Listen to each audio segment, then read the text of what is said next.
not sure if this changes or not.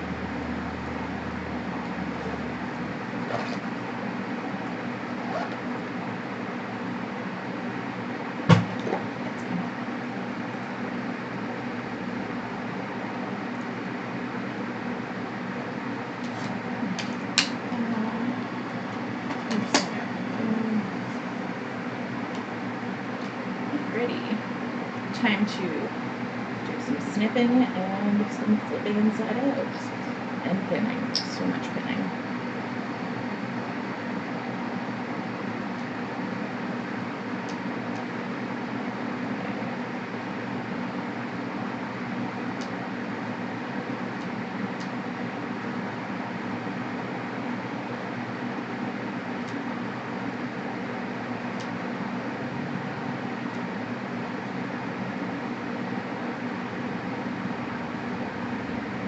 These masks have a very curved top, so they need to be clipped before they get turned right side out, or it won't lay right.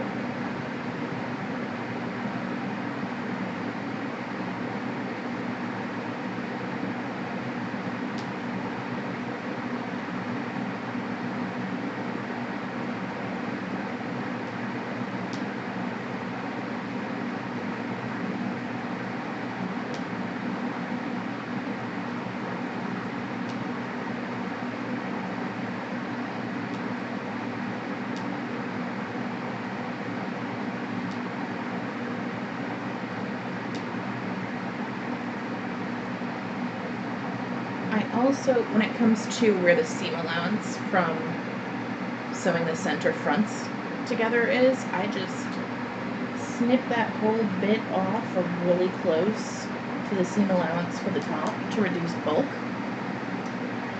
because that is just a massive pain to sew over, and it just makes my life easier.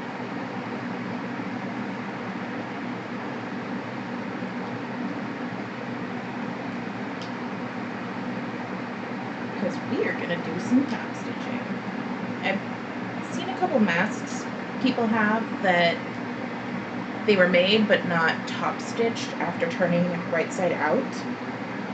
And if you don't top stitch it, it starts rolling one way or the other. It doesn't just sit there on your face. The lining rolls out or the outside rolls in a lot of the time. So I top stitch them.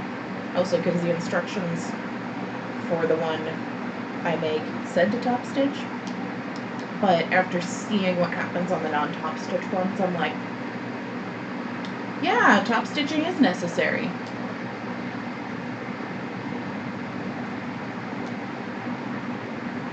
I also put a nose wire in. I actually do it, I top stitch the mask first, and then I put the wire in and stitch really close around that with a zipper foot. I don't normally use my zipper foot, but it's been getting some use recently because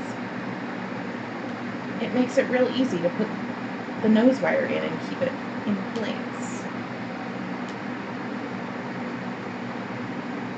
And same thing at the bottom as at the top, that center front seam allowance bit, just snip it right out of there, because it's a pain. It's not as bad if I hand sew it, which I've made a lot of masks by hand. I've made quite a few entirely by hand.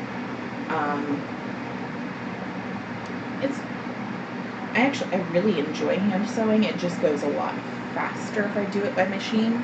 The one step that I will not do by machine is the center front top stitching, just because it is such a curvy seam to fit over the nose that it's a pain in the butt to do well on the sewing machine, because the sewing machine is flat and I'm trying to push a piece of fabric shaped like this through the sewing machine, and it just, I don't like it.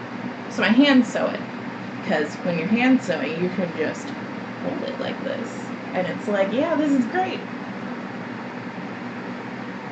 Anyway, you could, and fact, the instructions I don't always follow instructions perfectly. You could press the seams open, and in fact the instructions say to. I just, like, work it really well with my fingers and then pin it. And usually I will do something else before coming back to do the top stitching. And by that point, it's basically being pinned has sort of held it in place well enough that it has a nice crisp edge anyway. And then I don't have to press it because I don't want to press it. It's a tiny little mask. I will press seams on garments because, you know, it's big, especially like a side seam to a dress. It's a great big seam. It needs pressed. This little mask, I'm not pressing. I'll just hold it really taut while I pin it, and that will be good enough.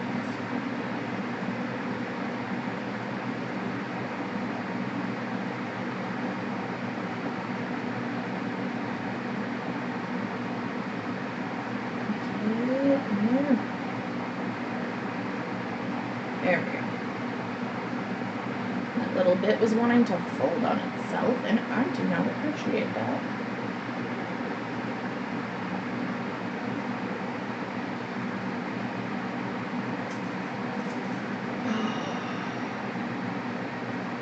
My allergies today are abysmal. I even took allergy pills. My face is still a fountain. It's gross.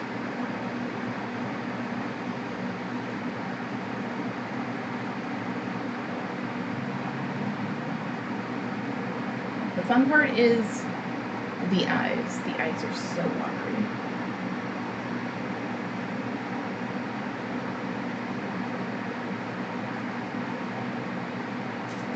I could tolerate the nose if the eyes would calm down.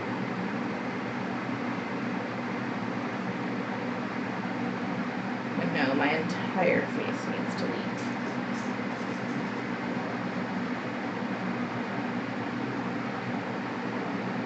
The eyes, the watery eyes annoy me because people think you're upset. I'm not upset. There's just pollen in the air and my body thinks that's trying to kill me. So now my eyes are watering. Which I haven't actually done, like, checked any weather websites to see what the air quality is for today. I'm just assuming that it's bad today because I woke up with watery eyes and a runny nose and it won't go away.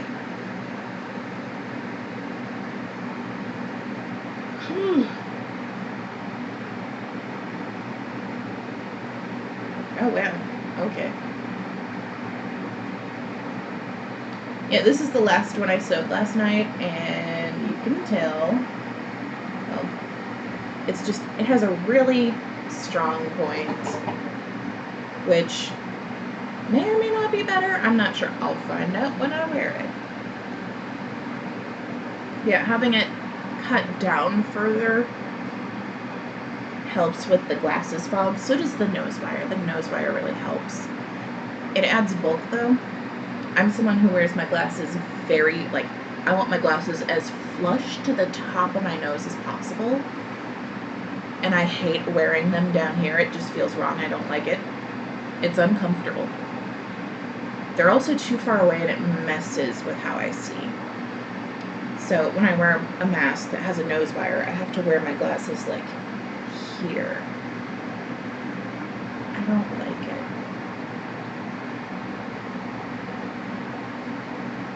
It makes them not fog up. Without a nose wire, they will still fog up. Supposedly if you put your glasses on top of your mask, the mask won't fog your glasses up. That's not true for me if my mask does not have a nose wire. It will still fog my glasses up. It's just now I'm fogging up the inside of the lenses instead of the outside of the lenses. And I'm like, I still can't see. It's fine. I can just blindly stumble around the grocery store. I know where the milk is. If I'm about to run into someone, they'll say something.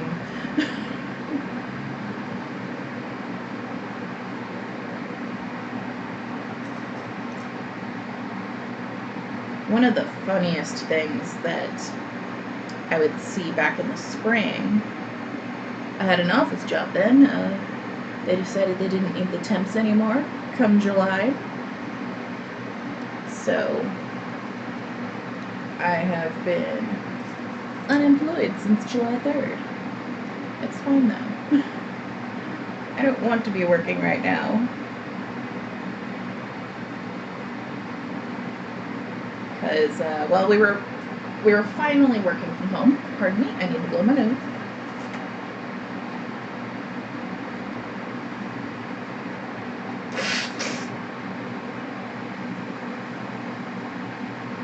We were finally working from home starting at, I think it was like mid-May they finally sent us home.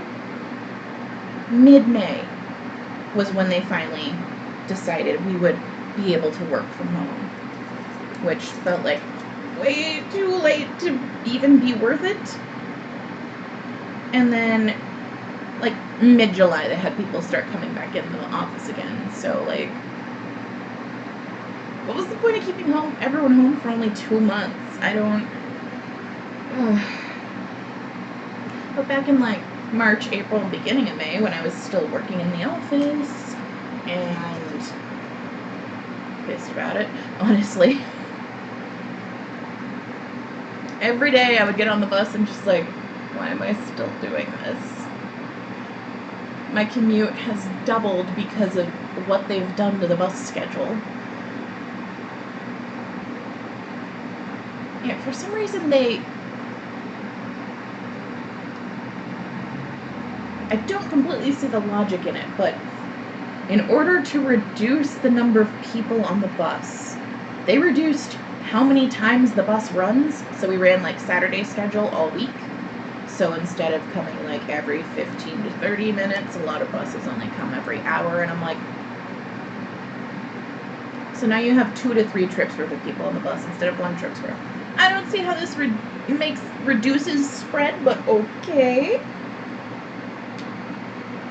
They also told you to social distance on the bus and stay 6 feet away from other passengers. There's 30 people on this bus. We can't stay 6 feet away from each other. There is not room.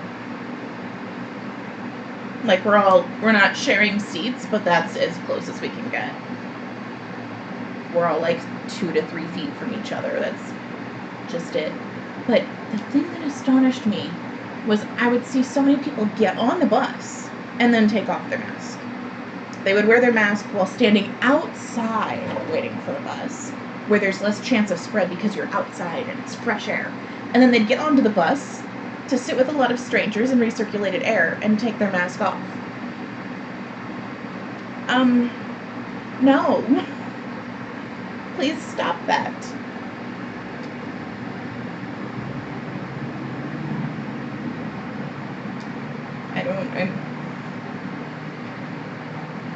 A lot of people don't make sense.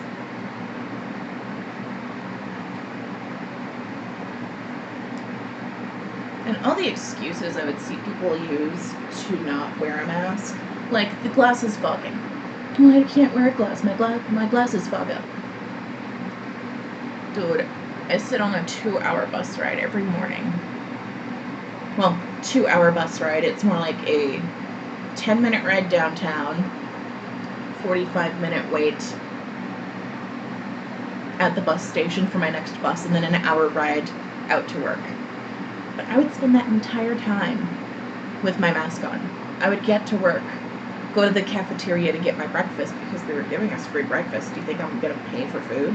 No, I'm going to get the free breakfast. I would take my bus ride to work with my mask on and my glasses fogged up. I would walk all the way up the parking lot because they stopped bringing us to the stop next to the building because they were running Saturday service, which doesn't come into the campus of where I worked. So I would walk up this quarter mile of parking lot with my mask on, uphill.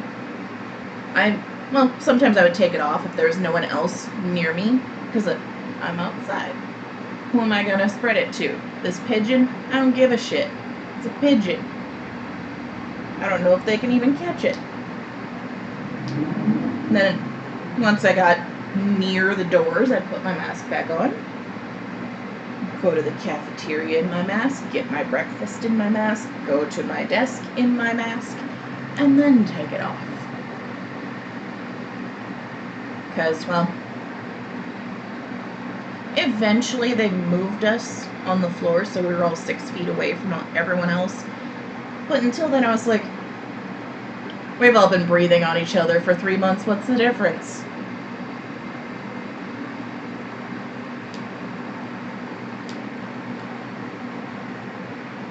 Several people in my office are fairly certain that they did have it, but they couldn't get tested to find out. Because this was March. And in March, they were only testing you if you were bad enough to be hospitalized. So the entire floor was sick. And we were just working because they wouldn't test us, so we couldn't say that we had COVID and go home. And we were temps, so we couldn't afford to miss.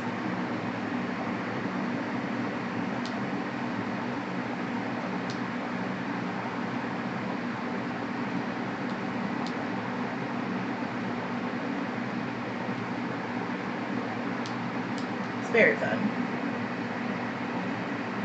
I actually, I thought at first that when I was sick in March, it was just an allergy thing because I was helping my grandma move right around the 1st.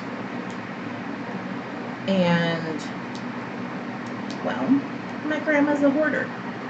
She had lived in that apartment for 18 years before moving because new owners bought the building and they wanted to kick all the Section 8 tenants out so they could refurbish everything and charge historical district prices for the apartments. So I was trying to help my grandma pack up 18 years of accumulated crap. And I did not obtain a dust mask to wear despite being allergic to dust. Because they make my glasses like that.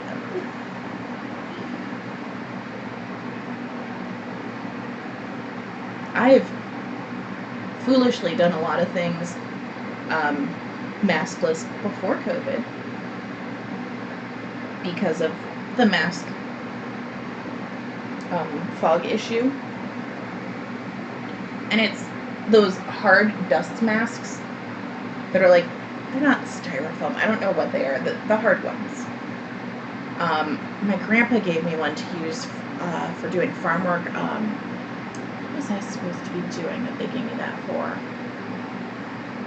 I think we were sweeping out the bins or something. And I lasted about 5 minutes in it, and I was like, I can't see. I'll just breathe corn dust. It's fine. Another time that I did the same thing was a friend and I had got, someone had like an old camper for free, and a friend and I were going to refurbish it, and we had to clean it out first, and it was full of decades of old clothes, and mouse poop, and who knows what else. So we got masks, and I lasted about 5 minutes before I was like, fuck it, I can't see, I'll just breathe mouse poop. So, yeah, I don't always do the best thing for my own lungs.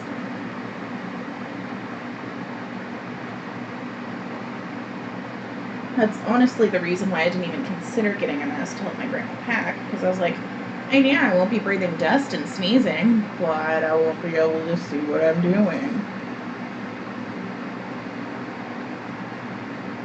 Funny enough, when a pandemic happened, I was like, oh, we need to wear a mask to protect others from our potential germs? Okay, now I will accept my glasses being fogged up.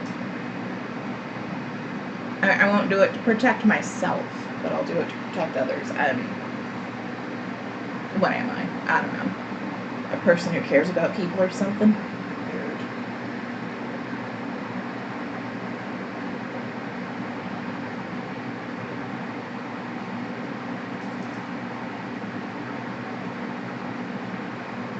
Yeah, I had assumed that the reason I was sick in March was just, oh, I breathed too much dust helping my grandma move. But, like, a lot of the symptoms that I did have, like, it could have been allergy-induced asthma or it could have been COVID. We're not sure because no one has tested me for COVID antibodies to see if I've had it or not. All I know is that I don't have as much lung capacity as I used to, and my chest gets tight and it's hard to breathe a lot of the time. It's better now than it was a couple months ago, but like, it's hard to breathe lying down, which it always has been a little bit, but in the past it was because I'm busty, and when I my bust starts very high on my chest, like I have breast tissue at my collarbone. They start really high. So when I lay down, they just sort of fall onto my neck. And that obstructs your airway a little bit. But now when I lay down, my chest actually feels tight. And honestly, for a lot of spring and early summer, just sitting like this, even sitting upright with correct posture, my chest would feel tight and I would have trouble breathing. It wouldn't be consistent, it would come and go. It's not as bad now.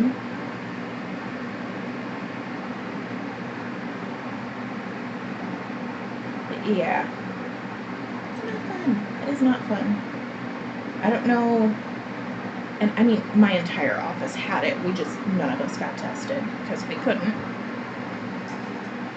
I did go to urgent care twice, once in about mid-March and again in April, and both times they were like, we're not going to test you for COVID. You don't have it because you don't have a fever, which is what one of my coworkers was also told, but she said she never gets fevers when she gets sick. Her body just doesn't do the fever thing. So she was like, I definitely have it. I just don't get fevers. So it's really hard to pinpoint who in the office. I don't know who, like, I don't know if I'm the one who got sick first, if someone else got sick first. It's really hard to even guess or pinpoint. But we were all miserable, and it was terrible. And they were just like, well, you can't work from home because we don't have enough laptops. Because apparently some companies would just let people work from home on their own computers, and I was like, isn't that a security violation? Then again, I've worked for Wells Fargo off and on for 9 years. I haven't worked for them 9 years solid, but I've had jobs with them here and there since 2011. And they are, despite the breaches that do happen, they are like demons about information security. At one point, we were not allowed to use any device with a camera to listen to music while we were working. And this was data entry, so like you had to have some sound happening or you would fall asleep at your desk. And like before that, this was a fully direct 180 from previously at that job.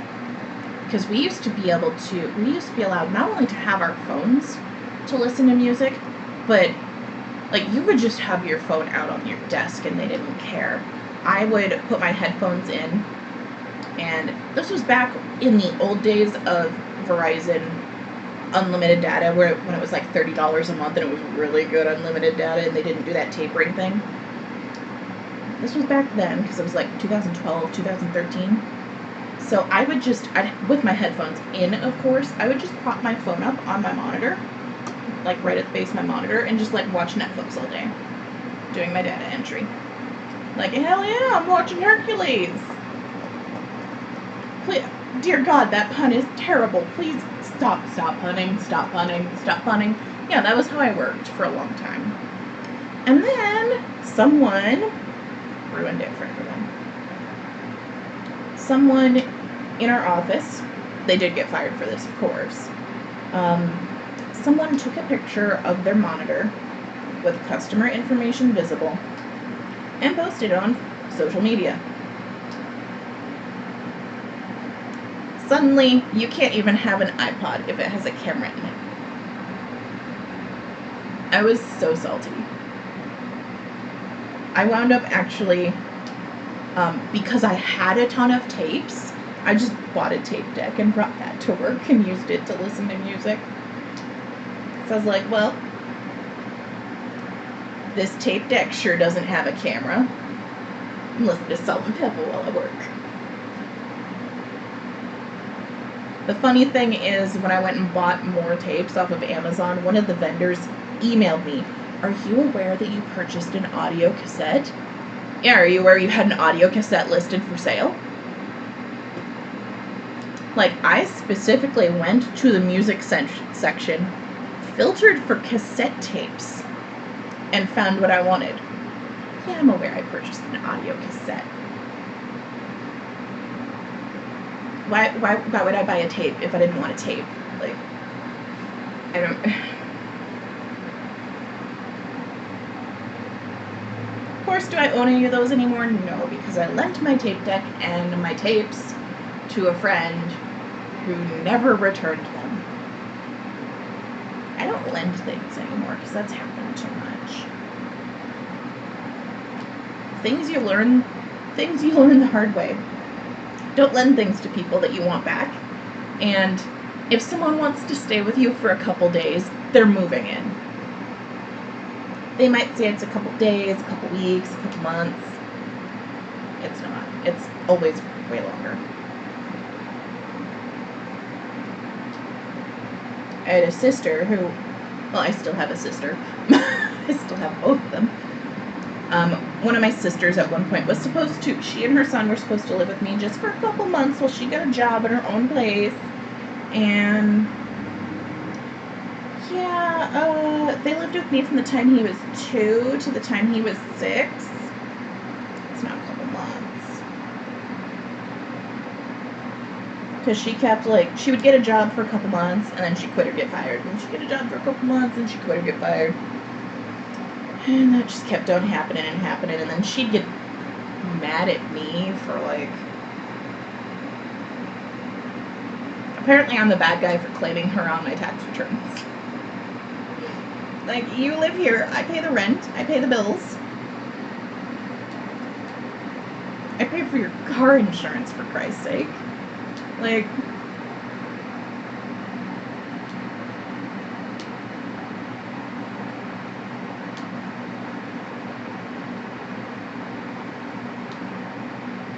But I'm not supposed to claim you as a dependent?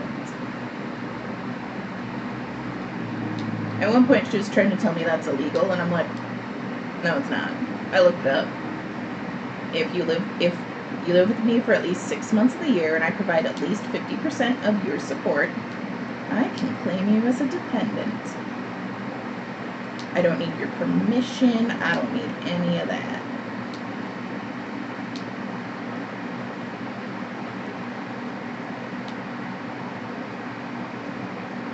She also hilariously let some other relatives stay with us when they got evicted.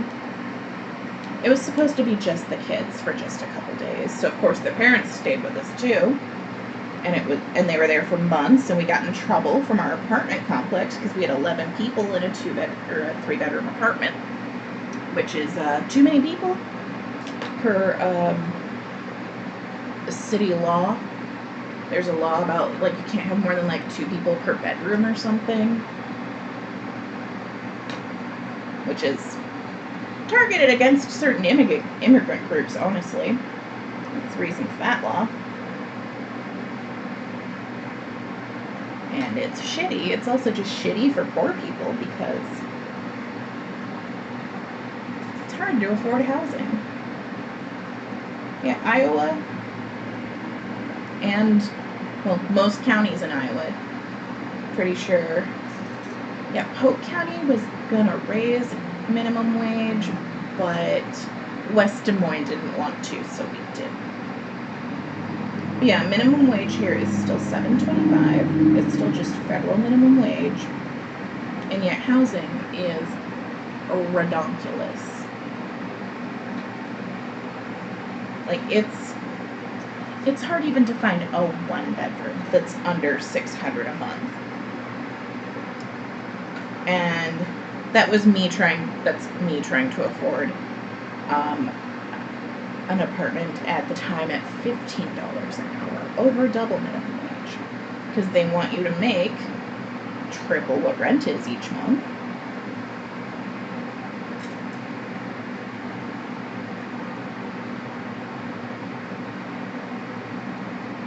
But yeah, housing here is just stupid expensive. It's not as expensive as, like, actual big cities, but considering our minimum wage hasn't gone up, it's like, why has rent gone so high? So high. To illustrate how high rent has gone, I lived at the same apartment complex a couple years ago as I previously lived as a child when my youngest sister was born in 1993 through 1994. And let me Google what minimum wage was then real quick, because I do know how much the apartment cost when we lived there, because I asked my mom, because I was curious. So, Iowa minimum wage.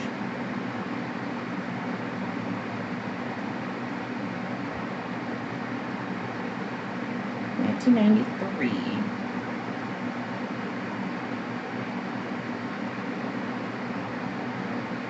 Okay.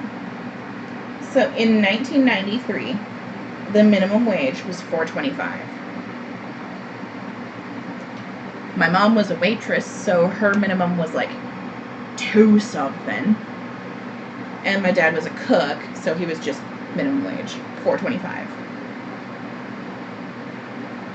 That apartment in 1993. Actually, let me keep this in my hand because I want to do some math. That apartment, because I lived in the 2-bedroom apartment as a kid with my mom and my parents, or with my parents and my sister, and then my infant sister who just slept in mom and dad's room because infant doesn't need their own room yet. So that apartment was $450 a month in 1993. Which, let me see.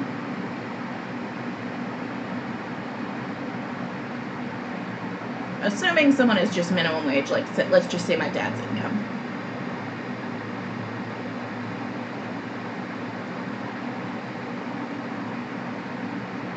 So, before taxes, someone working minimum wage then would have been making $6.80 an hour, spending $450 a month on that apartment. Of course, my dad had my mother, a partner, sharing the rent, so they each paid half, or however they split the bills. I don't know. I was 4. I didn't know how the bills worked. I didn't know bills existed. All I knew was Ren and Stimpy's fucking sweet.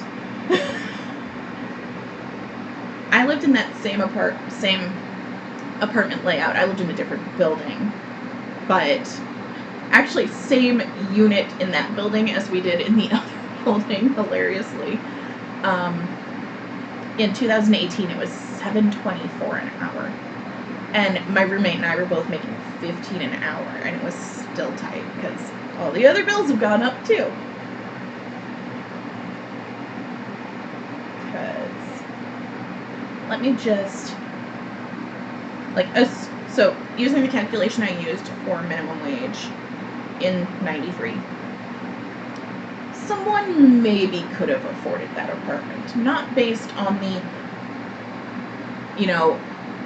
3 months, earn 3 times that amount to afford the apartment. But like, if you're making $6.80 a month,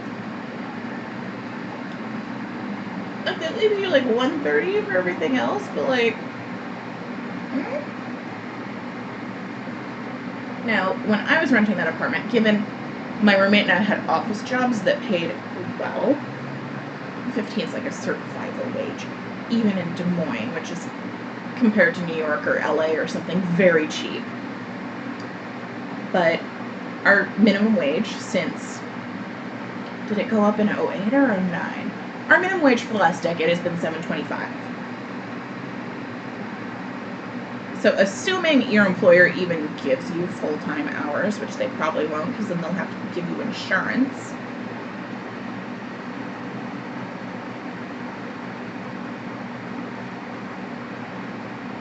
So the minimum wage at full-time is $1,160 a month before tax.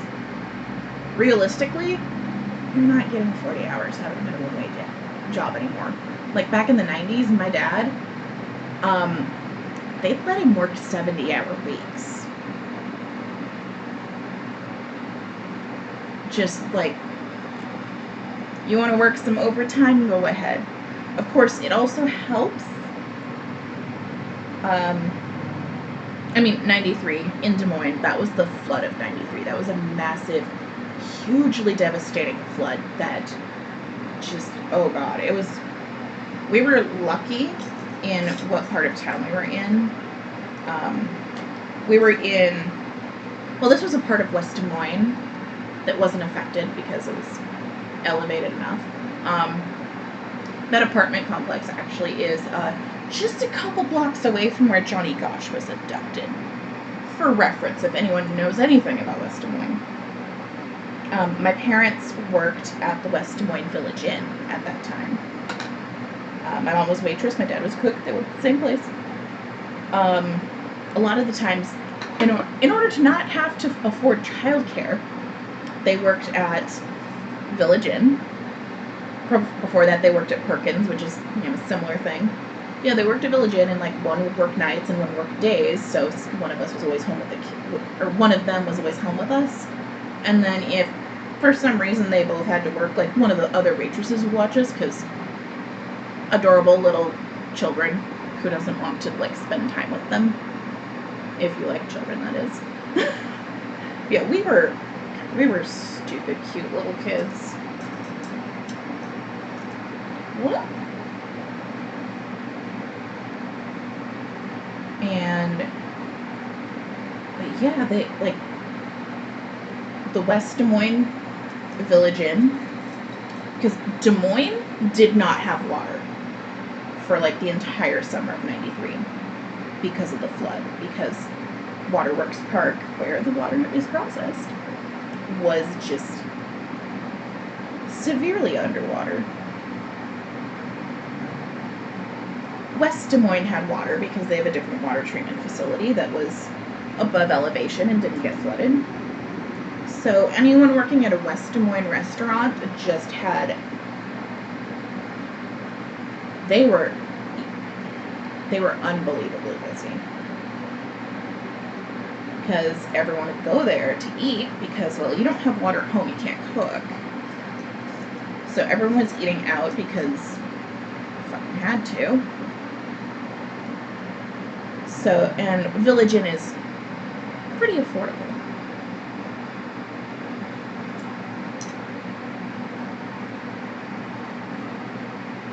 I don't know how nationwide Village Inn is, but like if you don't have one in your area, it's like a Denny's or an IHOP sort of thing, where it's like mostly breakfast, but they also have some like dinner and lunch stuff too. And it's just like home cafe sort of vibe.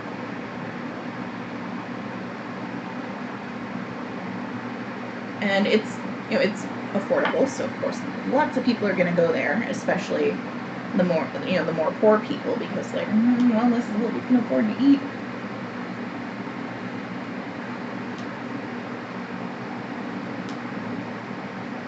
But yeah, my dad was working like 70+ hour weeks, because when you have that, like when you have Sunday brunch volume all day, every day, all week, you just sort of go, you know what, everybody, you want to work doubles, you want to work split shifts, how much you want to work, just come in.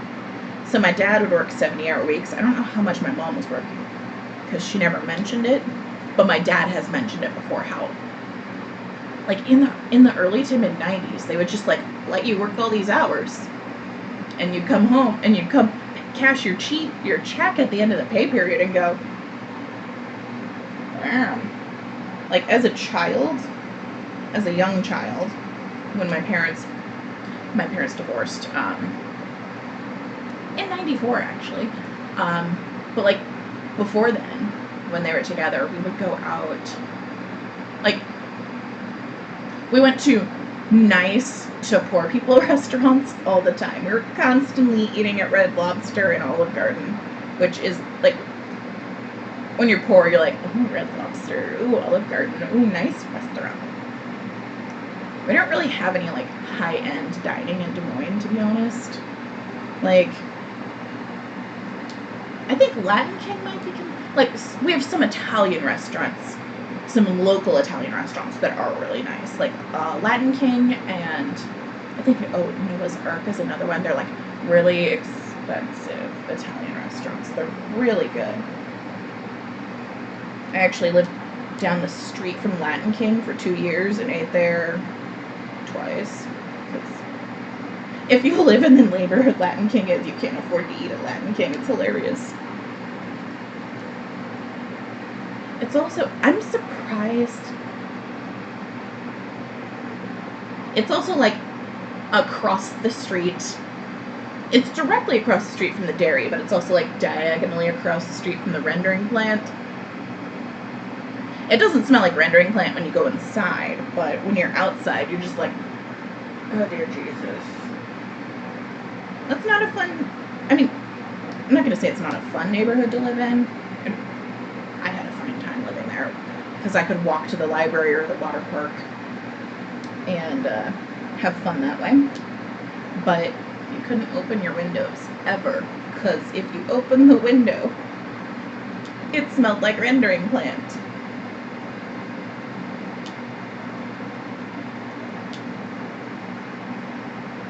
And that's just, not conducive to really anything.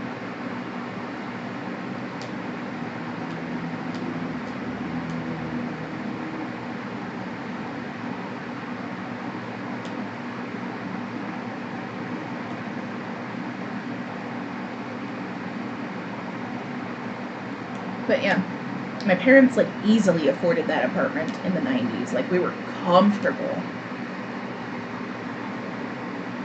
And they were making, while they were making minimum wage, they were working so many hours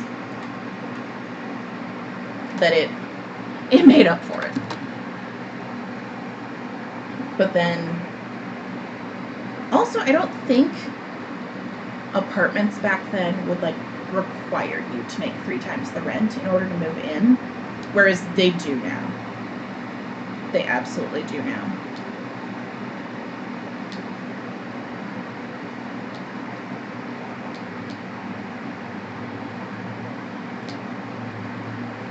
And considering most minimum wage jobs are not giving you full-time hours, it's just silly. I mean,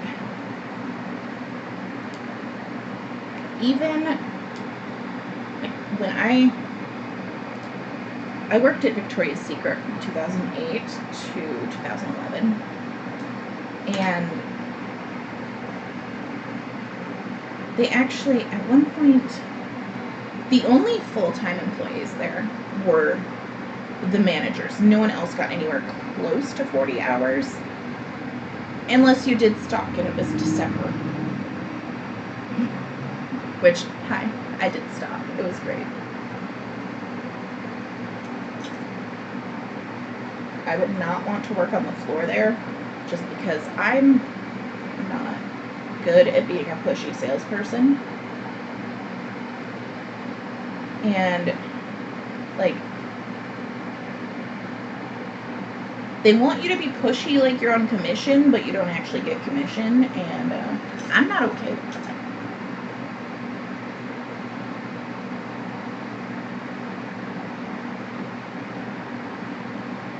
Like, it does not matter to me one bit whether this person buys 1 bra or 5. Why am I going to make them buy 5?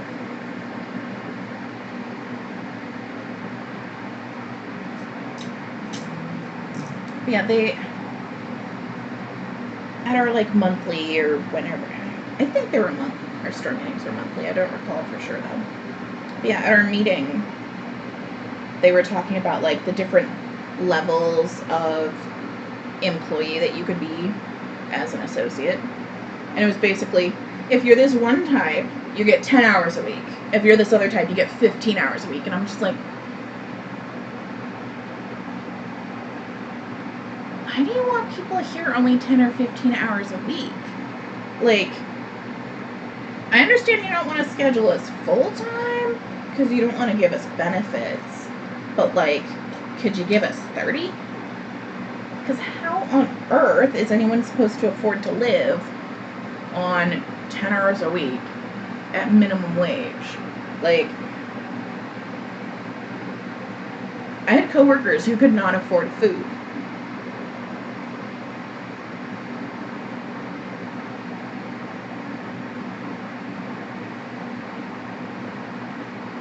For some reason, I was paid a lot more than that. Oh yeah, because I got promoted to lead to like seasonal lead one year, and they gave me a raise, and then when I got demoted, they didn't take the raise away because as I understand, they're like not allowed to or something. But yeah, so I was making, like, when they gave me the initial raise, I went from $7.25 to $9 an hour, which was like a lot in 2009. And then the next couple years after that, I got like an annual raise of, one year I had a 26-cent raise. My brain doesn't want to do math right now, but my other raise brought me to $9.41. So you know what are the differences?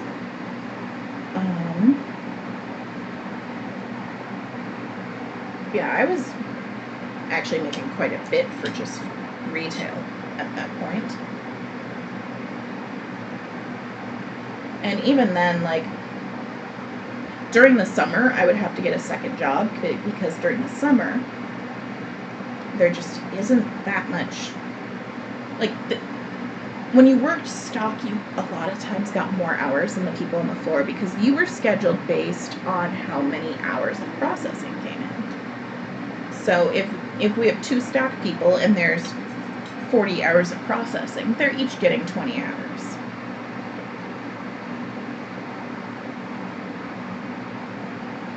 And they're usually during the summer, there was one week I had 5 hours. I had 1 shift that week, and I was so salty. Oh my god. Like, no. And at I worked at 2 different stores at 2 different malls in the area. And the store manager at the first one I worked at, she did not understand why people would keep quitting because they didn't get enough hours. Because again, they would, she'd only schedule you like 5 to 15 hours a week. And people would be like, you either need to schedule me more, I'm going to quit because I can't even afford my gas to get to work. And I don't know how this woman was this dumb. But as a manager, at 40 hours, who got like salary,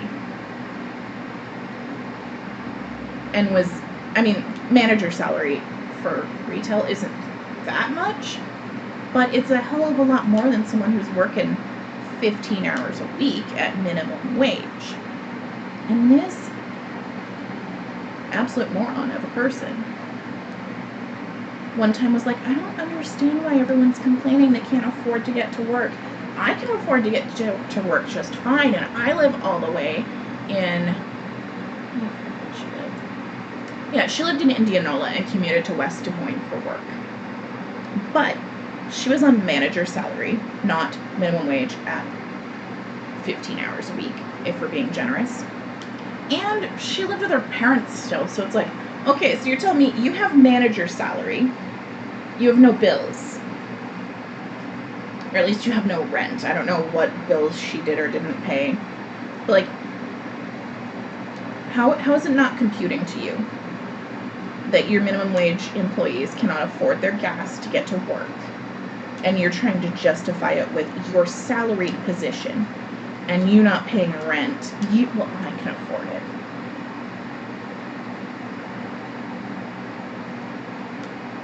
Like, just so disconnected from reality.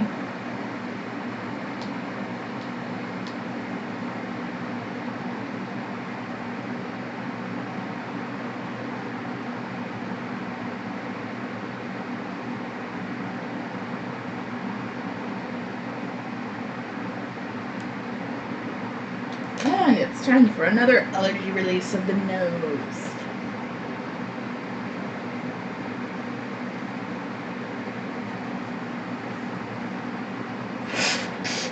Yeah. The allergy pills are helping a little bit, but it's still drippy. My eyes have finally dried up. That's good.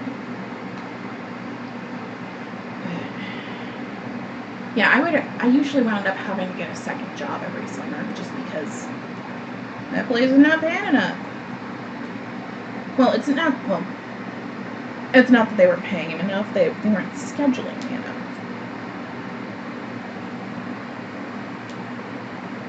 And so I would, let's see. Yeah, one summer I didn't get a second job. Let's see, 2008, I was working both Victoria's Secret and the Children's Place. I had applied at Victoria's Secret. I don't even remember why. Children's Place wasn't exactly cutting my hours. Oh no, I just hated the manager, that's why. That manager was also an entitled rich woman who didn't understand shit.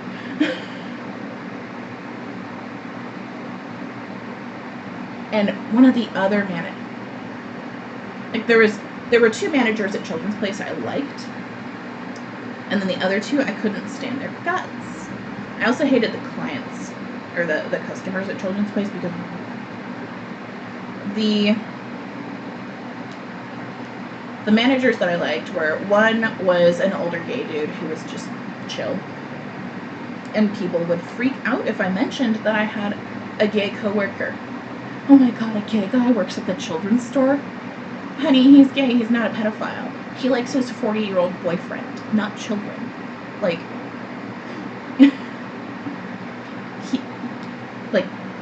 and they'd been together for 20 years, too, like, he likes men his own age. Thank you.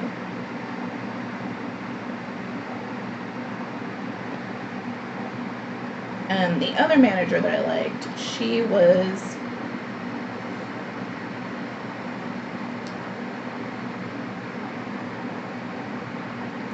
just like kind of like chill hipster chick who didn't like the store manager either. The male manager actually got along with the store manager fine, but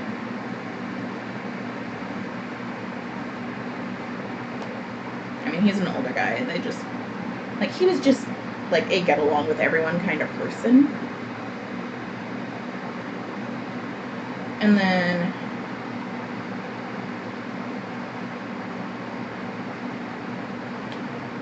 like the store manager was just dumb. Like, our store was actually severely understaffed, and she just wouldn't hire people. And it wasn't even that people weren't applying, she just wouldn't hire them. And it wasn't even that we were like, that we weren't making money enough to justify hiring people, or that we didn't have the payroll. Like, she was writing the schedule one time and complained to the chill hipster manager, I have an extra 100 hours of payroll this week, I don't know what to do with it. Like, they'd give me 40 hours, which I was cool with, but they wouldn't like hire anyone. And most of like, aside from the managers, I think there was me and one other full-time employee, aside from management. And then everyone else was like we had, everyone else was like a weekend. Or like they only worked a couple days a week. Like they worked while their kids were at school and then went and picked them up and went home or something like that. So we only had 2 full-time employees in that store, and it was not enough, because this was at Jordan Creek Mall, which is the big mall in our city, and it was just,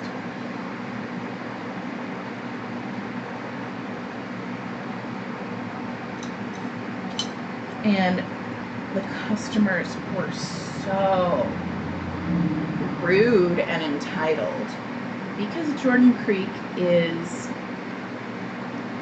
in the rich part of West Des Moines. Like, I mean, West Des Moines is the rich part of town for like the metro, but where Jordan Creek is specifically is just like the rich, the McMansions, the Karens. And I noticed that at Victoria's Secret too, but not as much because I worked in the back and I didn't have to deal with them so often. But yeah, once I moved, when I was at Victoria's Secret, I went from Jordan Creek to Valley West, which is still in West Des Moines, but it's like the poorer part of West Des Moines. And the difference between the customers was like night and day. The Valley West customers were so much nicer, because they all also were working shitty, underpaid jobs. But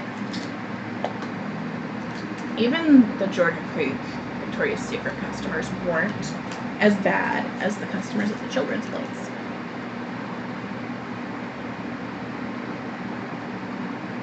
Because, oh boy, I don't know why, but those people just, oh my god. It's like that's where people go when they want to yell at someone. I don't know why. And it wasn't ever like I would understand if it was the poor families getting mad at me.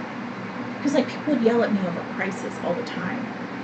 And it was always some like upper middle class or rich woman yelling at me about prices. And I'm just like, you have the money, shut up. I would understand poor people getting upset about stuff being more than they thought, or not getting as much back on the return as they thought. But it was the rich people who could afford it who were getting mad. And I would just be like, what is your problem?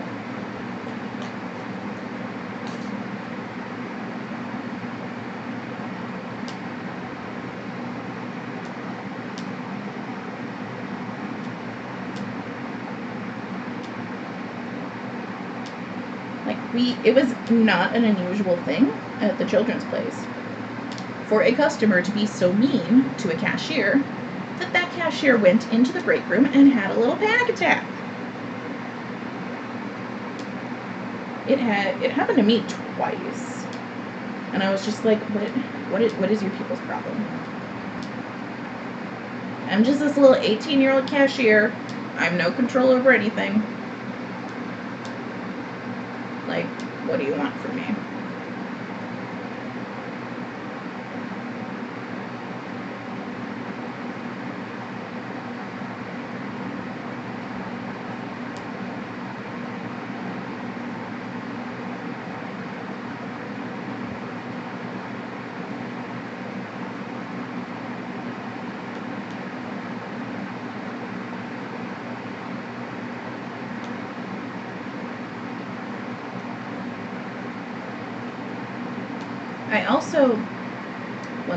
Another thing I hate about retail is how hard they push you to sell the store credit card to people. I did not ever push it. Well, I won't say I didn't ever mention it, but I never pushed it, because there's signs everywhere. Like, everyone knows stores have store credit cards. If someone wants it, they will ask me. And I know, basically, I tried not to do anything when I worked retail that I didn't like when cashiers did it to me. So I didn't push for credit cards. I didn't hound people when they came in the store. I was just like, hi. Not gonna try to sell you shit because, like, I'm one of those people that I'm like, I won't even ask for help if I can't find stuff. I'm just like, I just don't want to talk to anyone. I don't want to be bothered. I just want to find my shit and get out.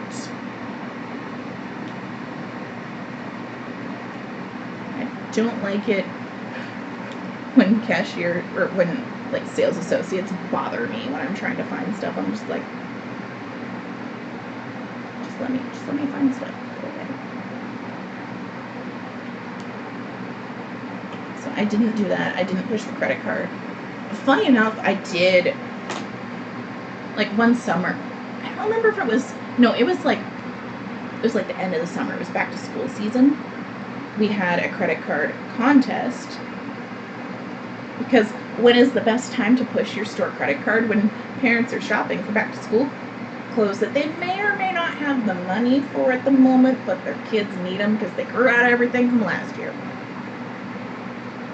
So, we would have credit contests during back to school, and like every week there was this, like, they had in the back, the company had actually sent us like all this store, like the Children's Place merch that would be prizes for anyone who won each week's, like, it was each week whoever opened the most cards got an item from the merch selection. And I won it several times, even though I didn't even push the card. Just because I was standing at a cash register for 40 hours every week, and people needed to buy school clothes. And, we had big signs about it at the register. I'm trying to remember amounts. You'd think I would remember after.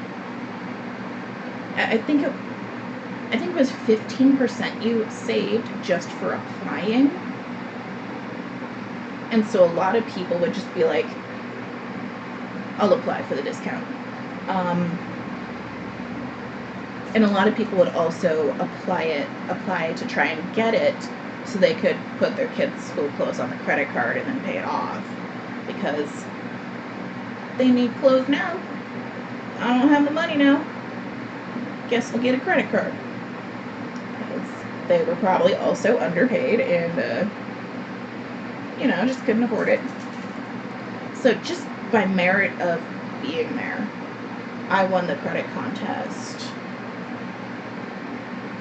I think I won it 3 times. I wound up having a messenger bag, a little notebook, and a pen. There was other stuff too, like t-shirts and ball caps, but I don't like t-shirts and ball caps. But everyone needs messenger bags, notebooks, and pens. So I was like, sweet. I will choose these items. And yeah, I even had a lot of people just coming up to me and going, do you have a store credit card? And I'm like, oh yeah, here you go, here's the application, honey. Like, if you want it, I will 100% sell it to you then. And, oh, here comes the kitty cat. Like, once someone mentioned they wanted it, I would absolutely tell them all the merits of it. But if you don't indicate that you want it, I'm not going to bother you. And a lot of stores have this policy that you have to get 3 no's from a customer before you can stop hawking the credit card to them. And, like, if they said no once, they're not going to say yes the second or third time. They're just going to be annoyed now. But decisions made by corporate don't always make sense.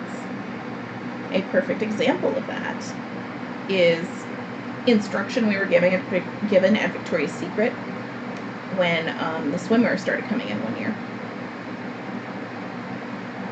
We got this, like, special communication to processors that when backstocking the swimwear, because we got the swimwear like a month before it even went on the floor. We got the special communication. When backstocking swimwear, do not tie the strings. Just let them hang. That will reduce tangling in your backstock. And we all read that and went, how are loose hanging strings going to cause less tangling than neatly tied strings that are nowhere near any, that can't get in the way of other things?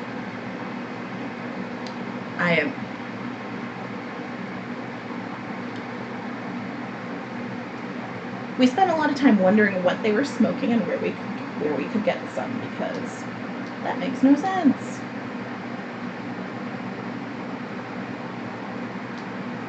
And I mean, swimwear, little string bikinis are gonna tangle no matter what you do. But someone had this great idea that, hey, if you don't tie them up, they'll tangle less. And we're just like, so we're gonna tie them.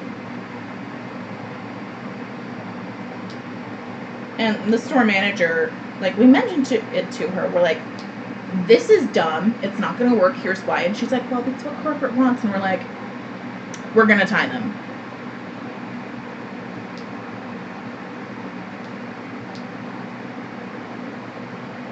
Because we've experienced what happens when they just untie themselves and they get tangled. So we're not going to just not tie them.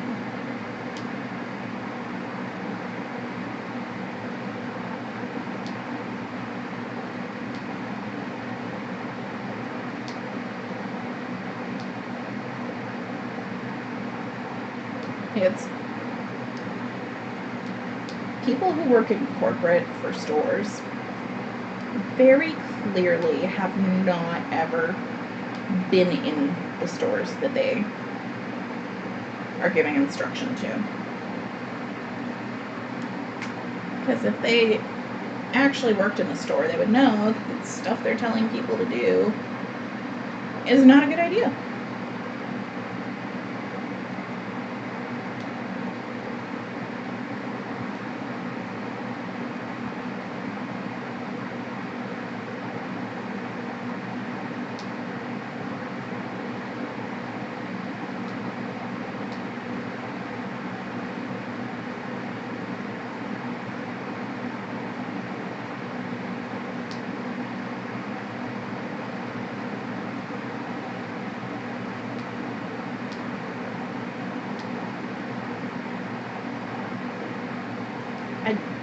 Though I did actually manage to impress one dude from corporate one time, because like a bunch of people, well, it was specifically the loss prevention people from corporate came to visit our store,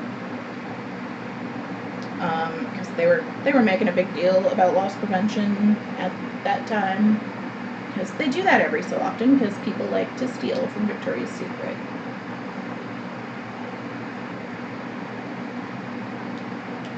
And so, like, it was the loss prevention guy and a couple other guys. I don't remember who all was there. One of them had a Gucci belt buckle. I don't know who he was. I don't know what he did.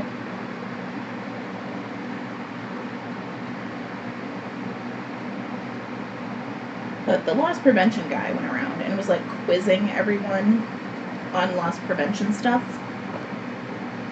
and I massively impressed him because the whole time he was talking to me, I did not stop processing. I was just like answering questions while putting sensors on panties. And apparently, whoever answered the most questions right or whatever got a $10 Starbucks gift card, which is just gold to a retail worker. Free Starbucks. Like, I went to Starbucks every day because you need some caffeine if you're gonna be doing that stuff.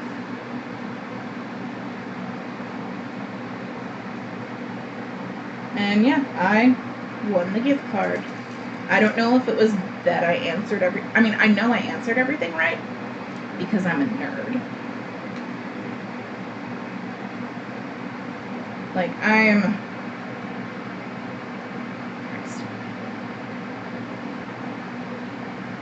I am a Hermione Granger of whatever I am doing at that time. So I knew all of the loss prevention rules and stuff. So I answered all the questions right. I don't know if it, like, I don't think I was the best answers necessarily, because, like, I had a lot of smart coworkers. Like, I was not it wasn't like I worked in a store of stupid people. I did not. I had a lot of pretty smart coworkers who were also just, you know, like me, working there because we need a job because capitalism. And I know a lot of the girls on the floor really knew their stuff. But I think it was the continuing to process that won me the card. I'm not sure. And I did also have a couple really stupid coworkers.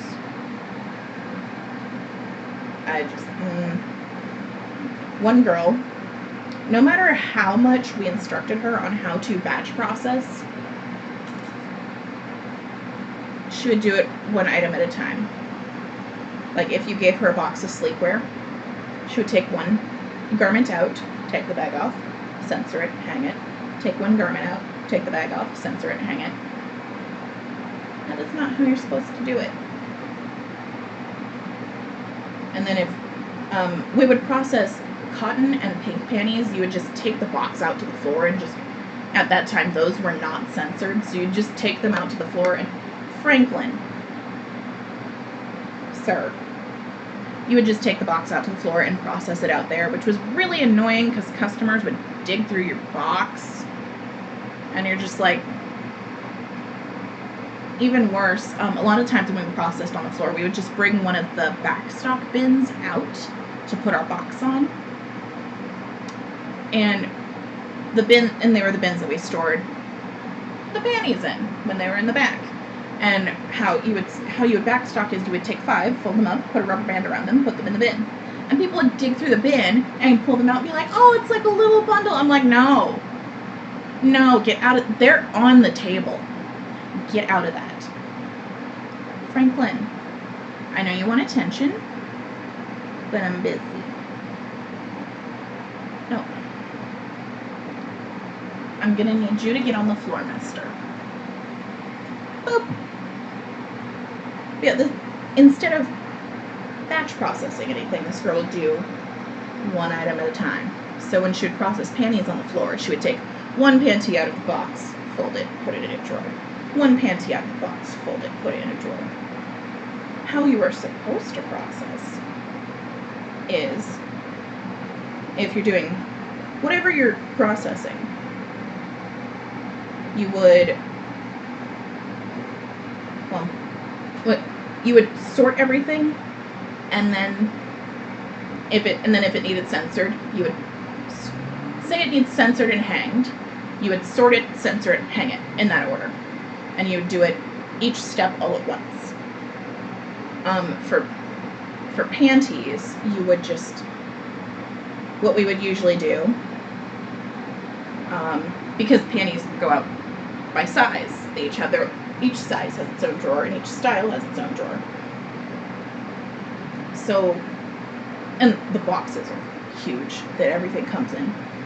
So, you would sort your box and be like, extra small bikini, medium bikini, large bikini, extra small thong, medium thong, large thong, and you'd sort the whole box that way, and then you would start putting them on the table.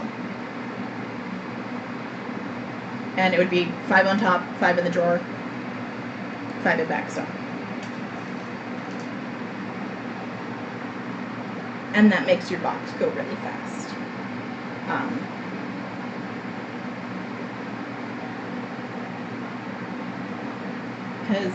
So the time estimate for a box of pink panties was usually like 3 to 4.5 hours, depending on how many items were in the box.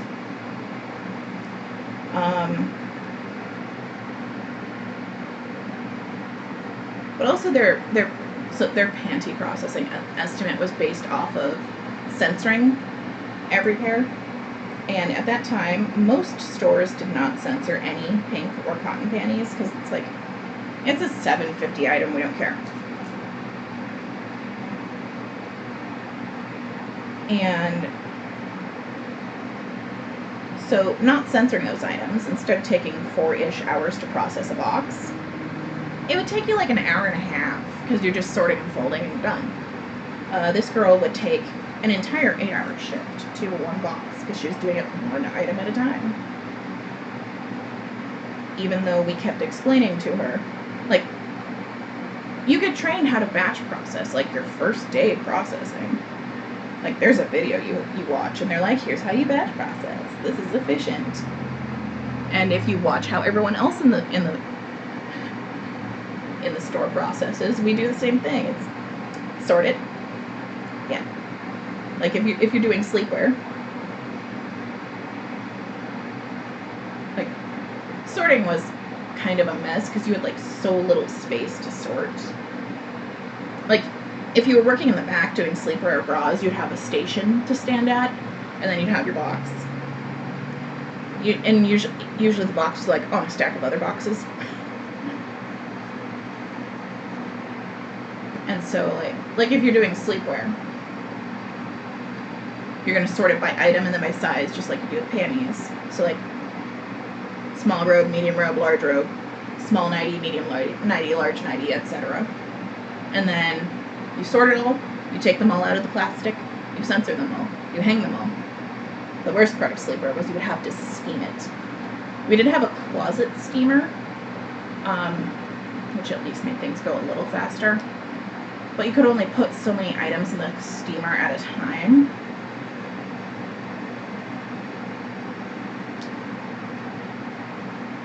It also made the back really hot.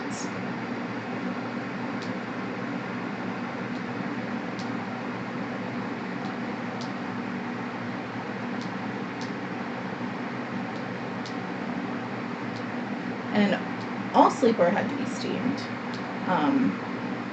Pink because it has to look nice on the floor, and like satin stuff especially, like it does not look good straight out of a box because it's been folded, and so there's creases from where it was folded, and there's probably also wrinkles too because they just throw stuff in there. They don't pack it in neatly. Pink, on the other hand, is supposed to look lived in. So not only do you not steam it, but the way pink would come packaged was ridiculous. There were a few times throughout the years that I worked there that like they would just send pink all the clothes thrown in the box with no packaging, no plastic or anything. That was great. Yeah, it's supposed to look kind of wrinkled and slouchy and slobby. Just throw it all in the box and let it get mixed up together. Wrinkles. Good job. But then other times they would send the sweats. They'd be like rolled up and have like ties around them so they're like intentionally scrunched just so they look lived in. And I'm just like, we're using all this extra plastic. Oh, it would also be in a plastic bag like that too, which is just, and have like little plastic strings around it. I'm like, so we're using all this plastic, all this waste to make it look lived in, when you could just throw it in the box. Because trust me, just throwing it in the box works. Looks real lived in. I should probably turn my light on soon. What time is it? 7.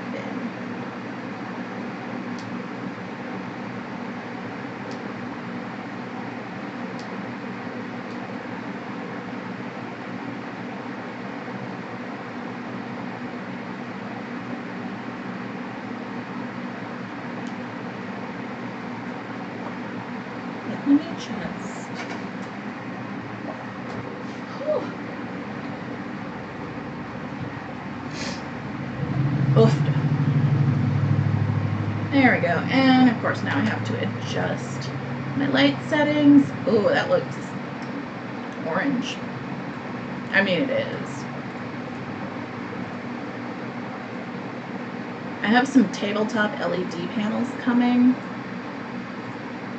to, to have better light for live streams. Because I have umbrella lights, but they're the tall ones. And this table is up against the wall, and there's no really good place to put an umbrella light to properly light me in this particular orientation of room.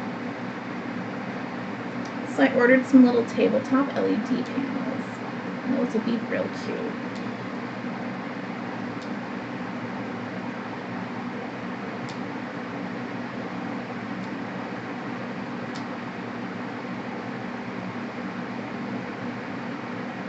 Yeah.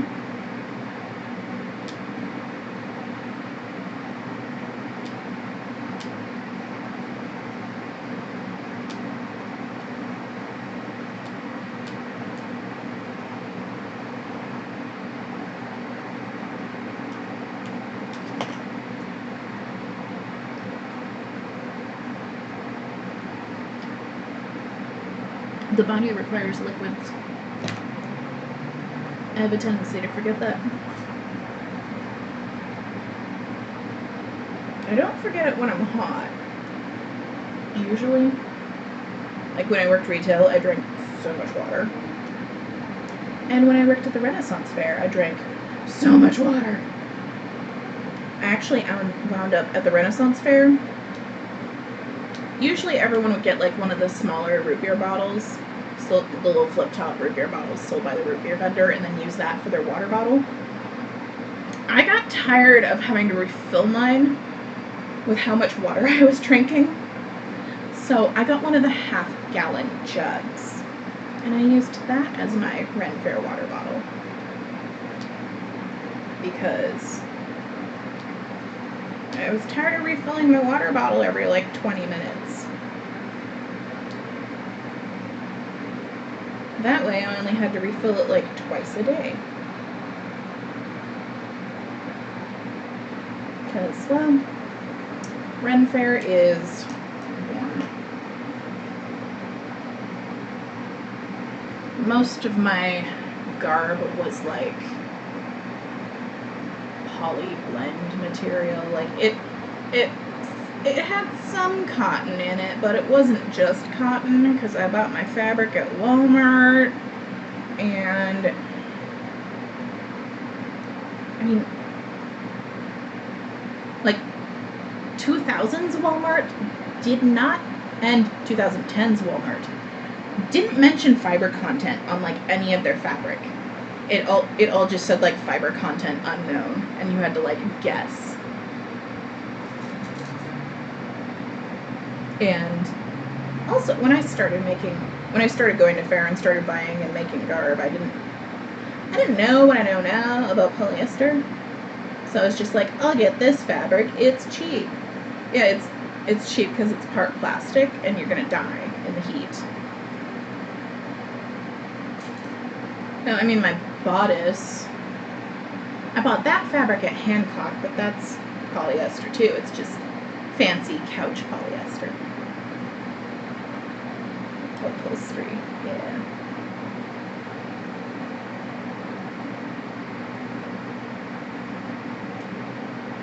We made so many jokes at Ren Fair about how we were all walking couches because we're all wearing upholstery. Because where in Des Moines do you find nice brocade fabrics that look really Renaissance-y? In the upholstery section of your fabric store. So that's all polyester too, because I have such fabric envy of people who have like a garment district or fabric district or what have you. Like watching Bernadette Banner and Costuming Drama's fabric district vlogs, I'm just like,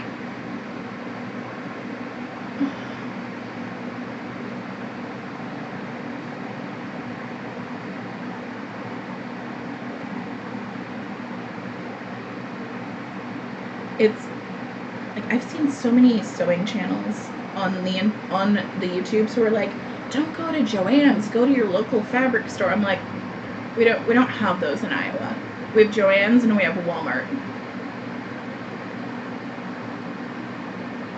We also have Hobby Lobby too, but I don't shop there because they have not the best opinions on matters that I care about.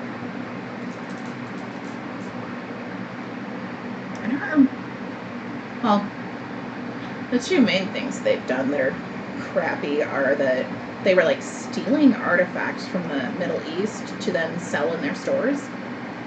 That's not okay. And then there's that whole thing where they like fought for, and I think won, the ability to deny, because I think even before it was like required for employers to provide insurance, I think they did. I don't remember, but like even at like when it became a requirement, they didn't want to cover certain birth controls because they're a Christian company and those are abortion, which is just dumb. That's not how it's not how birth control works, my friends.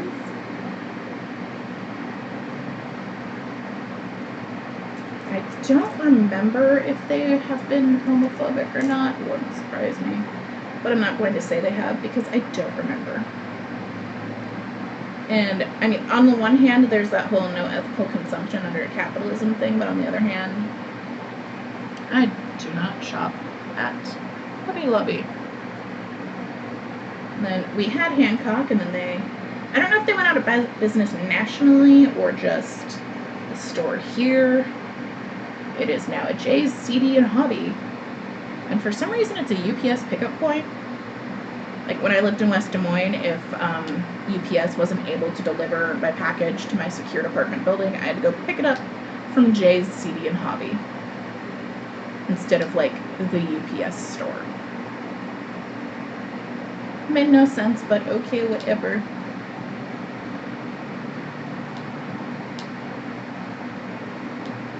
Well, it especially didn't make sense that they couldn't deliver it because, like, the door to the stairs was secured to, like, get into someone's apartment.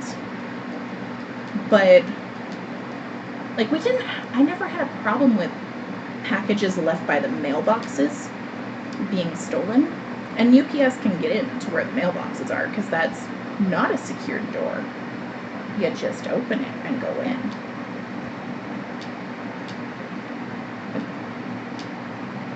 Funny enough, secured apartment doors confuse a lot of Uber Eats drivers. Like, I would put in the delivery instructions, ring buzzer number, my apartment number. And they'd call me, be like, the door's locked. I can't come in. Come get your food. And I'm like, I ordered deliver to door, not pick up at the car. Because I don't want to go down and back up 2 flights of stairs from the 3rd floor. I got bad knees. That's why I ordered delivery. Funny enough, my bad knee is from moving into that stupid apartment. Like, I had hired someone to help me pack my previous apartment. Well, I hired him to help me pack the trailer that we were putting my stuff in, but, like, my stuff wasn't packed into boxes yet, so, and he was just, like, moving help. He just had this Craigslist ad that was, like, moving help, X dollars an hour. I think it was, like, was it 15? I don't know.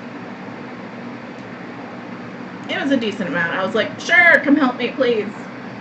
And so I was like, can you help put stuff in boxes? He's like, yeah, sure, whatever. Pay me my hourly rate. I'll do whatever you need. And for some reason, so he packed the kitchen. And for some reason, I had gone to U-Haul and got boxes. And I had small, medium, and large. And the large ones are supposed to be for light stuff, like pillows and bedding and stuffed animals. He put the dishes in the big boxes. So I couldn't lift them by myself. I did have, like, when I was moving them into my new building, I did have a dolly to help me, like, carry stuff up the stairs, which is, carrying stuff upstairs on a dolly is annoying. But you can do it. So, like, I'd strap the box onto the dolly and I'd, pull it up one stair at a time.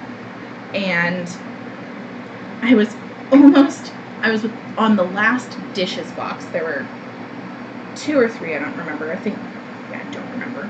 2 or 3 kitchen boxes. So it's dishes and pans and other crap. And I was on the last box for the kitchen, like 3 stairs from the top landing. And I jacked up my leg. Because I was using my leg strength to pull the very heavy dolly. That probably had the pans in it, honestly. I was using my leg strength and not my back to pull the dolly up the stairs, and I pulled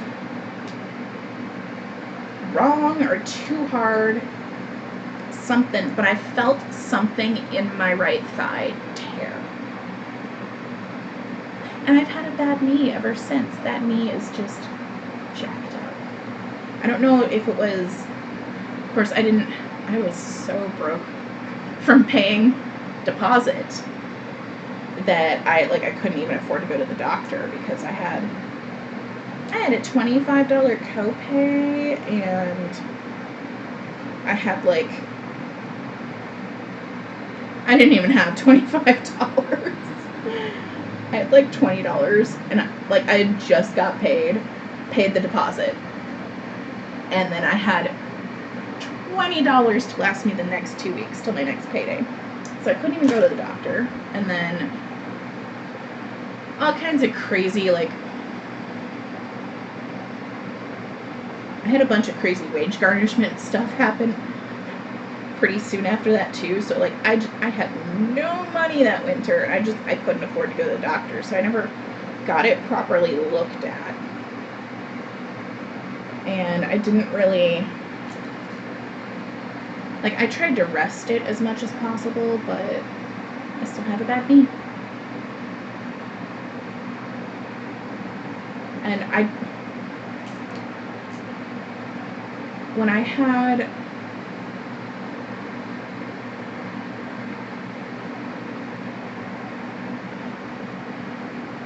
I started actually last August, or no, I think I went in July last year. I finally decided, you know what? I'm 30, I should probably have a primary care doctor. I haven't had one for all of my life, or not all of my, for all of my adult life. Once I was 18 and no longer on my mom's insurance, because that's how it worked back when I turned 18. You couldn't have your adult children on your insurance. Or even if you could, my mom just took me off. And then even when they changed the law and you could be on your parents' insurance until 26, she never offered. I also never asked, but it was because I was pretty sure she was going to say no, because she's just like that. The instant it was funny because the whole time I was in high school, I tried to get a job.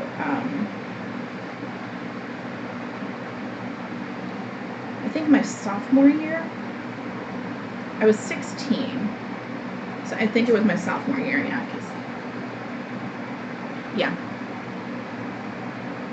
It was my sophomore year. I wanted a job because I was 16, and I wanted money.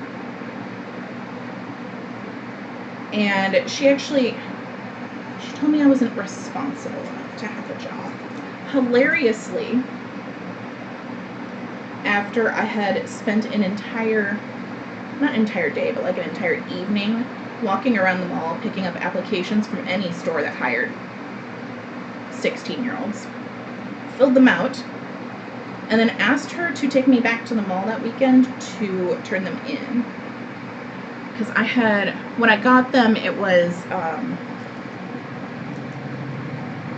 when I was supposed to be hanging out with my dad, actually. He had Tuesdays off of work, and so he would have partial custody of us on Tuesdays. He'd pick us up from school and feed us dinner and hang out with us and shit until we wanted to go home, needed to go home, whatever the situation was. So that Tuesday, instead of hanging out with my father, I got job applications. I filled them out.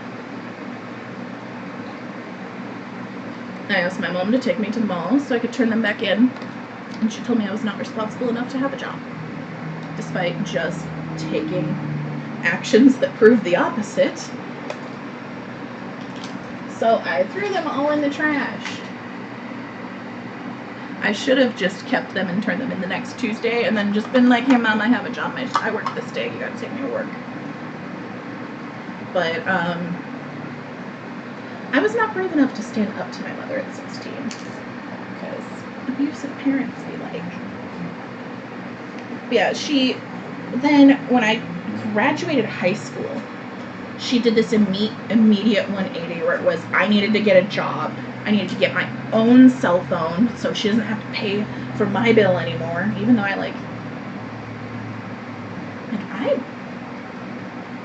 wasn't even like a huge drain on a cell phone bill. Like, I barely called anyone, I barely texted anyone because I didn't have a lot of friends.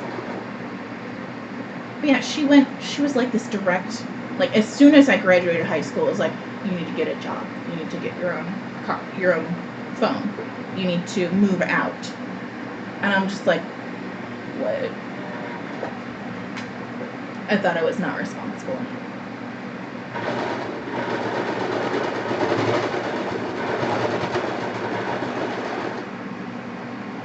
And so I just assumed she would not willingly put me on her insurance even if I offered to pay. Like, I had asked and agreed with her that I could live with her or still live in her house during college if I paid her rent. Despite me paying her, what was I paying her?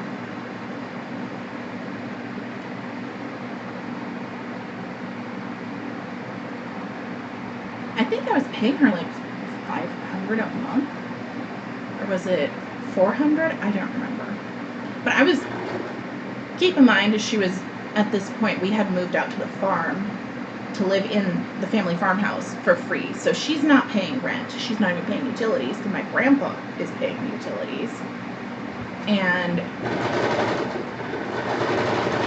despite me paying her rent, or paying rent to her, she was constantly on me to move out and get my own place and stop living there. And she also got mad at me that I didn't pay the rent in one chunk, but I paid like half each paycheck. I'm like, I can't afford to give you all of this at one time. That's like an entire paycheck.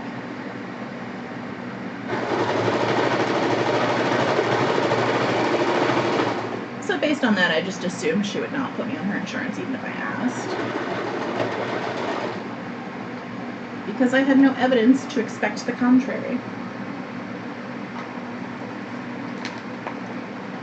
Get these tissues out of here. I'm gonna move my trash can.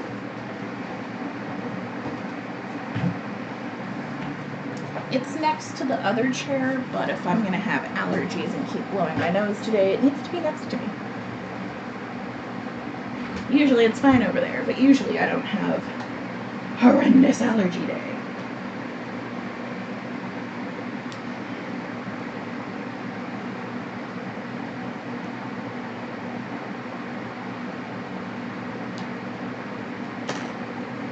Anyways, back to my knee. So I didn't go to a doctor about it for like a long time. I did go to like one urgent care visit, because I was having trouble with both my knee and my elbow, so well, it's two things now. I'll have them look at both things, and the diagnosis they gave me was tendinitis, so I was able to, if I do arm stretches for tendinitis, well, they specifically said tennis elbow, which is the same thing. They didn't really say much about my knee. If I actually I have tendinitis in both elbows. Which one it is worse. The right was worse when I was doing data entry. The left is the one that gets worse now because when my knee is really bad, I walk with a cane, and you use a cane in the opposite hand to the bad leg. So now I get tendinitis in my left arm from my cane. And I have to make decisions about which hurts more, walking without the cane or walking with the cane. Do I want my arm to not hurt, or do I want my leg to not hurt? Which is more important right now? Oh.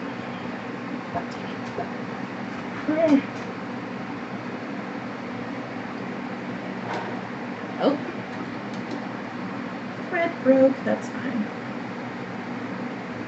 It's really crowded down here under this table. Like, it has the legs that are like, they come down, and there's the feet that come out, and it joins in the middle. And I have stuff stored under here, and there's just not much room for it. And also, right where my foot pedal is also where the block for my laptop cord is. And that keeps getting in the way of my sewing machine. They don't like each other. Yeah, so that was, my knee injury occurred in November 2017.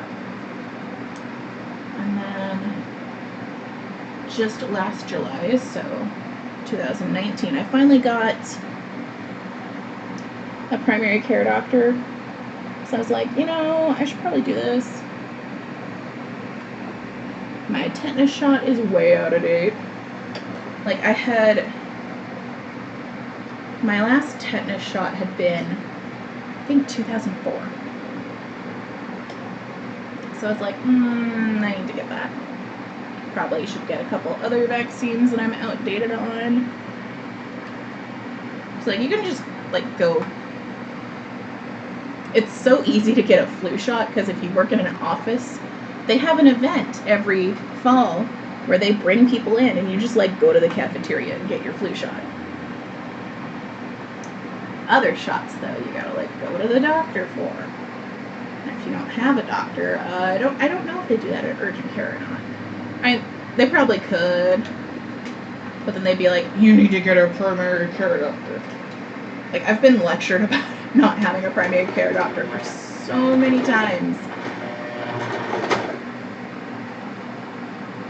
Okay, we are not agreeing with each other here, are we?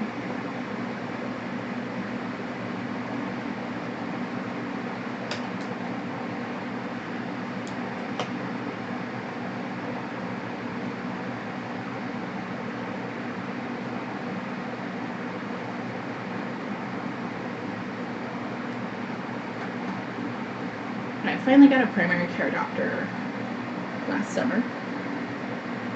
And I asked about physical therapy for my knee because it's bad. And she just, like, because it hurts worse in the winter, I was told it's just arthritis, so we can't do anything. And I'm like, awesome.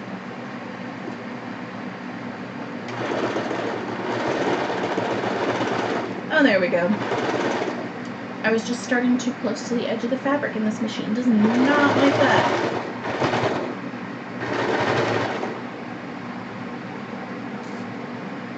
It also doesn't like big seams.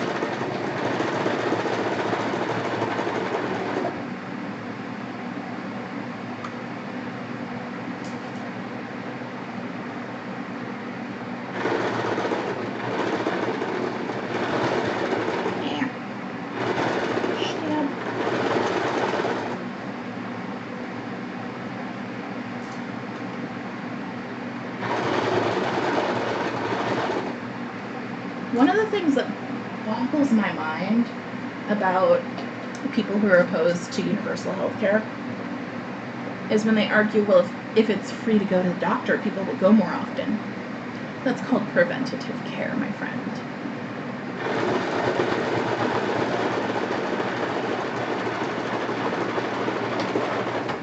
And it's actually better. Because if you go when you're only a little sick, then you don't get really sick. And then, like, good Lord. Like, if you can, manage an illness when it's mild and before it's progressed too bad, then you don't go bankrupt treating it. And it's also like it's better for society and it's better for everyone. Hell, even with the I don't want to pay for other people argument, like paying for preventative care is cheaper than paying for drastic measures. And like if you have insurance, you're still paying for other people's health care. Like people are just mad because they don't like the idea of taxes going to other people's health, when like that's what your health insurance premium does, friend. Oh my goodness. Yeah, we do not like starting at the edge of the fabric, and I keep forgetting that. Because, well, it was cooperating. Well, I was starting at the beginning of the seam last night, but the seam was in the middle of the fabric, so that's why it was cooperating yesterday. Okay, boy. I know I've got a seam ripper just floating around this table. Where is it? There it is. Here.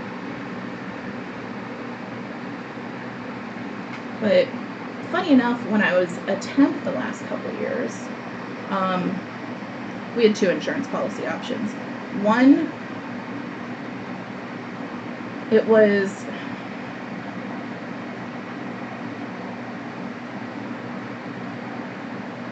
I'm trying to remember the price. I don't remember what the like weekly out of your paycheck price was. I think it was, so there was a $40 a week policy, and because we're paid weekly, that's how temp agencies are. There was a $40 a week policy and a $60 a week policy, and I went with the 40 a week because A, it was cheaper per week, and also the more expensive policy was like you literally paid more to pay more, because the expensive policy had copays, it had deductibles, you had to pay for prescriptions, whereas the cheaper policy, no copay, no deductible, free prescriptions, which is sweet. The downside is that the cheaper policy does not cover as many things. It covers just primary care, urgent care, and then like specialists. So like a gynecologist is a specialist, so you could go to the gynecologist for free. If you had to go to like a breathing specialist or something like that, that was free.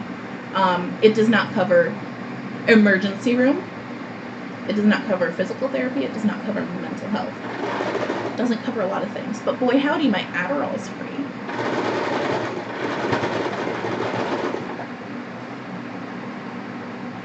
And like having a no copay insurance policy, I went to the doctor for everything. It was great. And it's not abusing the system. Like, I wasn't going for anything that you don't need to go to the doctor for.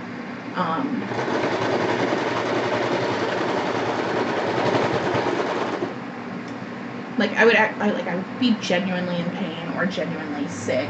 I'm not someone who's a hypochondriac or who thinks I need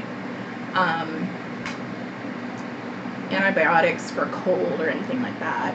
But like there's one time that I thought I had like a sinus infection or an inner ear infection or something like that, because it did turn out to be a cold, but they did test me for a couple things just to be sure. But like I was sick, like cold-like symptoms, runny nose, etc. But I was so dizzy. Like I was walking with my cane even though my knee was fine, because I was so dizzy I didn't want to fall over. And so I went to the doctor and was like, I think something is wrong. can we find out? And it did turn out to just be a cold. However, they gave me a medication for dizziness to help me with that particular symptom so that I could actually work, because I was so dizzy that I couldn't even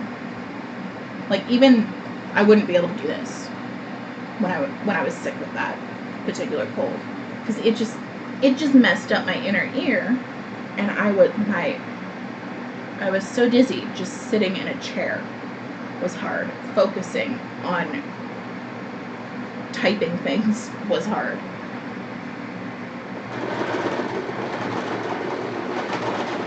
So I actually left work and went to urgent care, and they gave me something for dizziness. Like, that's not abusing the system by going just because you have a cold. Like, it's like, I would like, because I've thought I've had a cold before and it turned out to be a sinus infection. So let's just make sure which it is. If it's an infection, they can give me something. If it's not, they can tell me it's not. No, they did test me for strep, which, oh Lord, me and strep go way back. Strep is my buddy. I wish it wasn't. When I was in high school, I got strep.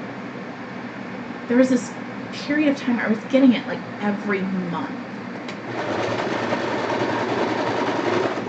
To the point where I'd just walk to the nurse's office and go, I have strep again. And she'd look at my throat and go, yep, I'll call your mom.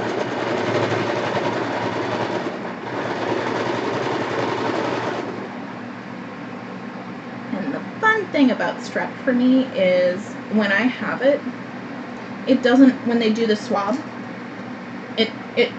the result comes back negative. The strep test says, I do not have strep. But if you look at my throat, I clearly have strep. It's red, it's irritated, there's the white splotches. Also, there's a certain strep feeling. Like, there's a difference between a regular sore throat from a cold or something else and a sore throat from strep. It's just uniquely scratchy. Nothing else feels like strep. So when I have it, I know I have it because it feels like strep. And so some doctors will notice, like, they'll look and see that I clearly have it based on my symptoms, but the test is negative. And some will still prescribe me the antibiotics for strep anyway. And then some, well, actually, this has only happened once, but it's been enough to stop me ever going back. I had one doctor that, like, I clearly had strep. I knew I had strep. And because the test was negative, he insisted that I didn't, and that I was just trying to get antibiotics for cold, and lectured me. So now I don't go to the doctor when I have strep.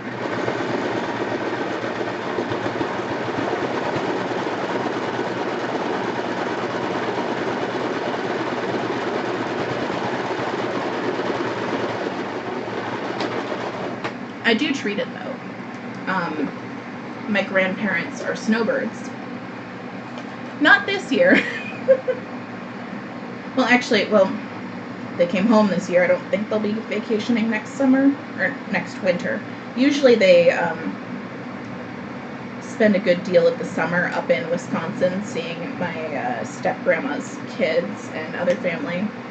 And they also go to Canada for a bit. And then in the winter, they go down to Texas. They also spend a good deal of their time. Well, they camp. They take the RV and park it in Texas in a campground with a bunch of other snowbirds. And then they also make a lot of day trips into Mexico because they're right on the border. And they stock up on a lot of prescriptions while they're down there. Like, if you go to their house, they have an entire cupboard of amoxicillin. And which I didn't know about until one year I sat out. I didn't go to Thanksgiving because I had strep and I didn't want to get anyone else sick. So my sister went, this was when she lived with me, and she came home with a bottle of amoxicillin for me that my grandpa had given her.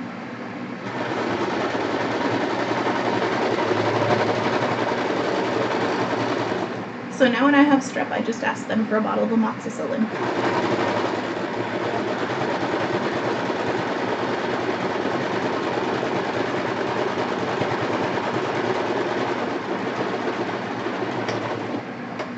Because I don't want to have to deal with a doctor trying to convince me that I don't have it when I know that I do.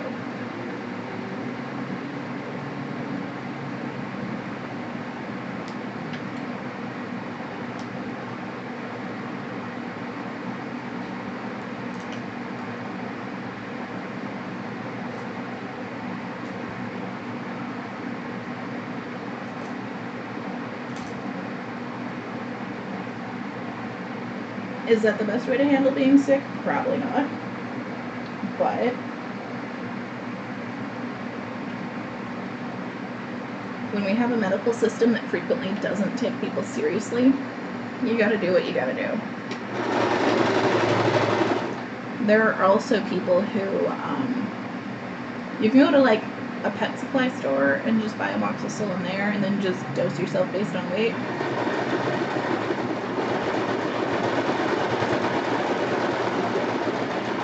My sister was telling me and my mom that. My mom was like, yeah, my horse is sick. It's for my dog.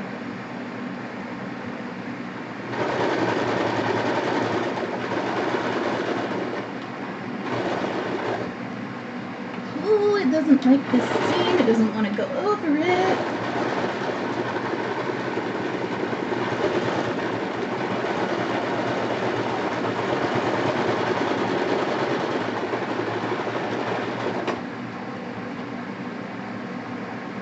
Shit, we gotta do in this country.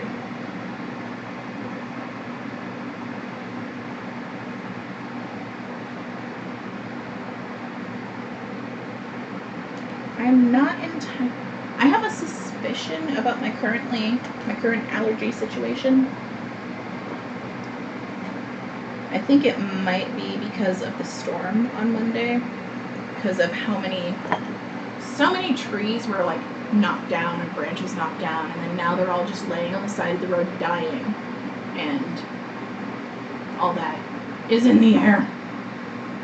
And people are out in their front yards with chainsaws cutting up trees, and it's just stuff in the air. So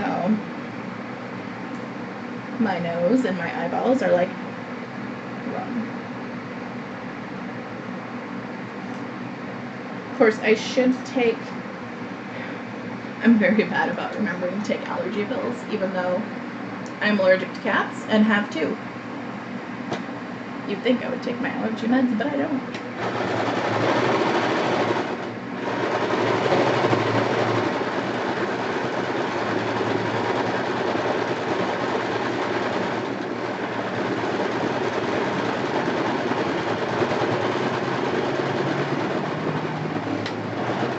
I'm allergic to both cats and dogs, and it does not stop me from wanting to pet them and rub my face on them.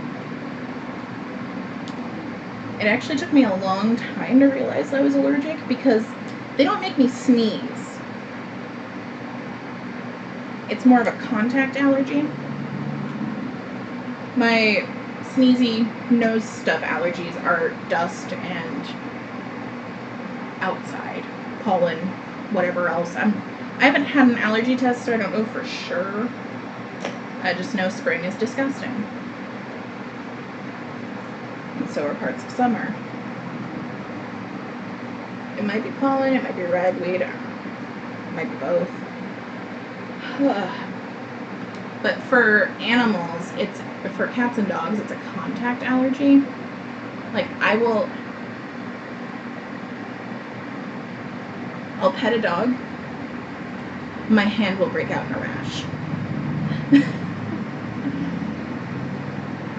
Especially if it's a dog that, like, doesn't get bathed very often, so it has more oils on its fur. I will get a rash. When I get If a cat scratches or bites me, I get big welts. It's like, it looks bad.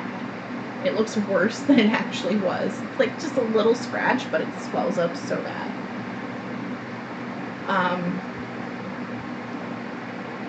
I also, this isn't consistent, but like,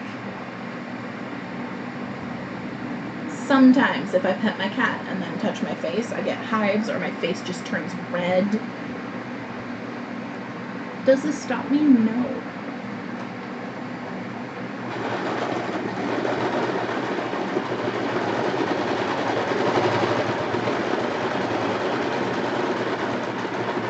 Of course, I didn't realize this allergy until after having cats on and off for so many years. And I'm not just gonna get rid of my cats because I suddenly realized I'm allergic to them. A, they don't deserve that, and B, I love them.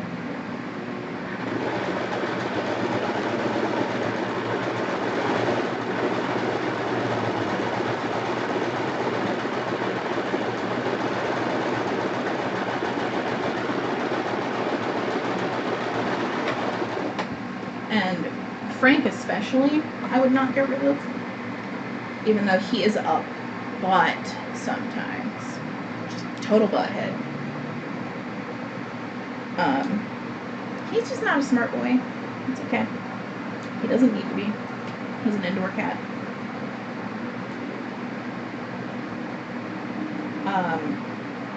He just happens to be like a therapy animal, just naturally. He just knows when someone is upset or sick or otherwise not feeling well, and he will try to comfort them. If someone in the room is menstruating, he will lay over their uterus like a little heating pad. He'll just come lay on your uterus and purr, and it is wonderful. He also, like, I make this joke about how most cats don't give a fuck. Frank gives negative fucks.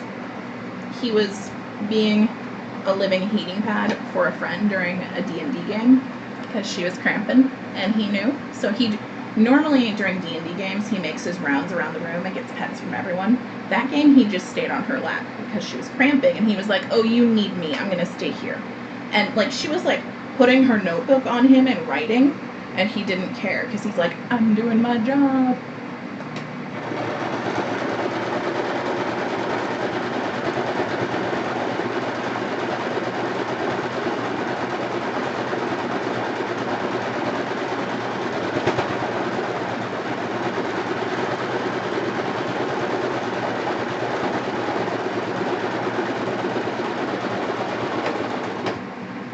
And he is such a sweetheart and just so soothing that people would ask if they could borrow him. And I'm like, no. And they're like, but he's a therapy cat. I need a therapy cat. And I'm like, he's mine. I need him. You can come over and like cuddle him, but you cannot take him home. He's mine. No baby.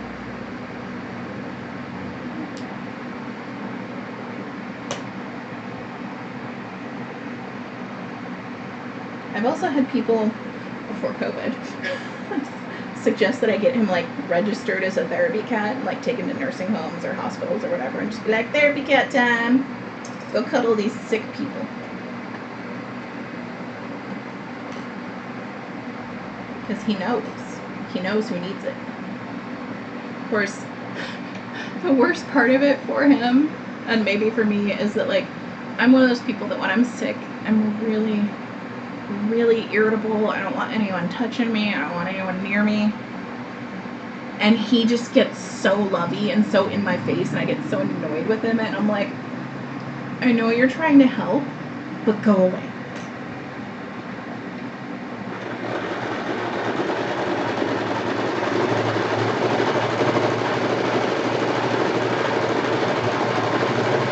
Oh my goodness, go.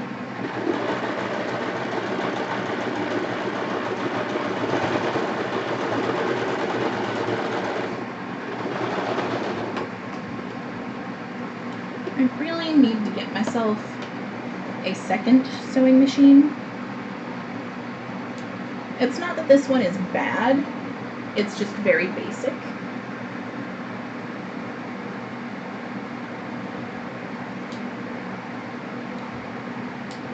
It doesn't help that these masks are lined with flannel, but even when it's like 2 layers of thin cotton, it still has trouble with where the center front seams are and where the pocket is hemmed. It just, those parts are just too thick for it.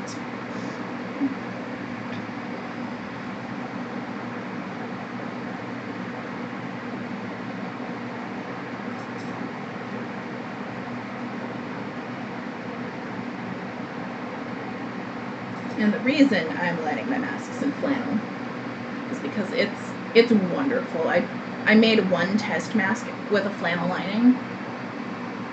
Life changer. I did it specifically because it's just they're my summer masks, which when you hear flannel and summer, you're like, what? No, that's counterintuitive. The reason they're my summer masks is because flannel is very absorbent. And I am a heavy face sweater, especially, like, I just sweat here really bad anyway. Thank you, PCOS, you're wonderful. I sweat so bad, and I just have a sweat goatee all summer. It's fine. Makeup is a nightmare because I just sweat off, and then I have a skin goatee with my perfectly done rest in my face, because why not?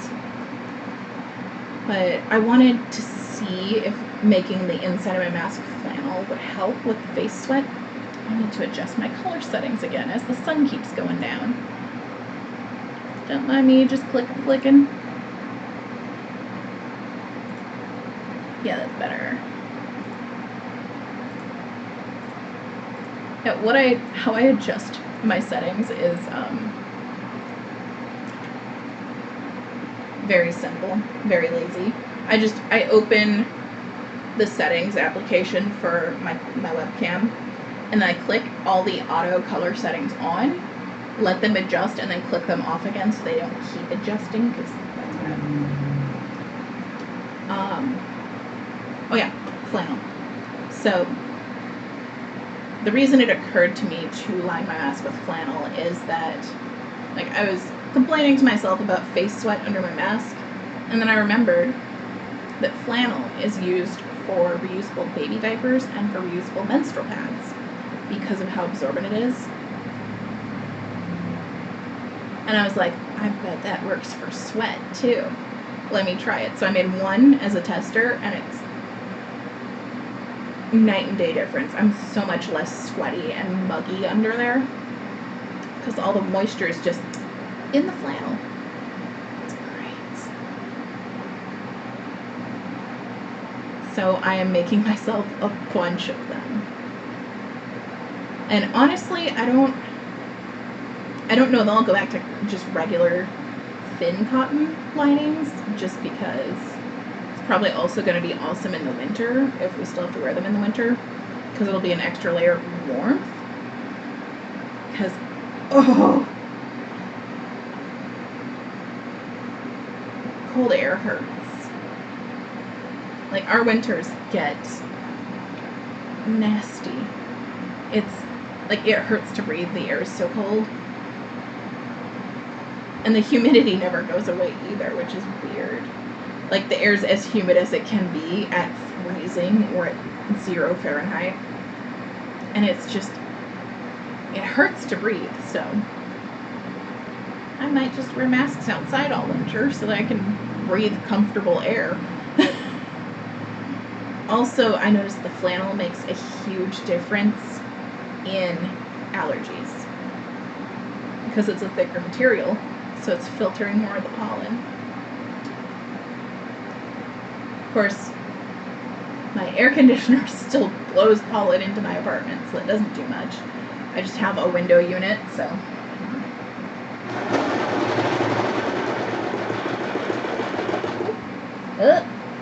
Yep. Thread broke. But yeah, flannel mask.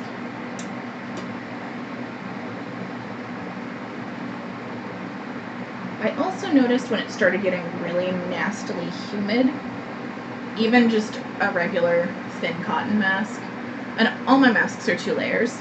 I make them all the same way. It's an outer, because the pattern I used said to make it 2 layers, so I did. The first ones I made were just 2 layers regular, and then after that I started making them all so they have a pocket. That way if you want to put a filter material in, you can. I haven't been. I tried it once, and I didn't like it. Or, no, I tried it a couple times, and it was too much. Well, the times that I tried it, I was leaving work, and I just got, like, some of the, like, brown paper towels that we have in the break rooms in the bathrooms at work, and I put that in there.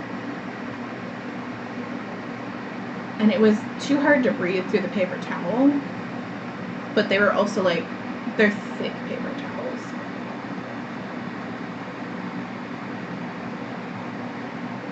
I might try it again, but, like, use a coffee filter instead. So those are a little thinner. Oh, heavens to Betsy, I hate. Let's snip it so it's nice and fresh.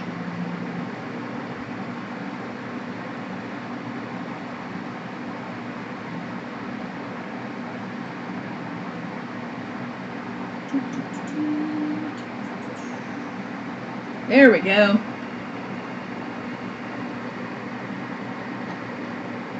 You know, I should try my unlocking the door trick, or getting a key in a lock trick with threading needles. For some reason, when I can't get my key in the lock, if I tell myself, think of your secretary, it goes right in. I do not have a secretary. I'm just highly amused by Mel Brooks movies. Also, my best friend thinks it's hilarious that that works because I am a bottom.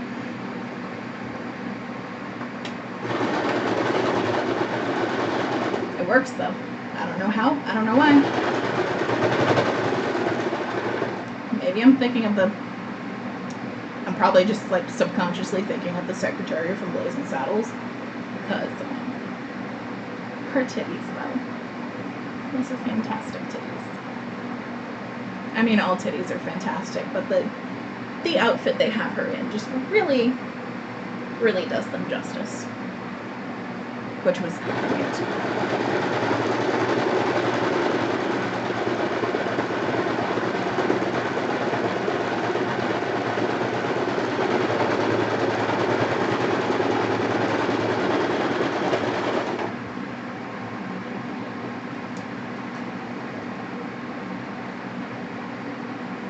Yeah, when it started getting humid, I actually noticed an interesting phenomenon. Because I would usually, because I will frequently walk to the gas station to get some snacks because it's close and I don't drive. Even if I did drive, it's way too close to bother driving.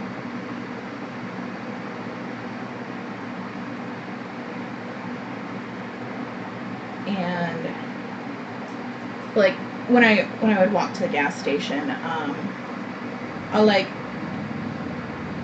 once I get out on my front porch, I put the mask on, walk to the gas station, get my snacks, walk back, take my mask off before unlocking the door because I don't know, that's the order I decided to do things in my brain. And I noticed a few times that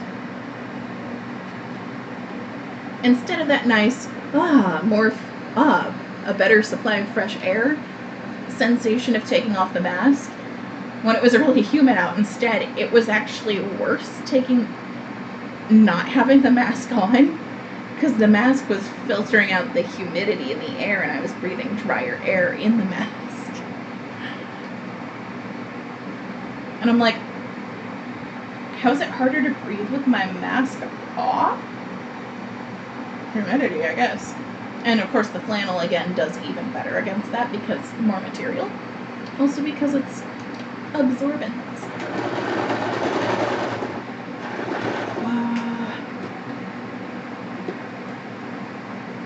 This machine, like, I got a pretty basic, inexpensive machine.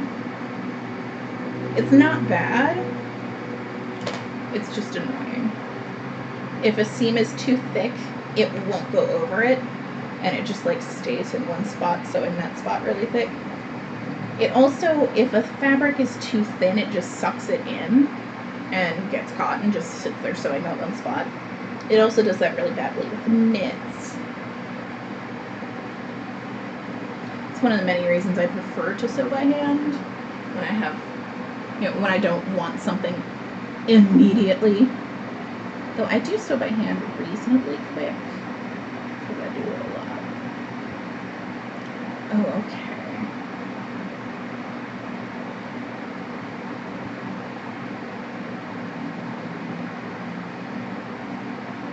I don't think these two threads are getting along really well.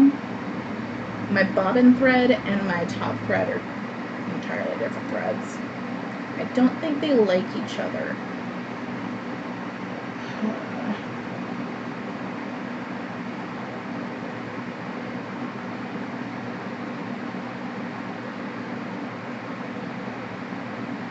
My bobbin thread is old vintage thread. The stuff that comes on the wooden spools. Someone gave me a bunch of it one time. Like, his dad had died and he was cleaning out his house. And they were like, hey, fellow Renaissance Fair folks, come help clean my dad's house out. You can keep shit. And there was like a sewing kit that they asked if I wanted, because obviously there's a ton of thread in it, so I've been using it, and it's okay. It's okay for hand sewing usually. Sometimes your thread will randomly just, it won't even snap, it'll just like disintegrate in the middle of a strand as you're pulling a stitch through, and it just like here, that thread just like, it's worn thin and it just falls apart. It's very fun.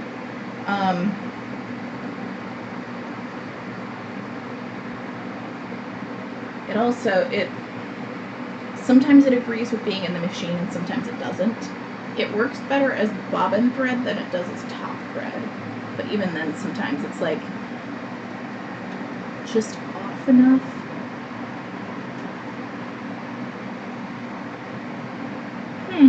That is interesting. The top thread that I have right now it's new thread. They're both cotton, but the top thread is actually way looser of a twist than the old vintage thread in my bobbin. Okay. We're gonna try you again. There.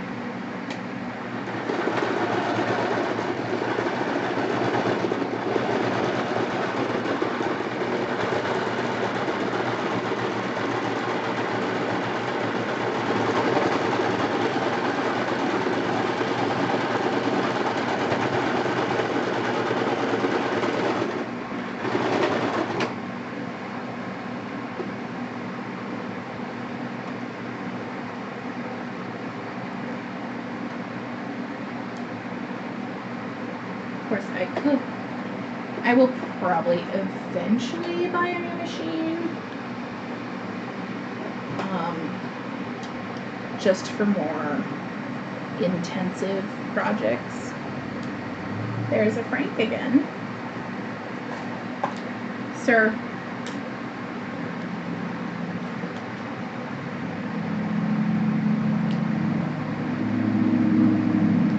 You're just gonna lay down right there? Okay.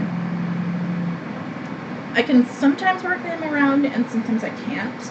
Sometimes he'll just lay down to be near me.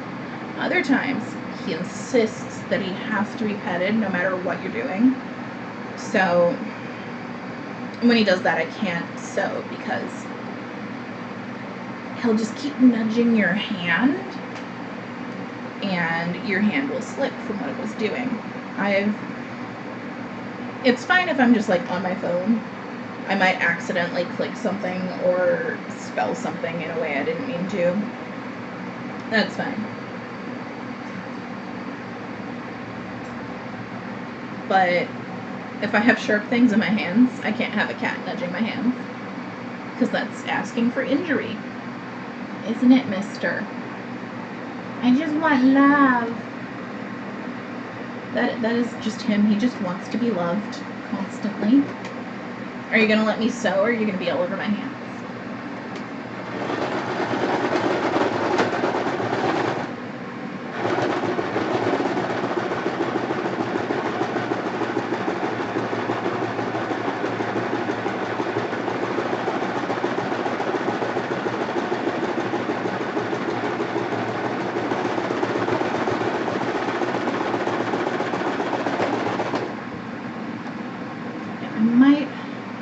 I might start saying Franklin. You cannot play with the thread, sir. No. No. No. You're going to have to vacate the table if you're going to keep playing with my thread. I may start saving for a new machine soon, or I may not. I'm not sure.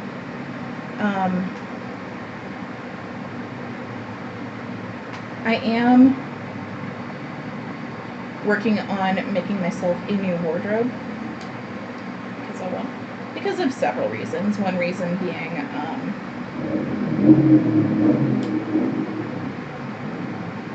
indeed, person with a loud vehicle, indeed. One reason being that my endometriosis has gotten worse over the past few years, and the wardrobe that I have is not super endometriosis friendly.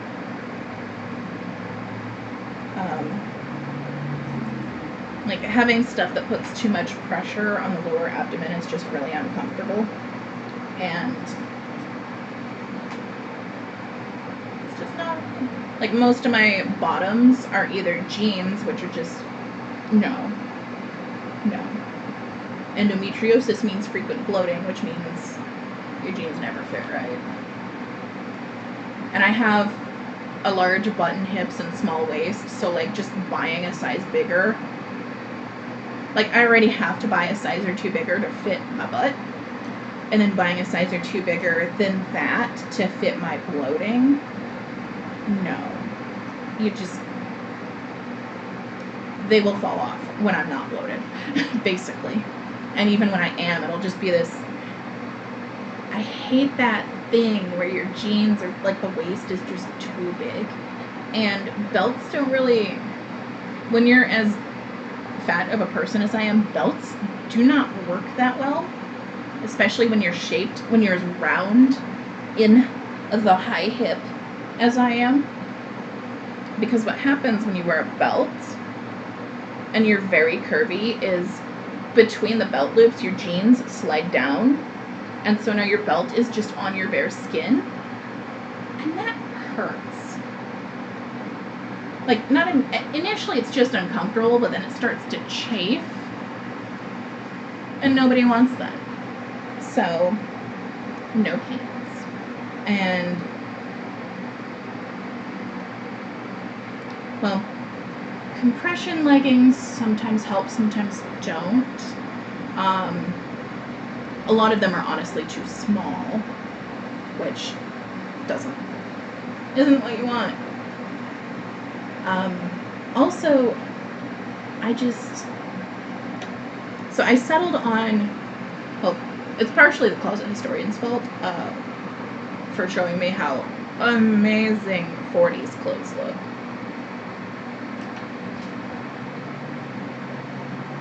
And it occurred to me that the way that everything in the 40s is, like, kind of high-waisted, like, it hits at the high waist and then it's just loose. That is great for endo. Very comfy. Please give me. On top of that, I also feel like 40s clothing, like the look and style of 40s clothing, to me, personally, for my own expression of me, for my own personal gender and orientation, expression. To me, 40s style clothing is just like peak lesbian aesthetic give.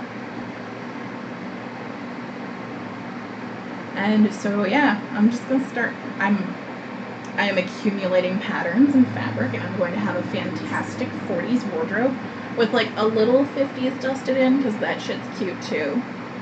Because femme AF.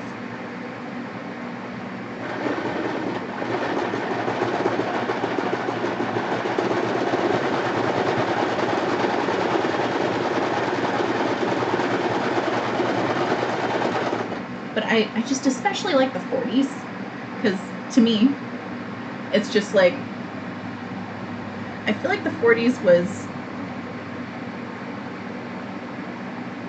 it just sort of had this feeling of like, oh, the men are at war. Let's be the men now. And then they came back from war, and everyone's like, God damn it, I gotta put on a skirt again. Damn. Of course, most of the things I'm making are skirts and dresses because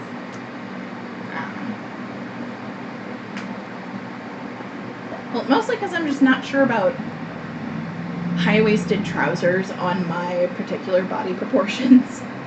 Because, oh boy.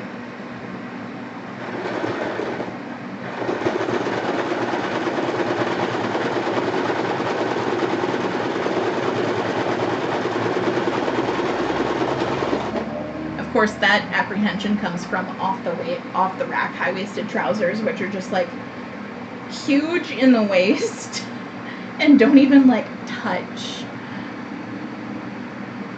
It's no. But I'm going to be making them all myself, which means I can actually shape them to fit my body correctly. Which in 40s land means make them extra baggy in the hips, which I'm okay with. Sounds comfy. Oh yes, water. I should drink that on occasion.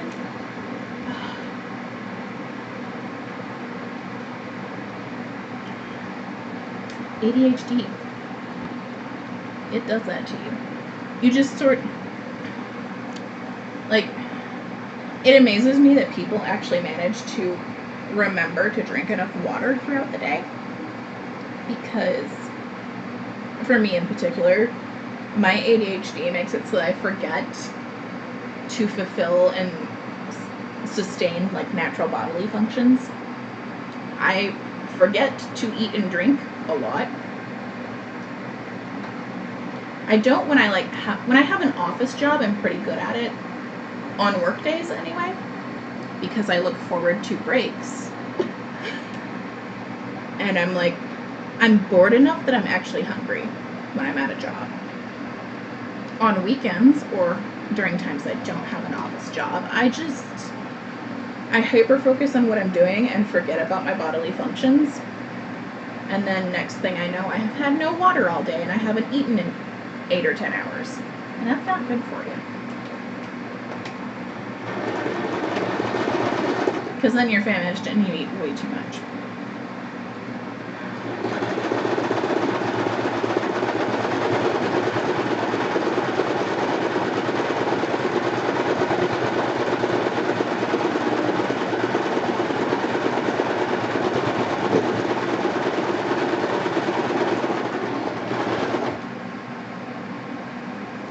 Another bodily function that I'm bad about because of my ADD is going to the bathroom. I'll be aware of it, but I put it off until the very last second because I'm just like, okay, let me just finish this. No, let me just finish this. Let me just finish this. I just don't like to stop what I'm doing. But anyways, saving for sewing machine, maybe. Like, on the one hand, like if I'm going to be making especially heavier weight garments, which I will want for the winter, this machine is going to struggle. But on the other hand, I kind of want to sew it all by hand because I'm me and I just do that. I have a dress that I'm making right now that's almost done. Let me grab it. Indeed, empty bottle, indeed. This dress, I drafted the top off of another button-up that is comfy. Because my grandpa gave me a ton of these because they're too small for him, and he just wanted to get rid of them. And I was like, well, I wear men's button-up shirts, and also I sell clothes on like the internet. So if I don't wear it, I'll just sell it on Poshmark or eBay or something.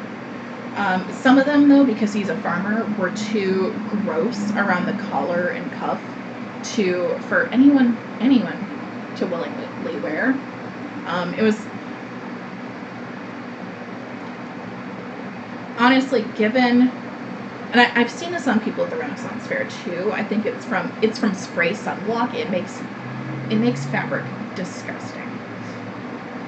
And it was for him, it was like part that, part, doing farmer stuff, being in the field, getting sweaty and dirty, and that mixes with your sunblock and just makes your collar and your cuffs disgusting.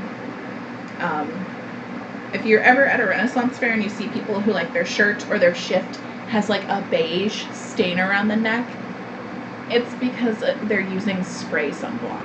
For some reason, the lotion, the rub-on sunblock doesn't do that, but the spray does. It turns stuff beige and disgusting. But I drafted this off of one of those shirts. Like when I got them, I went through and cut all the collars and cuffs off, and I was like, I'll do something with these. I saved two that I'm going to turn into fancy ladies' blouses. I'm just gonna like sew lace around the neck and the arms, so they're fancy. I might actually put darts in those too instead of just wearing them all frumpy like this, even though this is comfy. A lot of what became of those is masks. This flannel is actually the shirt that I drafted this dress off of. This is entirely hand sewn, the seams. And also, I put elastic in the waist and I sewed that in by hand because I'm crazy. I used, I didn't have any other elastic at the time. Well, I did. At that time, all the elastic that I had was elastic that I had purchased to make underwear with, which I haven't got around to aside from one pair. So I used this white stretch lace as my waistband elastic because I wanted a pull-on dress. I didn't want to make buttonholes. I didn't want to do a zipper. I didn't want to do any of that. So I just made it so I could pull it on. Because these shirts I can just pull on without unbuttoning them. I don't have to do them up because they're a little big for me. And that's the way I like some things to fit. So this is, I drafted the pattern based on that for the top, and then I made it empire waisted with elastic to bring it in so I can just put it on. It does have pockets. I think I made the top of the pocket a little too small because I made the pocket by just tracing around my hand like this, but then I brought it up too close on the wrist. So I need to make a new pocket pattern for anything else I put pockets into. Yeah, this one's really tiny. I sewed up way too close on that one.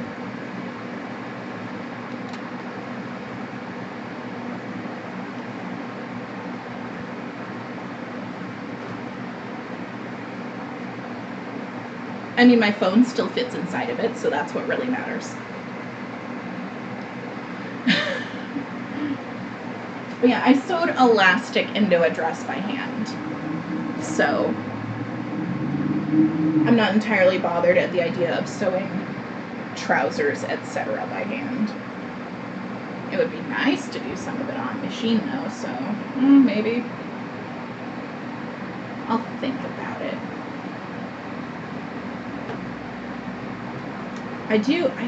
Honestly, I kind of prefer hand sewing because I feel like I have more control. Like, if you go off the line, you can correct sooner. Because, like, if I'm sewing a mask, I have messed up sewing the line on a mask before. I've messed up on a couple seams too in the past. Like say I'm sewing this top stitching. If I veer off here, it usually takes me to almost the center seam to correct. And I've also like veered off at the center seam and not even managed to fully correct by the end of the seam. So that's fun. Whoop. Whereas hand sewing, you notice within like a couple stitches and you can just like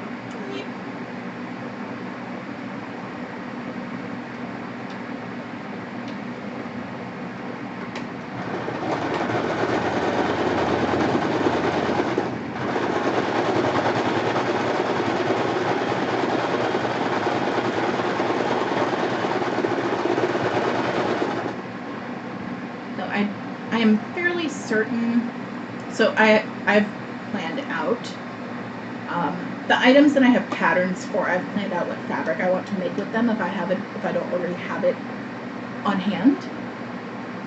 And there's a few items I do want to make out of silk, which I'm probably going to hand sew.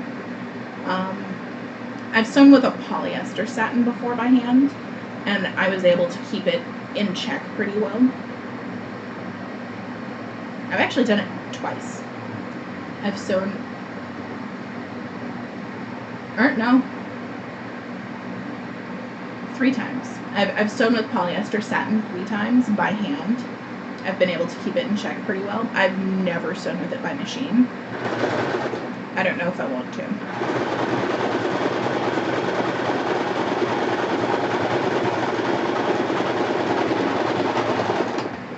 Also cotton by machine because it sort of grips itself and stays in place pretty well. Anything slippery I'm probably going to sew by hand just because that's easier to me. I don't want to fight with something I'm sewing.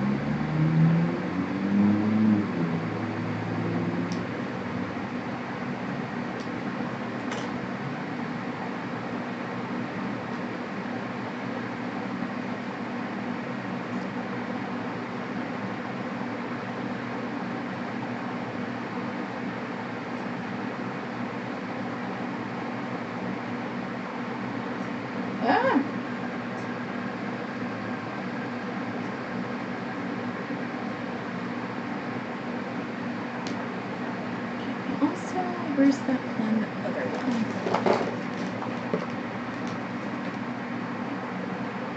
That's where I put that one. Yeah, I have another one that's almost done. It just needs the nose wire. So I'm gonna set that over here. I'm not doing nose wire next, but it's coming up.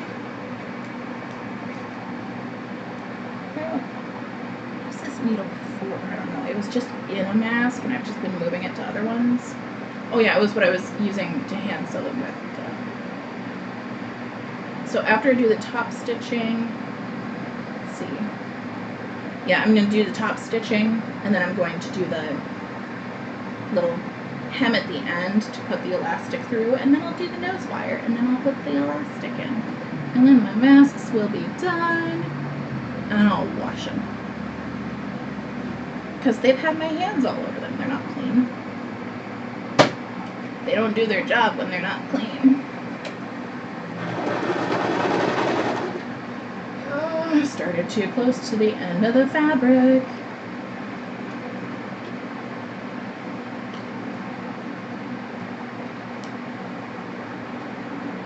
I do want to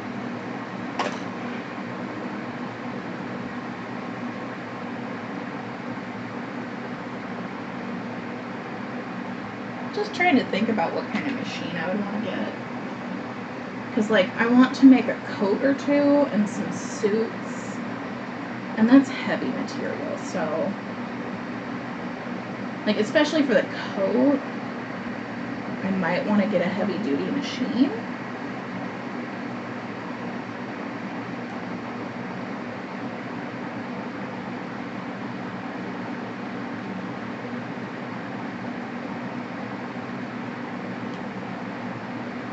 I'm also making a fair amount of garments that are knits, and this machine hates knits. I will sew on it with them because you kind of need a machine to sew knits. I mean, I've seen things mention using zigzag hand stitches, and that's too much for me now. Like, of all the things I will do by hand, I'm not gonna figure that out. I could, but I won't.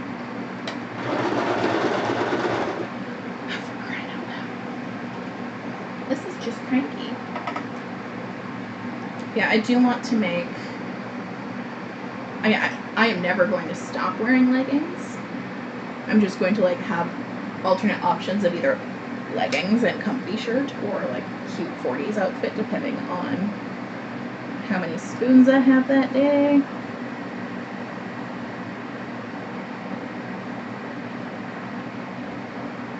And another of the reasons I want to make new leggings is most of mine are either like just polyester completely, or they're like cotton polyester blend, and I am trying to get rid of polyester in my wardrobe. The main reason being that it's like awful for summer. It's so hot.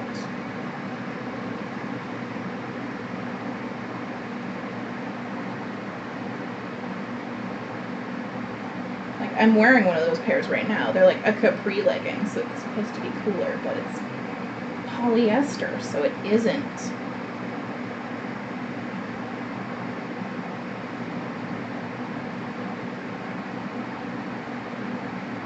Compared to this shirt that I'm wearing, which, yeah, I totally would just wear like a men's shirt and leggings because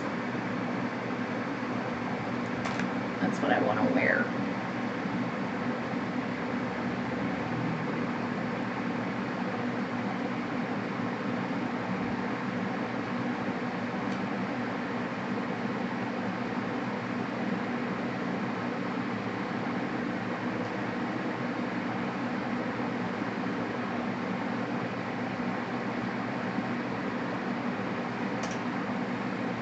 Yeah, this is, not only is it 100% cotton, it's really thin cotton, because this is, most of the shirts that my grandpa gave me are Wranglers. So, like, they're made for people who are out in fields, and, like, they're made for farmers and ranch hands and cowboys and stuff, you know, people who are doing physical labor outside. And you need some cotton, but you need it to not be too thick.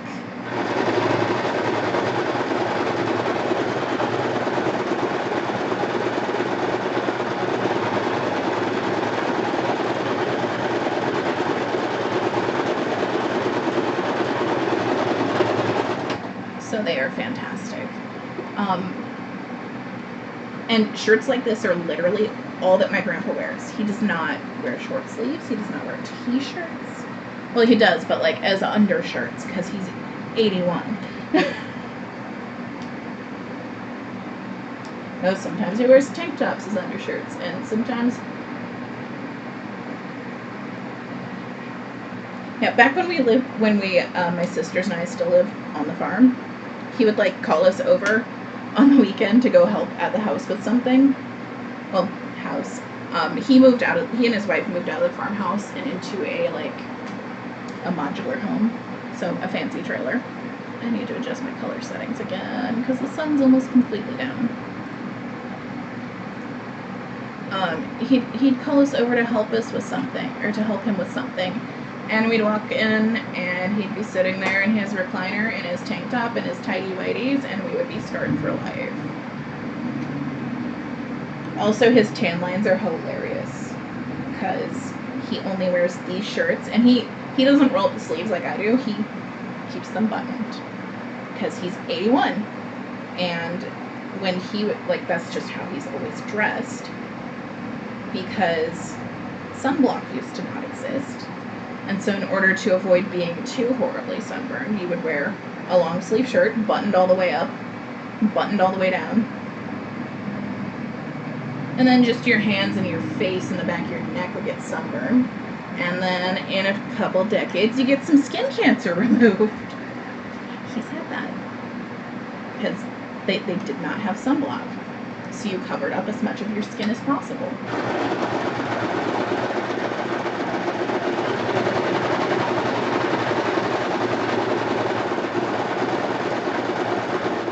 And he's just maintained that habit because he's had skin cancer, so he wants to keep his skin protected.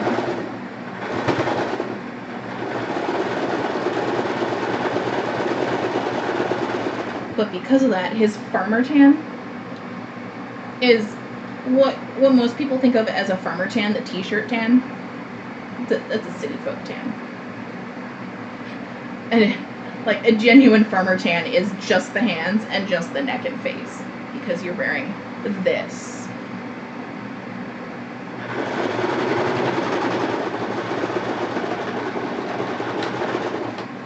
So in addition to, you know, wearing something that covers him completely, he is also, like, the entire time I've been alive, he has been very, very, you have to wear sunscreen. Like, we would, when I was a teenager, we would go to the farm for, like, a couple days, in the late summer and do some chores, and then he'd give us money for school clothes. And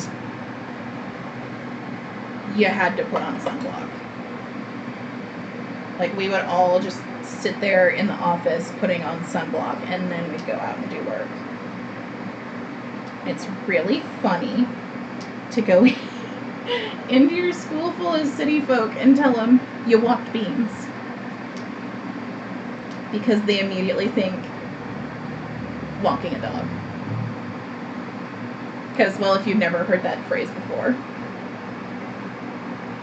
that's the only walking something you're familiar with. And so they'd be like, so you put a leash on him? And no. Walking beans is walking up and down the rows of beans and pulling weeds. For some reason, it's not called the same, it's not called walking corn when you do it in corn, or at least my family doesn't call it that. Yeah, we'd walk beans, or we'd, well, for corn it's called doing shatter cane, because shatter cane is the worst weed that occurs in corn. And shatter cane, actually, it's evil. Hilariously, I've seen someone in town who had shatter cane growing around their mailbox as like a decorative plant, and I was like, what? But shatter cane it's a weed, and the top tassel of it looks like the tassel on corn. But the rest of the plant doesn't look like corn, it's just like a stem with tassels. And so you gotta go pull those up. Sunflowers are the worst weed to pull because they're tough. They don't want to come out. Also, the thing that made us giggle is we'd find hemp plants, because hemp is a weed. It just grows wild.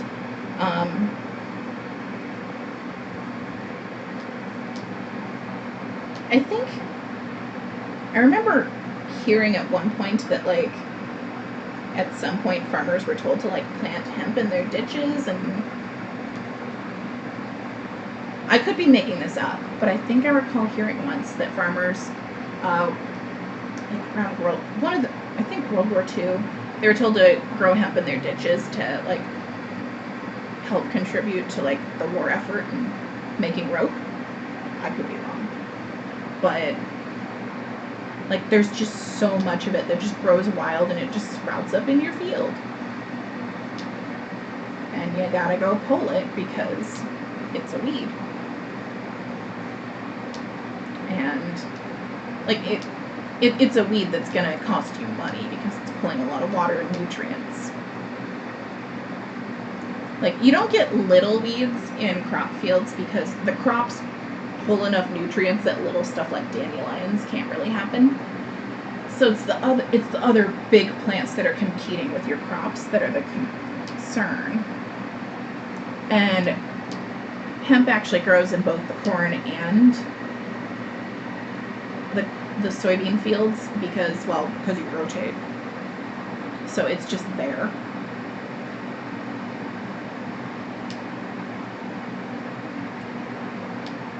Because, well, one of the problems is that, like, when you're pulling weeds, some of the seeds fall out of the plant and then it grows next year. So you gotta go pull it again.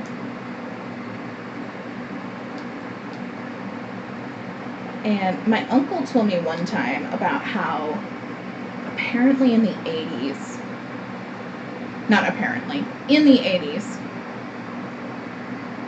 when the war on drugs started, the local police department was going to crack down on all that weed growing wild in the cornfields. Oh, they got marijuana growing out there. It's hemp. I'm not going to say you can't smoke it because if you're determined, I mean, you can pick some hemp and put it in a joint and smoke it. You're not going to get high. You're just going, well, anyone I know who has smoked ditchweed, which is what we call it when it grows wild, has just gotten a headache from it.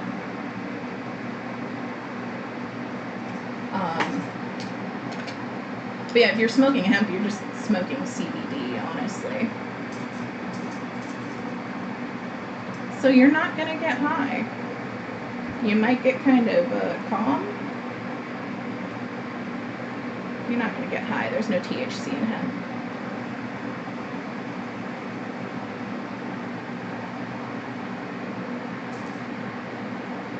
But, of course, it was the 80s and the war on drugs and Reagan. So they're going to crack down on all that marijuana growing wild. So one day a bunch of cops pulled up at the farm and got out of their cars in their, like back then cops wore dress shoes apparently. So they went out into the fields in their like dress shoes.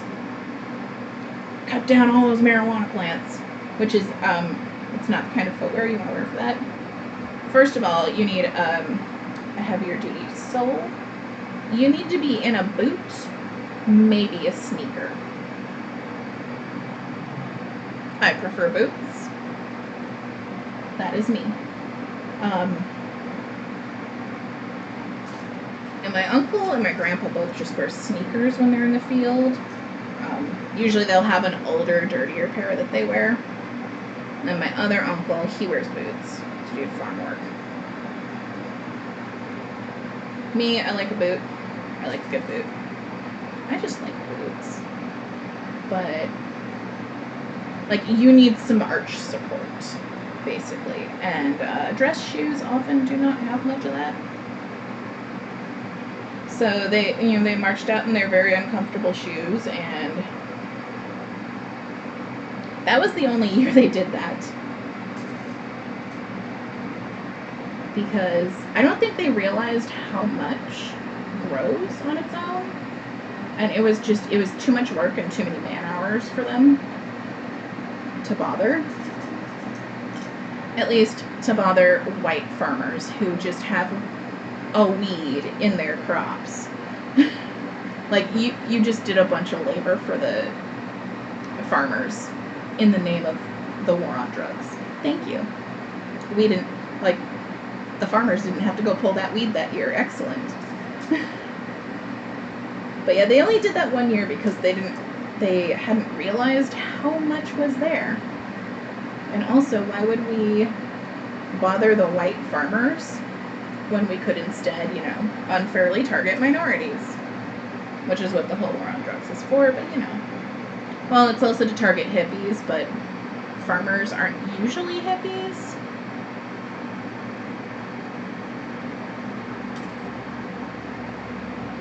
One of my uncles, he's not like hippie, but he's like, he doesn't trust the man. When I was a wee child, I didn't understand his deal with like not trusting the cops, not trusting the government, all that. And then I grew up and went, oh, you're right. But also, you're a tall white man.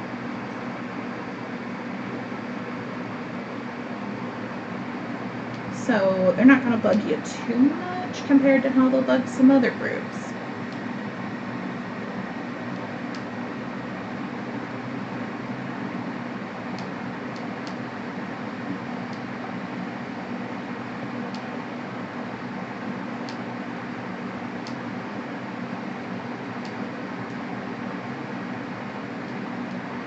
It's also interesting seeing the political opinions of various farmers in my area. Like, we have some very staunch Republican, pro-Trump farmers, but like we also have some really super liberal farmers too. Some friends and I are part of Iowa CCI, which is a group that's like community outreach and like trying to like lobbying city council to pass stuff. We were working on the racial profiling ordinance that City Hall dragged their feet for like almost 2 years on. And there's one guy who was part of that, who he's a farmer from Marshalltown, and he's just your standard white farmer. You would, like, a lot of people would assume he's like very Republican, very racist, very, the stereotype. But he was just super liberal, very anti-racist, cannot stand racism, can't stand the way that minorities are targeted in our state and our city. And we have a fair amount of that. We also have the confusing ones, like my grandpa is really racist, probably homophobic and transphobic. I haven't really discussed anything of that nature with him because I don't want to fight. I'm gonna end up fighting, and I don't want to fight. But yeah, he's just like super hateful, bigoted person, but he votes straight Democrat. Part of which I suspect that he was a Democrat before the party shift, and he just never changed over to being Republican. But he does have some like liberal ideas, like he's very for universal health care.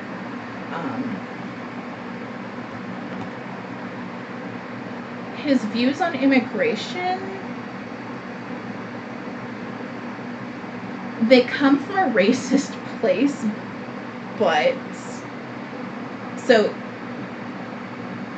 he does that racist thing where he hates black people because he thinks black people are lazy, but he loves Mexican people because he thinks Mexicans are hard workers. So he doesn't mind people from South America immigrating here because they're hard workers. And it's like, okay, I mean, like on the one hand, like your opinion is based on a place of racism, but it is the right idea. We should let them come here if they want to. Like,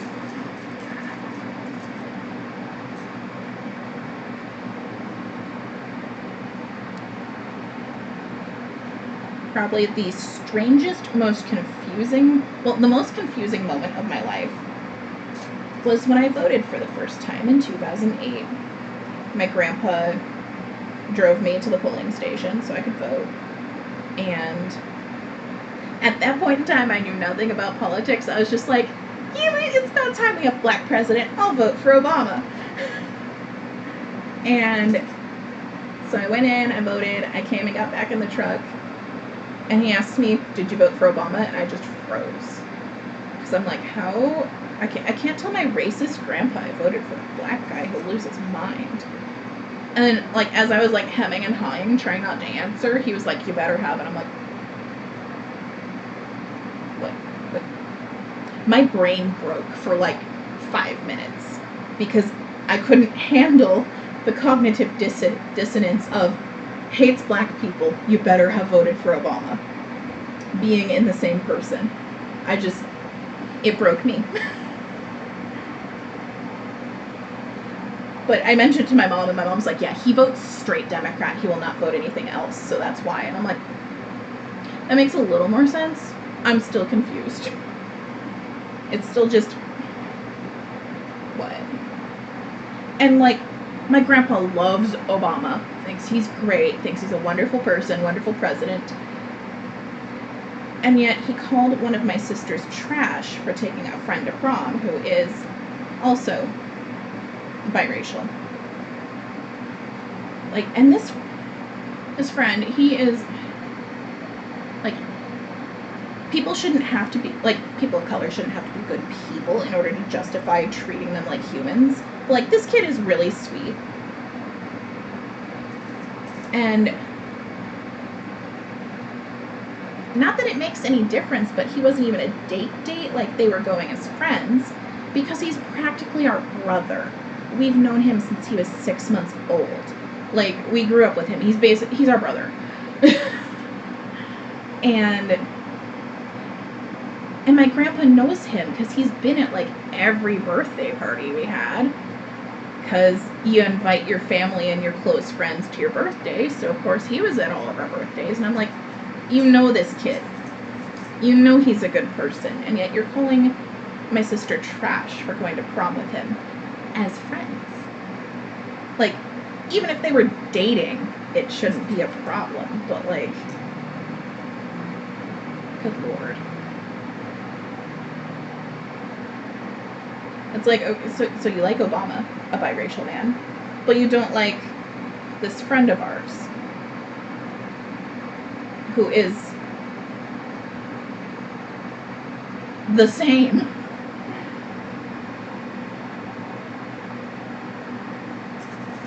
Like, and the reason we know this kid so well is because his mom and our mom are best friends. And so, you know, they'd hang out together, we'd hang out together. That's how things go. And, oh my Lord. Yeah. And then my other sister, I think, was dating a black guy recently, and my grandpa was saying all kinds of nasty stuff about that.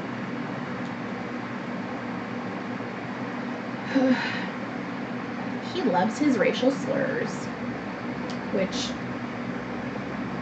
ugh.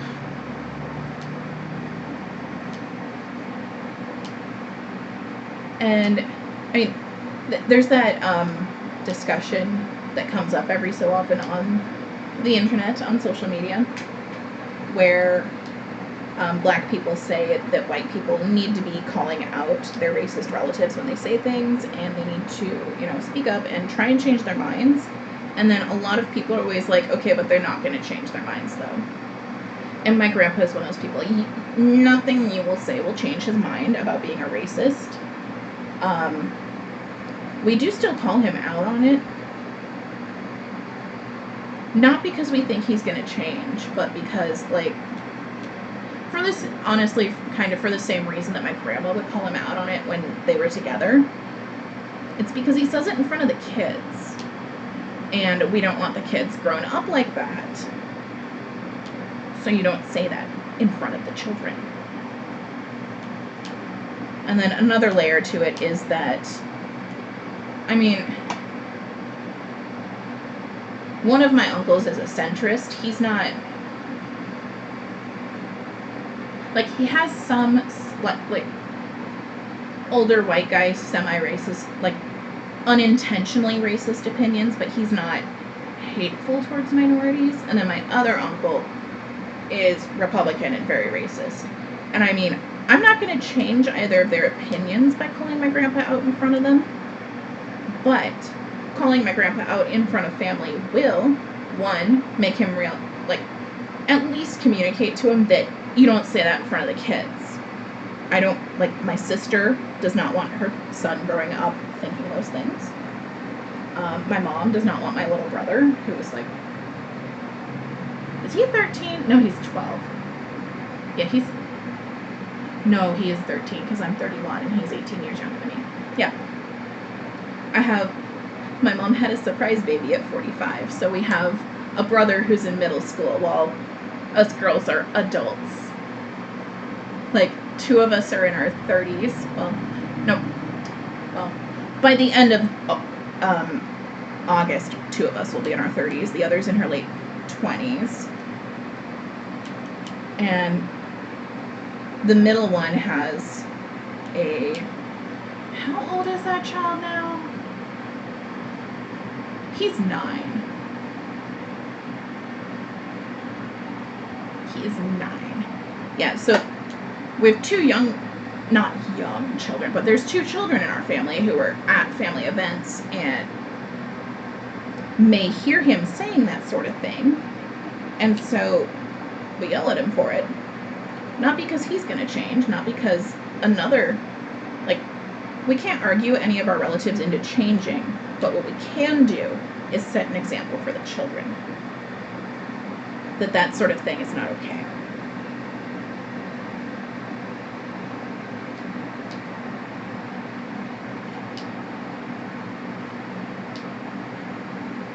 And I have mentioned that on many Twitter threads in response to other white people whose relatives won't change, because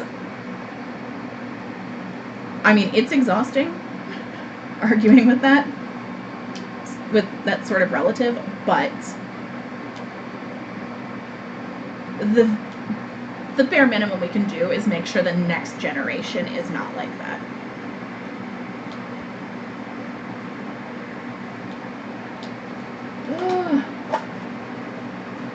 It is allergy nose blow time again. Come here. Come on. Ugh.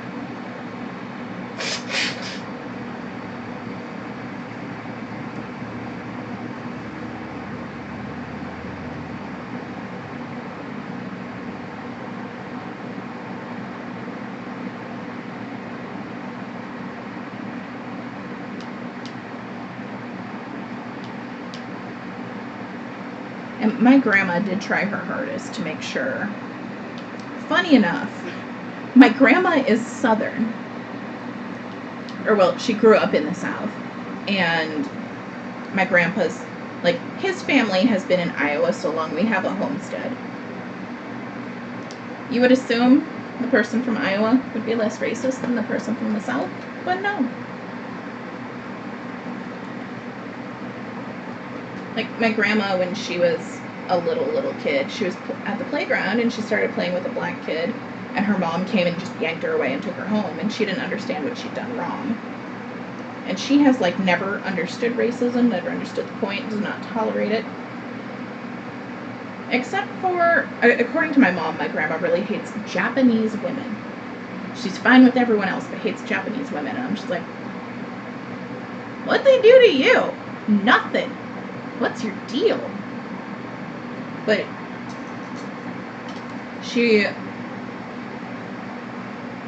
unfortunately, it didn't work for my uncle, because he's garbage.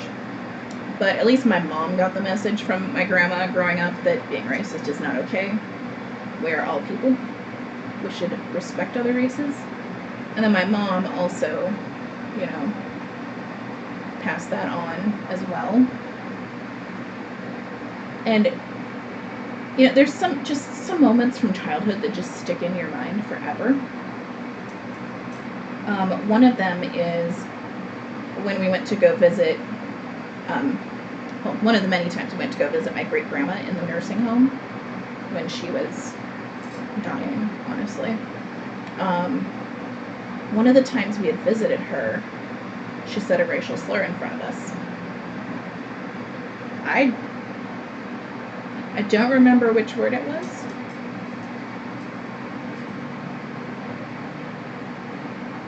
I think it was the N-word. It could have been another one. There's a few other racial slurs that she really liked, according to my grandma. Which is just gross.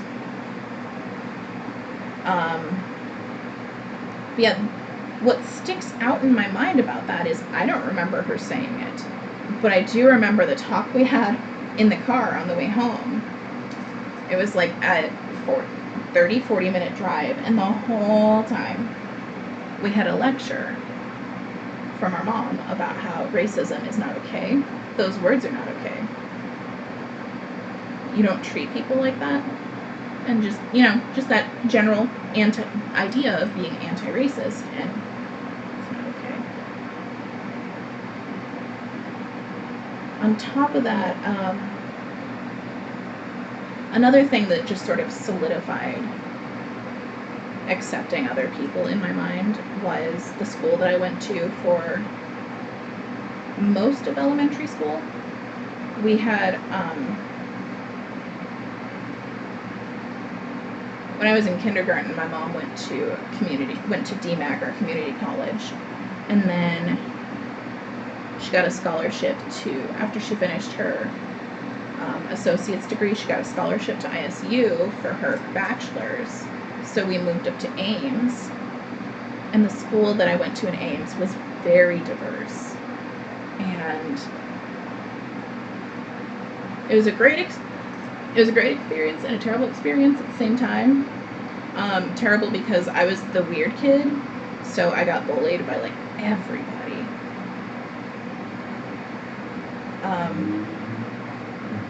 But the good experience was that I had a lot of experience, or a lot of exposure to different cultures.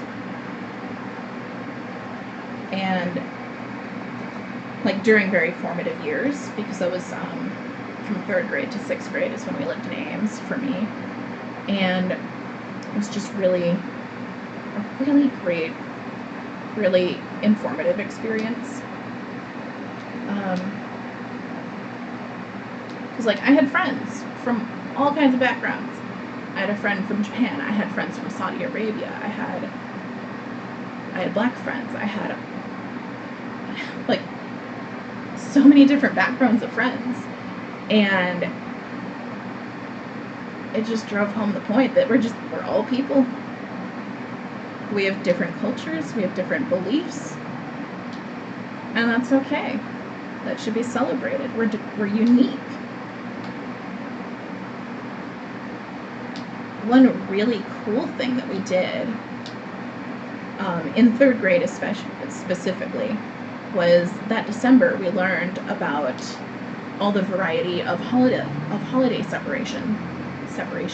celebrations that occur over the winter for various cultures, and it was so cool. Like for the Hanukkah portion, we made little paper dreidels and we played with them. And one of the really neat parts was that we had, like, there were so many different people in the class that, like, for each holiday that we talked about, someone brought stuff in from home and told us what specifically their family does. That was awesome. There was even, we even got, like, a different view on Christmas from the girl who was from Hungary.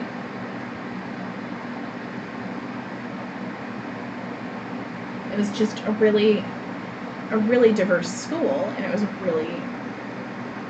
neat experience.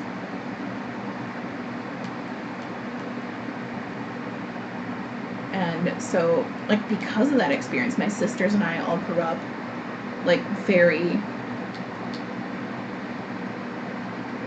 accepting of other people. Just, like, everything. Every kind of person you could be. Like, there are some things that we had to unlearn just because of the time period that we grew up in. But like we've made efforts to unlearn it. Like some of the more not okay beliefs that people had about trans people in the 90s. We've had to unlearn and, you know,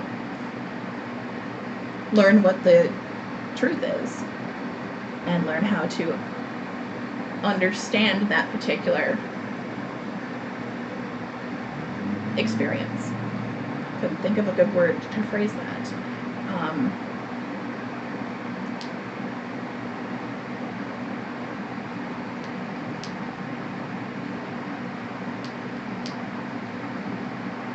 Like we wound up growing up with the kind of people who, like, during the Ferguson protests, we were like we couldn't find anything to really, like, we wanted to find something to do to help, and we couldn't really, and we were frustrated by that.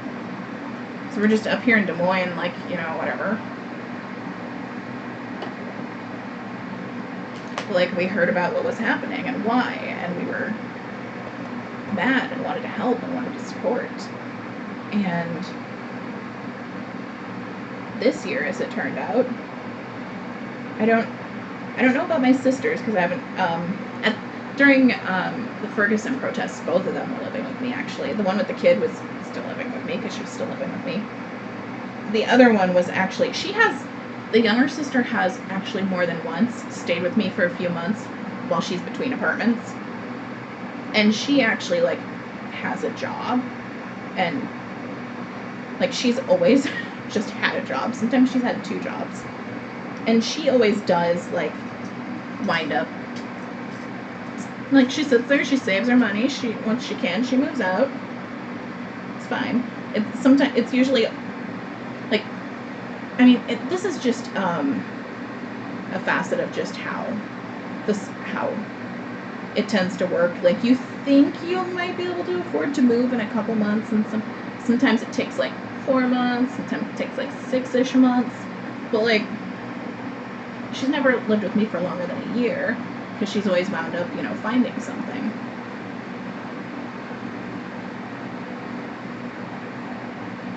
Yeah, they were both living with me during the Ferguson protests, so we were talking about it, and, you know, like, we wished we could help. We didn't know how we could help.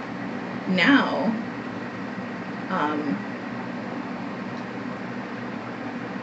during the current protests, I've attended, like, so many cities are protesting. Des Moines is still protesting. There's daily protests here. We're just not getting as much media coverage because it's not as big as, like, Portland or New York. We're making the list for police brutality incidents.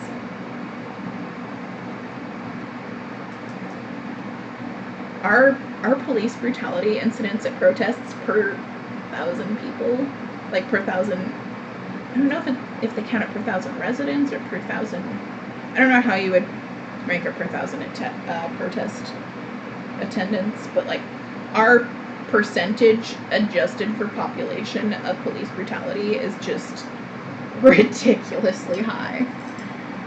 We don't have that many people here. We especially don't have that many people at protests.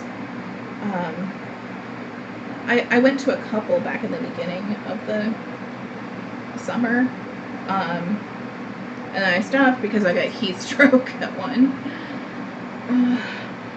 Don't go to a protest hungry and dehydrated on a hot day when you're going to be marching on asphalt at 1 p.m. because you're going to get heat stroke. Like, I was drinking water the whole time, but I was already dehydrated to start with, and I wasn't drinking enough water to make up for the sweat because it was hot. Like, it was hot out, it was bright out, we were marching on asphalt, which, unlike regular concrete, asphalt is just nasty to be walking on because it radiates all the heat back up at you and makes you hotter. It was noticeably cooler during the parts of the march that we were over regular concrete. It was so much cooler. But most of our roads are asphalt because asphalt is cheap. So I got heat stroke.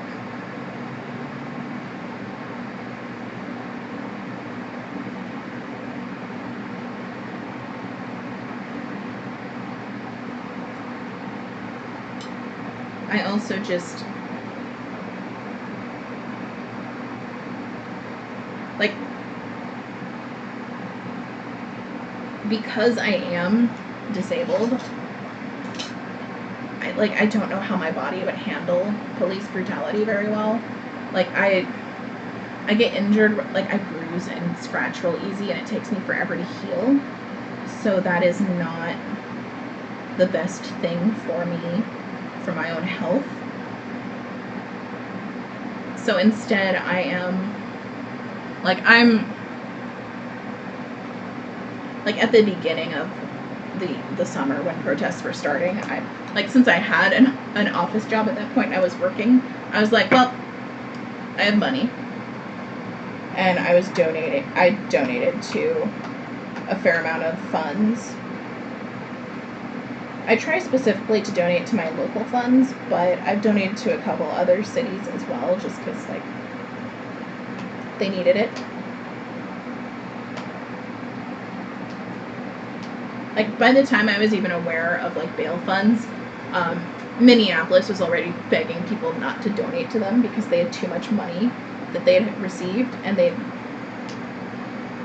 was a thing that went around a couple months ago about how, like, they'd only spent this much of bail fund donations on bail funds, and people were like, well, what did you do with the rest of it? You're embezzling.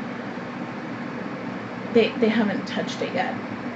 Like, it's not that they're doing something else with it, it's that they had way too much money come in, and there's so many laws about what you can do, like how much you can move at one time because of money laundering laws. So, like, they'd only, like, it wasn't that they weren't using the funds appropriately, it's they hadn't been able to use them yet because of financial laws in this country. And then people were just assuming they were embezzling, and it's like, no. Also, like, this isn't even their fault. They said they had enough money and people kept donating. So I've tried to be very aware of which funds I'm donating, so I'm not, like, adding to a problem like that.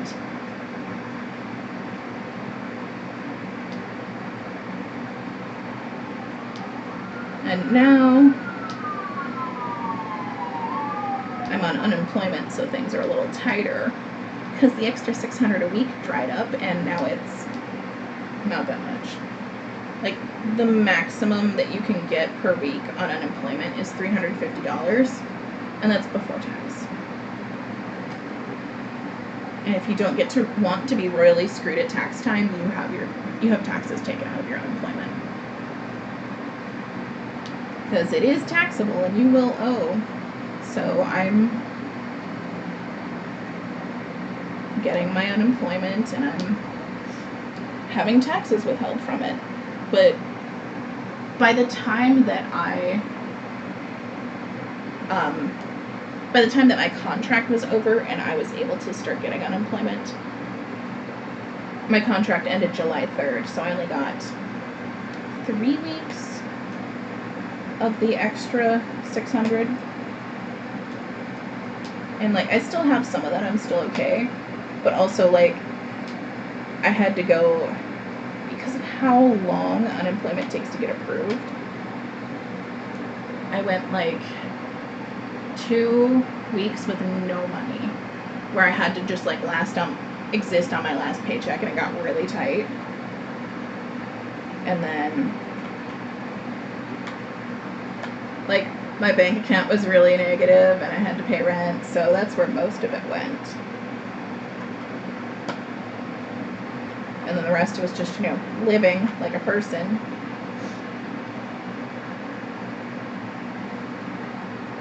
I don't buy anything extravagant. I don't spend a lot of money on unnecessary things, as rich people would say it for, poor people. But yeah, it's, like, after taxes, I'm getting, like, how much was my last deposit? Let me just check my bank account real quick.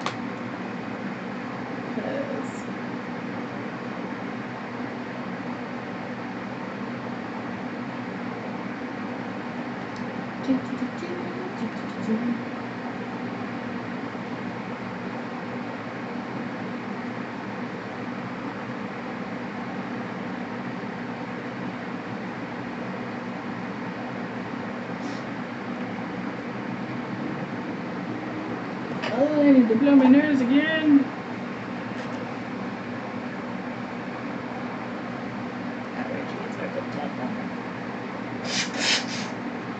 Yeah, after taxes, it's, I want to say, $260 or $270 a week, which is, come on.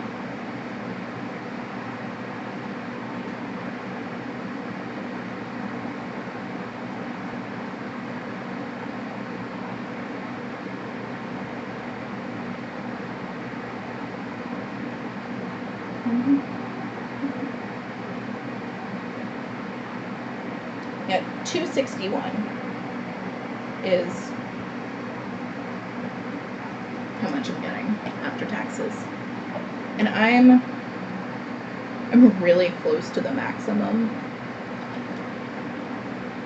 because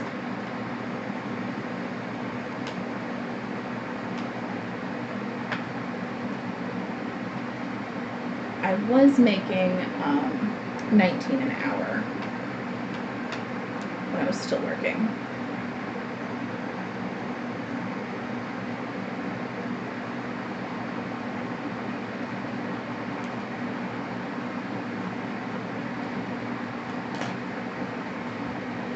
Which is just, I don't know who set the maximum amount for unemployment, but it's just like, it's unreasonable.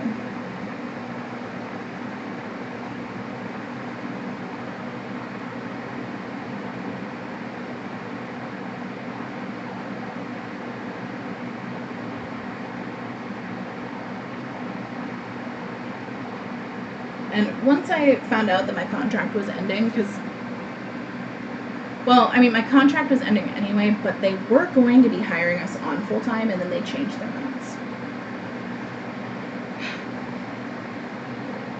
And I'm very salty about it because I had, like, the day before, I had just had my second interview, and I was, like, gonna be hired.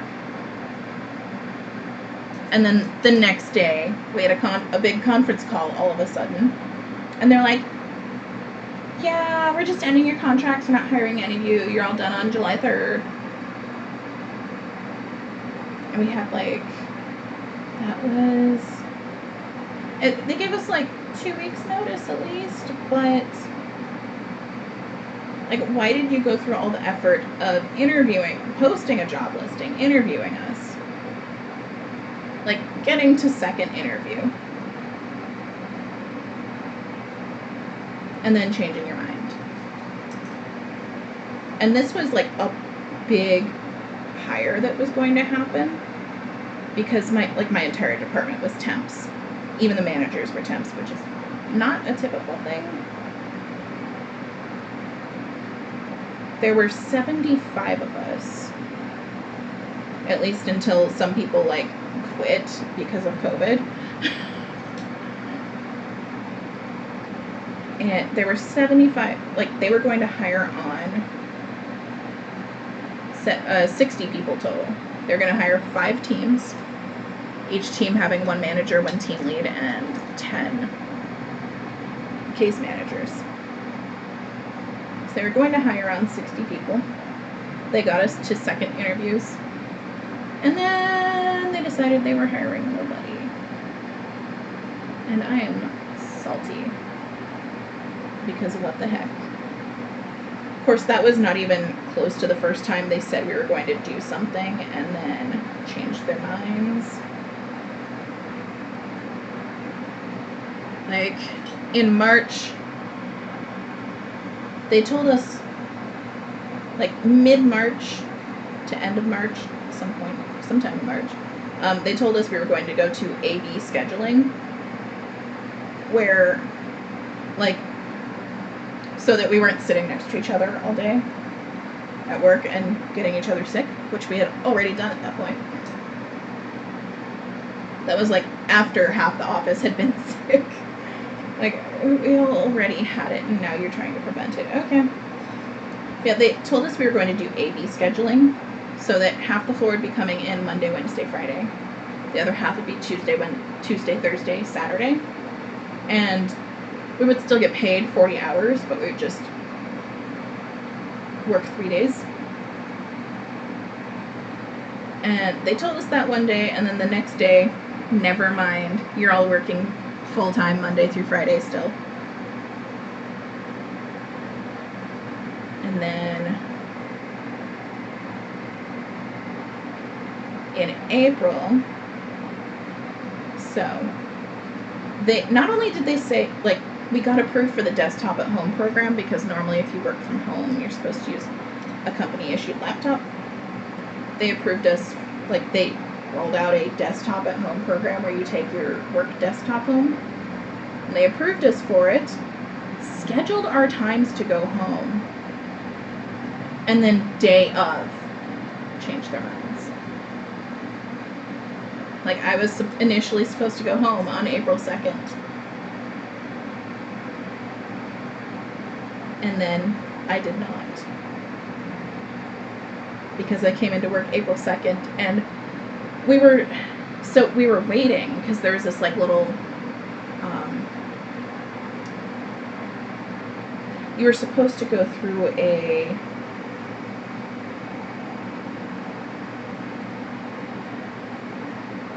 is it initiation? No, it's a similar word that starts with I, but it's different. We were supposed to have, like, some training thing that we did before we went home.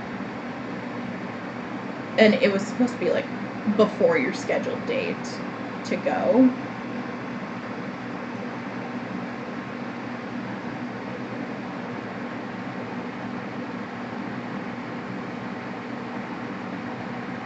But April 2nd came, and we still hadn't had that training thing.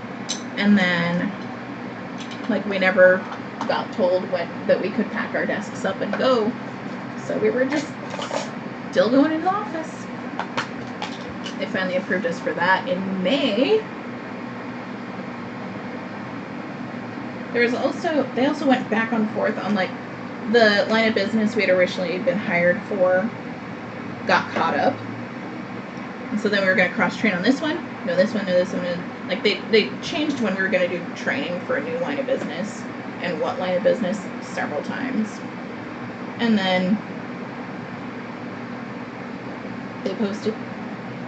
So, you know, they've gone back and forth and said yes, I mean no on so many things that, like, I honestly didn't believe we were actually going to go work from home until I was actually putting my, not even when I was putting my computer into a box, but when I was loading it into my mom's car to take it home and setting it up at home. Then I was like, okay, we're actually doing it. Awesome. Until then, I was just like, I'm just going to not believe it, because I don't trust you anymore. And then when they put out the job posting, and we all applied, and we all interviewed, and we all second interviewed, and then they told us they're hiring nobody, I was just like, of course, you guys can't ever decide what you're going to do and stick to it. I shouldn't even be surprised. I'm just mad.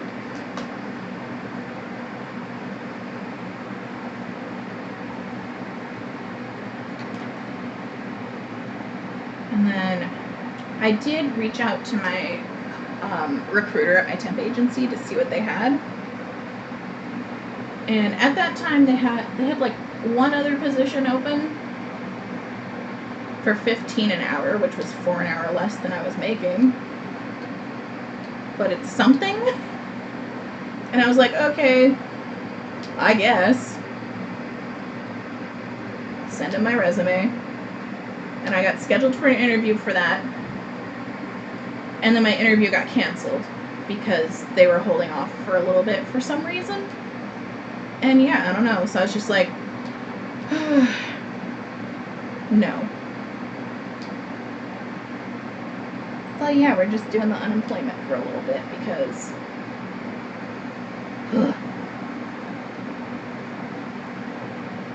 and honestly, commuting, because I don't take the bus, I don't drive, so I have to take the bus to work if I work somewhere, and commuting during a pandemic is just, ugh,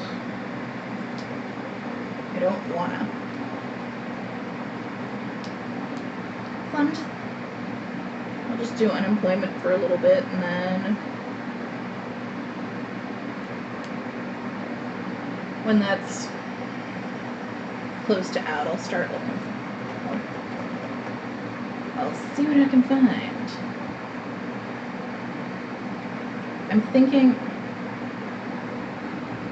I really want to try getting into advocacy work instead of working for a corporation again, because I'm tired of working for corporations. And I want to like help make change happen for people. So I'm gonna look into what in that sort of field is hiring. Because corporations suck. Yeah, to meander back to my original point about work and money. Yeah, when I was working, I was donating a lot because I was just like, well, I have money. Let me take my essential worker. No.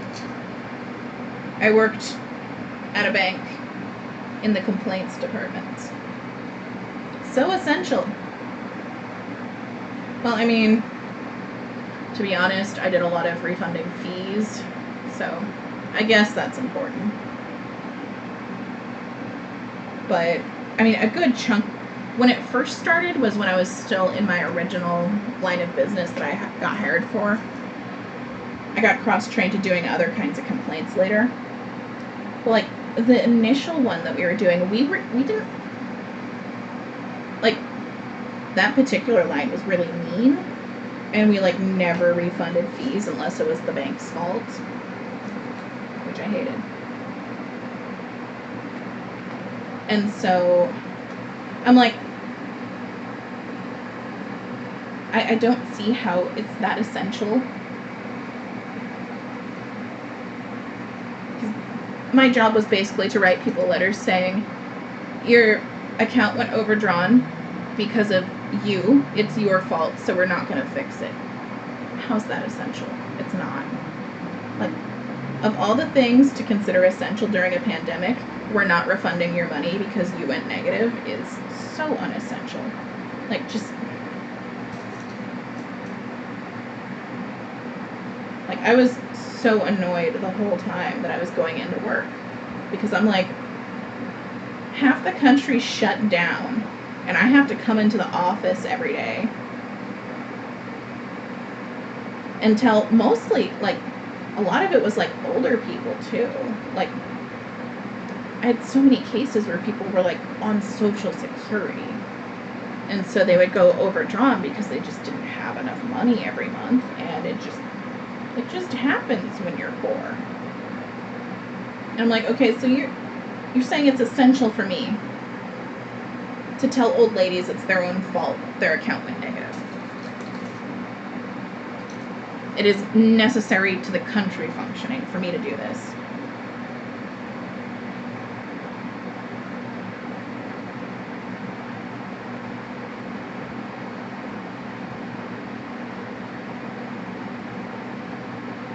I am so salty.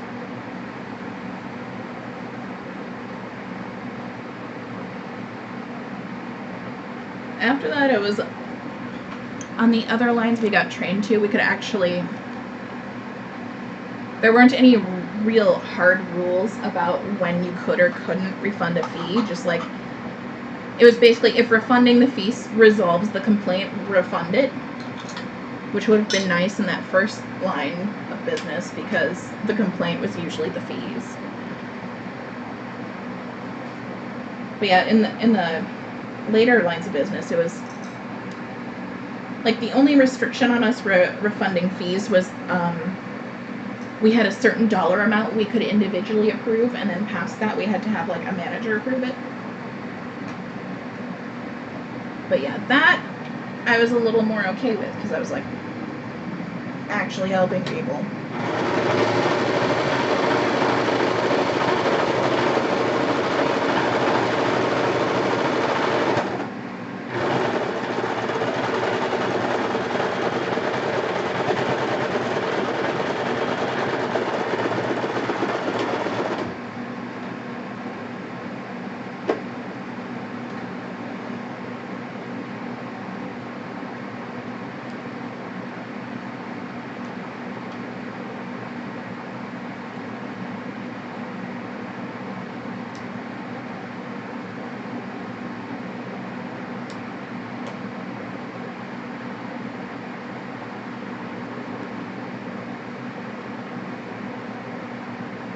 Yeah, I do.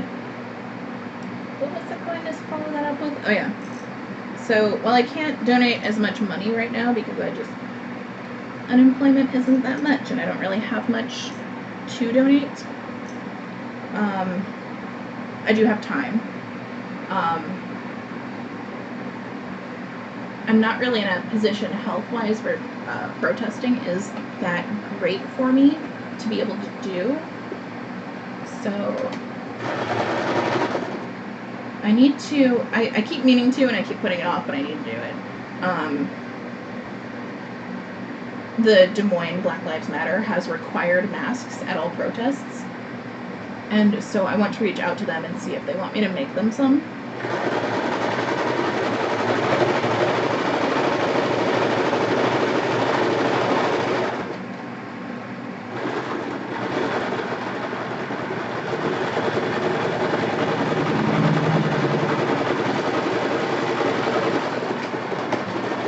Because this is something I can do very easily. I mean, I already have the materials. I have plenty of time.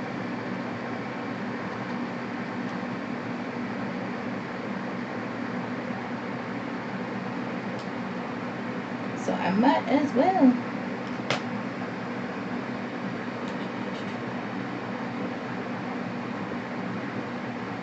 Of course, I'm currently being selfish and sewing myself a ton. But I mean, honestly, I cut out so many of this color in particular. Maybe 1, 2, 3. I have 9 of this color. I don't need 9 of one color. I cut out as many of those as I could from the amount of fabric that I had from that. I had like 1 yard, so I just cut out as many as could fit on that piece of fabric. Because it's my favorite color. I love teal. But let's be honest, I do not need 9 teal masks. So I think I'll donate those. Not all, like some of them. I want to keep like 3 because favorite color. I think I'll donate the rest. Yeah. I mean, I was already planning to do this. I don't know. I'm acting like it's a spur of the moment thing. Woo! It did not like that seam.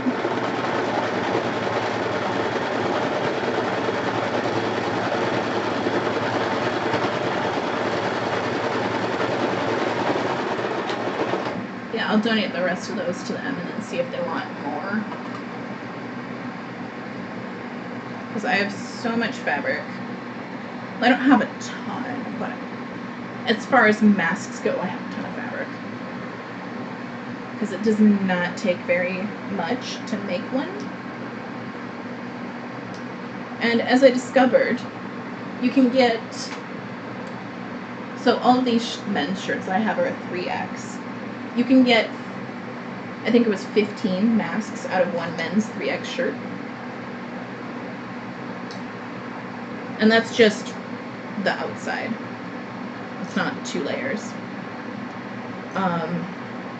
When you're cutting the inside piece, that actually is slightly less fabric, so you can get even more.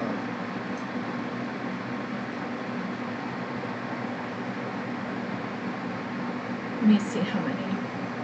Because I cut that fabric up entirely and like have it all ready to go as linings. So that's 9, 10, 11,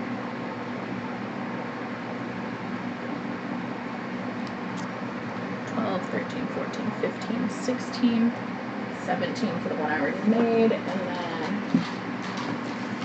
here's the ones that are made up, like the center front seam is sewn with their, I lost count already. So these are the ones that aren't attached to an outside yet, but the center front seam is sewn, so they're ready to go.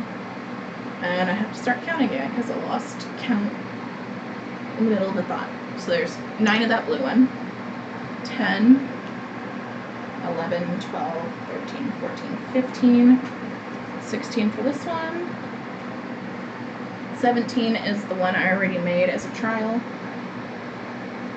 18, 19, 20, 21, 22 mask linings from a men's 3X shirt. And then 15 outsides from a men's 3X shirt. And I have, let's see. So that's the only flannel one that I have, but I have more flannel fabric. I have just like a length of flannel, and then I also have a flannel sheet, which is, as far as masks go, a ton of fabric. And then I have, I think, well, actually I can find out by just looking at this fabric, because these and this are the shirts that I still have that I can make masks out of. So that's, well, not that one, that's just a yard of quilting cotton I had. Well, I could still make masks out of that too, but it's not the same. So 2, 3, so I have 5 more shirts I can make masks out of. And then I have other just lengths of fabric, which that 1 yard, I have 1 yard of this, though part of it is stained, so I can't make masks out of all of that. And I have a yard of this, and those were all the same like the same width of fabric as this that I had a yard of. So that's 9 of that one, and fewer of this one because there's not as much. Unless someone wants, I don't know what they got stained with. Well, this like olivey one has a little bit of the stain too. But yeah, my quilting cotton got stained with something brown. And I don't know what. Like, they were just in storage in a box, and I got them out and they were stained. And I have no idea what it is or where it came from. Like, it looks like just some liquid spilled on them at some point, but I don't know what it was or where it would have happened. Lordy.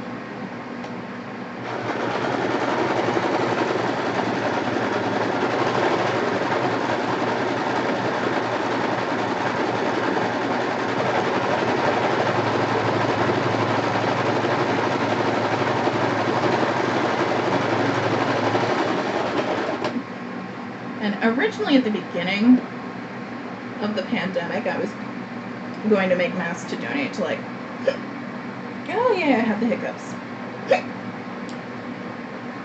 I was going to make them to donate to, like, hospitals or whatever other places needed them. And I never got around to it because my commute was so long and I was so tired. I just couldn't do anything. Like, I had intended to plant a garden this spring and I didn't hardly get anything planted because I just didn't have the energy by the time I got home.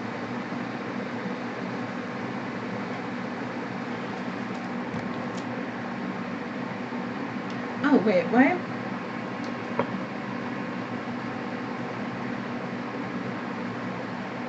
Of course, it probably doesn't help that I was having a little menopause this spring. Medically induced menopause. I was on Lupron to treat my endometriosis, and I was just, ugh. Like, there's good things about it, and there's bad things about it. Some people have, like, really, really, really nasty side effects, which I haven't experienced. It was overall a good thing for me because my pain, like my daily pain, is still much less.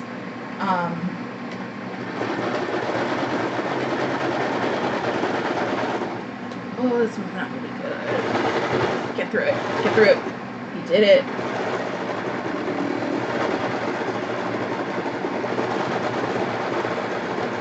Ooh.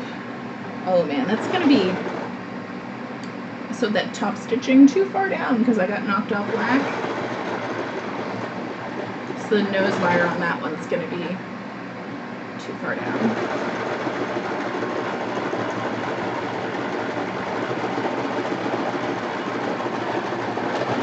It's gonna be real annoying.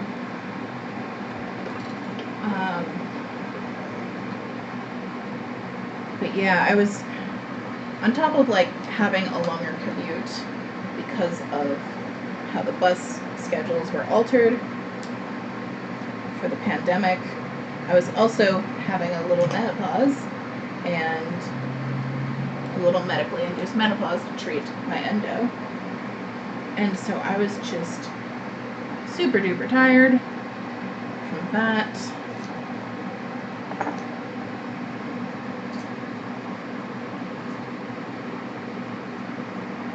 So I didn't have the time or energy to plant my garden, make masks for doctors, any of that.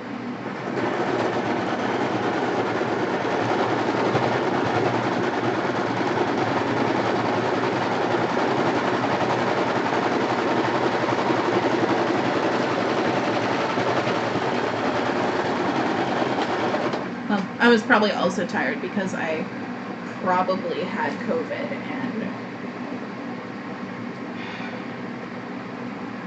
that is, it makes you really sleepy. Well, basically takes all your energy away and you just can't. You can't.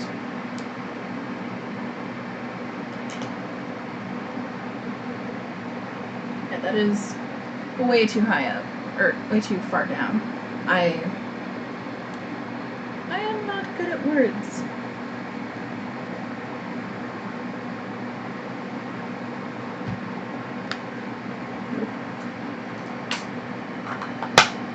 But now I have time and energy, usually. Some days I do just not feel good.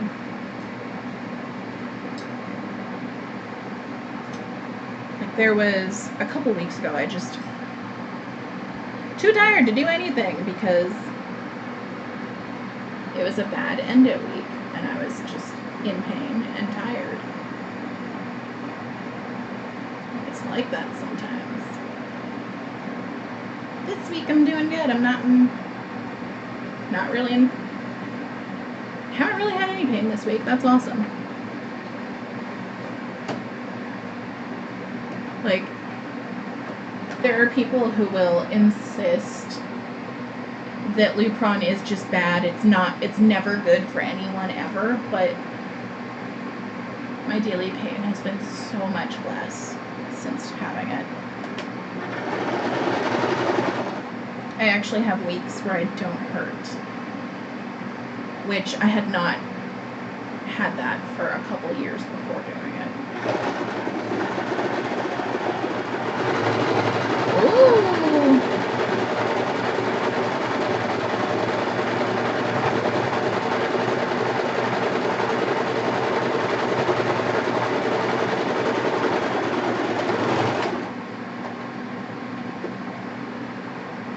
Really, really nasty flare in November of 2018, and it was just like, since then on, just daily pain. And since Lupron, I have not had daily pain, which is great. I still have endometriosis though, and I still need to get surgery to treat it, and doctors keep telling me I can't. Too high a risk of complications, or it's not worth it because people have their growths removed and then they grow back. So I just have to suffer more when more grow, is what you're saying? Get in there and take it out. Like, just do it. Please, I am begging you. Because, like, my good weeks are great, but my bad weeks are, I don't get out of bed.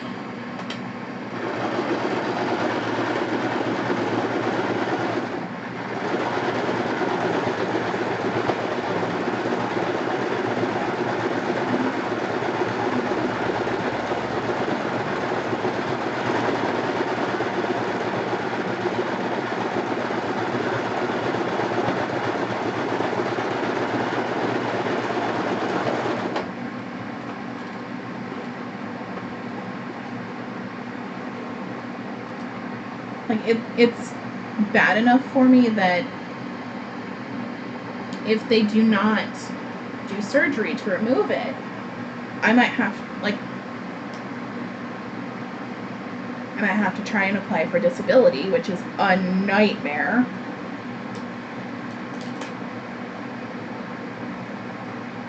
Because disability is just, the disability system is disgusting. Like, they treat, the system is, like, the whole application system just assumes you're faking it.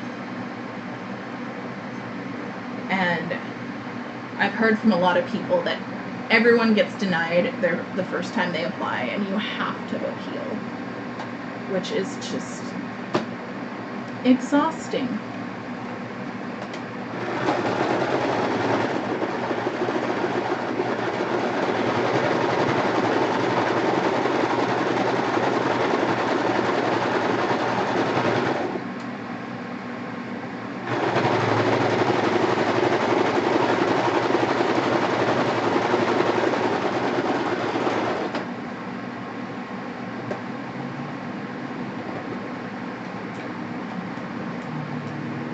The system also assumes that disabled people just, you know, don't need money to exist, despite that being the way that the world works.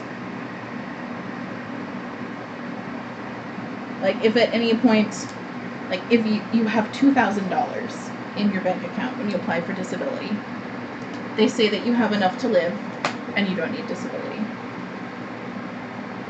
Well, depending on where you live, that $2,000 is 1 to 2 months.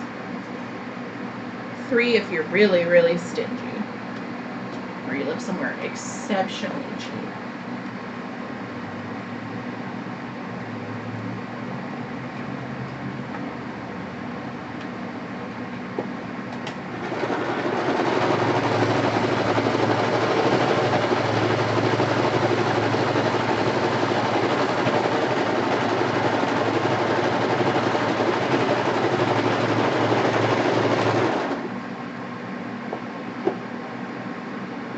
And some of the reasons for denying people are just, like, dude, come on.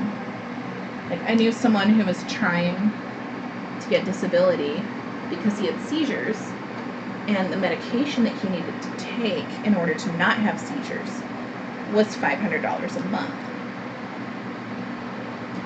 And this was before the Affordable Care Act, so he didn't, you know, he worked in a kitchen, and so he didn't have insurance and couldn't afford that medication, because a fry cook doesn't have $500 a month to be spending on medication. So, like, that's all he wanted disability for, was just to afford the medication. Like, if he could receive just the amount the medication cost so that he could get it, that would have been fine with him. But they denied him because your condition is controlled by medication. Like, what?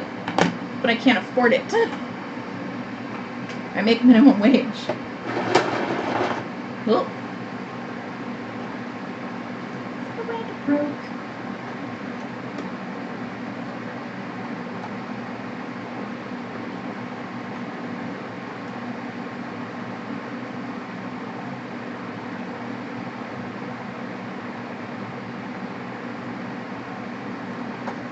The hoops people have to jump through to prove that they are disabled enough to need to receive disability are just, oof.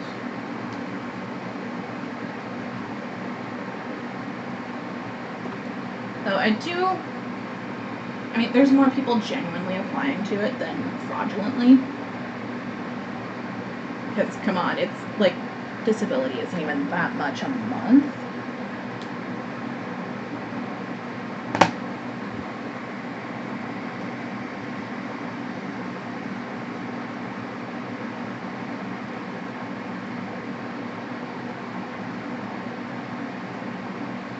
Like, I do know someone who, like, wanted to get it for a minor thing. And, like, got really mad that she got denied. But, like, in her case, I'm like, okay, but they're right, though. she was a nurse, and then she got in a car accident which damaged nerves in her hand. So she can't feel very well with her hand anymore. So if you don't have full sensation in your fingers, you can't be like doing IVs and stuff like that. So she couldn't do that one part of her job anymore. So she would have to be like, instead of being a nurse, like working with the people, like helping the patients nurse, she would have to be working in admin or something. And she didn't want to, so she applied for disability. And they told her, you're smart enough to be trained for something else, you can't have disability. And she was like, but she just wouldn't work in admin, so instead she's a carny.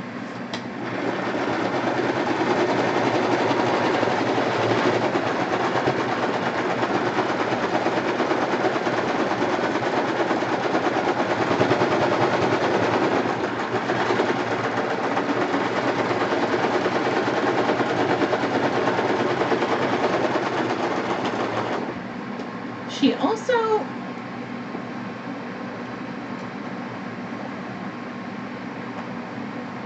and I know her because she's a friend's mom, and also part of a group that I was in at the Renaissance Fair when I worked there. She also insisted that she has to have Diet Coke every day in order to maintain her blood sugar. It's Diet Coke, it doesn't have sugar in it. Like,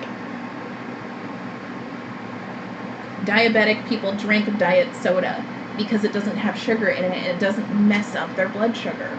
So you drinking this is not maintaining your blood sugar, it's maintaining your caffeine addiction. Just say you have a caffeine addiction. It's okay, most people do. But like, just be honest. I need my caffeine. Like, if it was coffee, no one would be expecting you to justify it. Just say your Diet Coke is how you get your caffeine and you need your caffeine. Don't make up something about blood sugar that's not even true, which you should know isn't true because you used to be a nurse.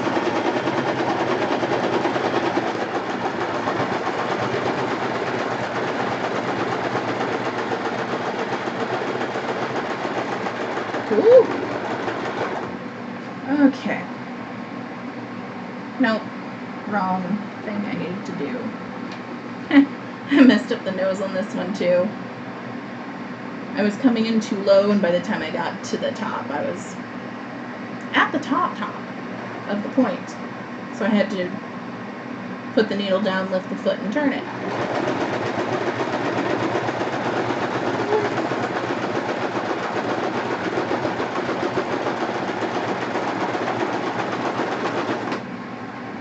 Surprisingly, there's a fair amount of nurses out there who like believe things or do things that they should know better. For example, I used to work at a restaurant in a hotel that's right across the street from a hospital, and one time the manager in the bar told me that back before indoor smoking was banned, nurses used to come over to the hotel bar and they would sit there in the bar. They would buy a pack of cigarettes from the cigarette machine at the bar, which we still had, even though smoking had been banned indoors for a long time. But we still had the cigarette machine because sometimes people need cigarettes when they're in a hotel and they don't want to go to a gas station or whatever. So they just go to the bar and buy them there. But like, nurses would come after their shift at the hospital. They would buy a pack of smokes and just sit there at the bar chain smoking and drinking, and then go home and leave the smokes. They didn't even like keep that pack of cigarettes, which is, I mean, hotel bar cigarette machine cigarettes are just crazy expensive. Like, it's just like how everything else in a hotel is crazy marked up. So are the cigarettes. And they would spend that much money on a pack of cigarettes and then leave them at the bar and go home. Not even finish the pack. Which it's so weird to me. Like, first of all, you're a nurse, you should know that smoking and drinking are not the best for you, especially smoking.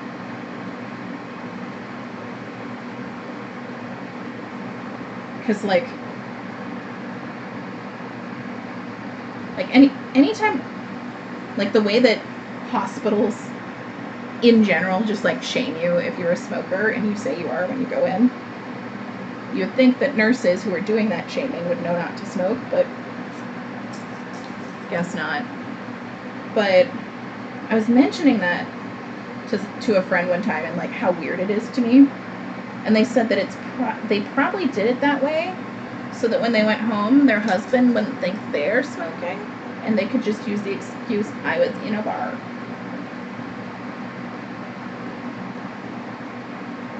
That way their husbands don't know that they smoke. Or, like, coworkers don't see the cigarettes in their purse and know that they smoke.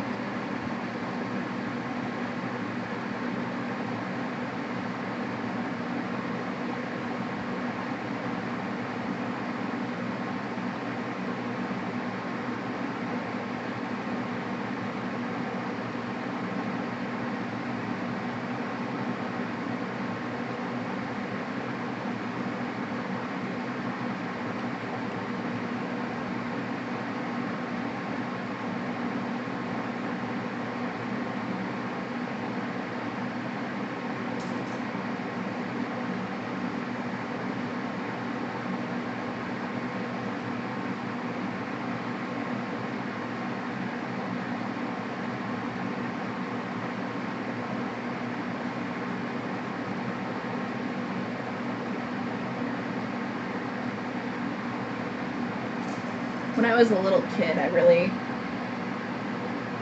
was really into that whole anti-smoking, yell at people who are smoking and tell them it's a bad thing. But now I'm just like, you're an adult, you know what you're doing.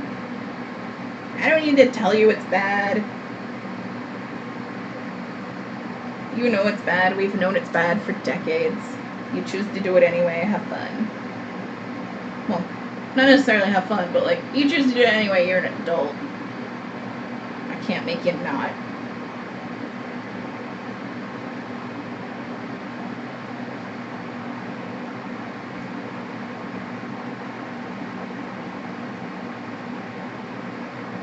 Like, we all know fast food is bad, and we still eat it. We know excessive consumption of alcohol is bad, and a lot of people still do that. I do that on occasion.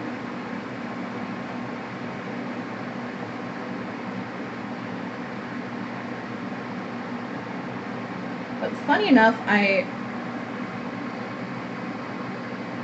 would call myself too lazy to be an alcoholic. Because I just, one, that's a lot of money that I could spend on something else. And two, I just, like, aside from, like, going out a couple times a year and drinking a bunch then, I just, like, being blackout drunk at home is, well, I don't get blackout drunk, but, like, being fully trashed drunk at home is not my personal preference. I don't find it that fun.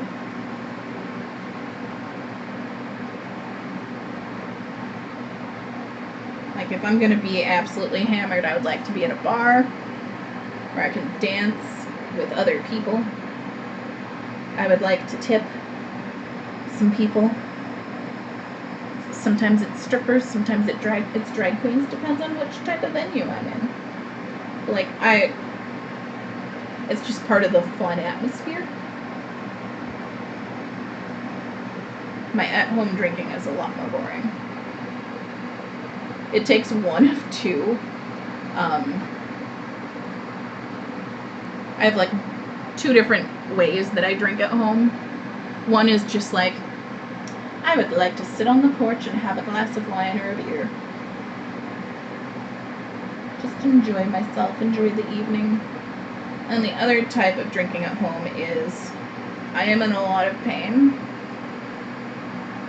Like, if my back hurts, or if my sciatica is flaring up, or if my knee is really bad, I will be like, I'm in a lot of pain. You know what is a very effective pain reliever. You know what's a really good muscle relaxant? Alcohol. So I'll just have like, and it's usually like, I'm in so much pain I can't sleep. What can I do? I know what will relieve my pain and help me sleep. Alcohol. Like typically, the rate at which I go through an amount of alcohol at home is very small, or it's a very slow rate. If I buy a 6-pack of beer, typically takes me like 2 to 3 months to finish it.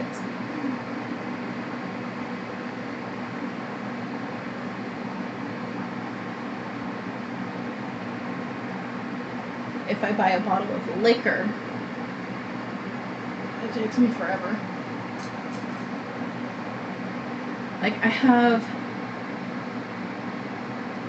a bottle of peach brandy that I bought in early 2018, and I still have most of the bottle.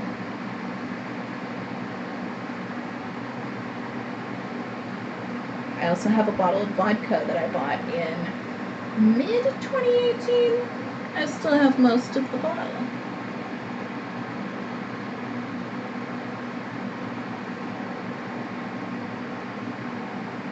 I have a bottle of wine I bought last week. I still have most of that too. And those are almost the only things in my fridge right now.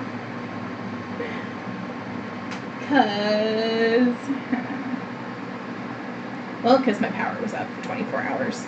Apparently after your fridge has been off for more than 4 hours, you have to start throwing away food. And what you can keep and what you can't depends on what it is. There's, oh, I didn't pay attention to where the website was hosted. Des Moines Black Lives Matter on Twitter shared the post, or shared the website, so that people know what they can keep and what they have to throw away. Because we were without power for a while. Mine actually came back on. I was only without for 24 hours. A lot of Des Moines was out for 48. Some of Des Moines is still without. Other parts of the state are still without. Because that storm was a mess. Oh my God. And the thing that annoys me is Iowa and Des Moines in general just don't get much news coverage nationally. And there's very little that I'm seeing about this storm and the relative damage to it, except from other people in Iowa. I'm not seeing people from other states tweeting about it. There's been one exception so far from a lady I follow who's in New York. But she's like she's an activist, so she's very, focusing on everyone. And this is a big tragedy. Apparently a lot of news sources only mentioned that a storm hit Chicago, and it's like, the storm was almost blown out by the time it got to Chicago. Like, they don't have anywhere near the kind of damage that Iowa does. Like, I'm sure Western Illinois is also pretty messed up, but by the time it got to Chicago, it was not that bad. When it was in Iowa, certain parts of Iowa were having 100-mile-an-hour winds.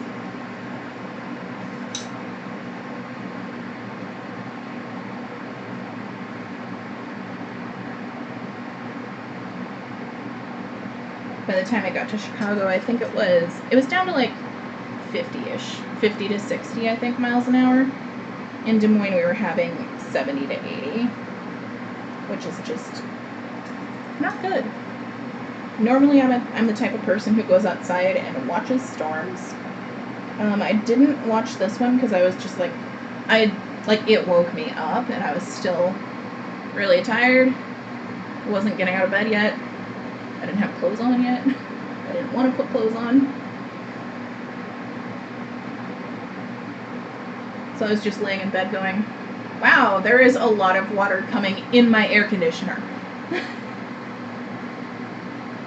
Because when you have a window air conditioner, when it rains, sometimes the water just comes in.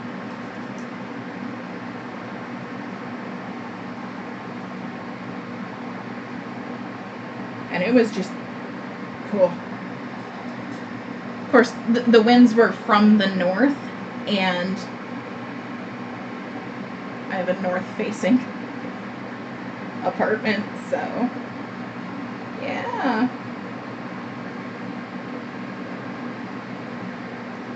Fortunately, like us in particular, as in me and the other people living in this duplex, we didn't get any damage. A lot of people have. A lot of people are missing windows.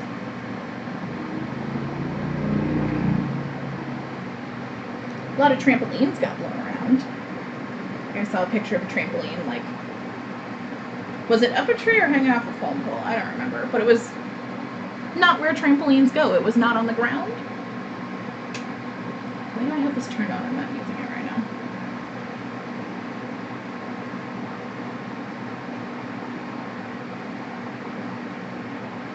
The most noticeable thing in my particular neighborhood was that, like, we had a lot of tree limbs down. Mostly they were just making a mess. I did see one business down the street from me that, like, half a tree fell on the roof, and it looks like the vent on the front of the building got blown out by that pressure. So they might have some roof damage.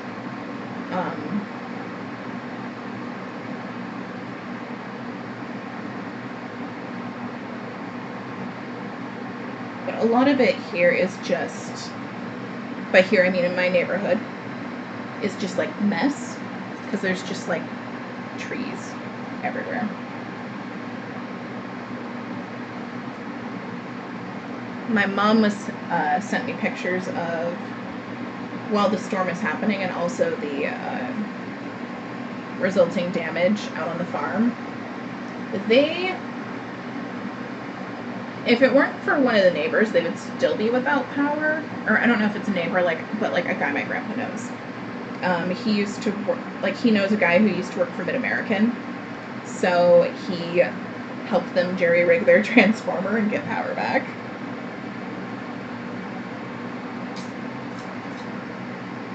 They were without power for, I think, 48 hours until they did that. And then, like, all their neighbors, well, most of their neighbors still don't have any.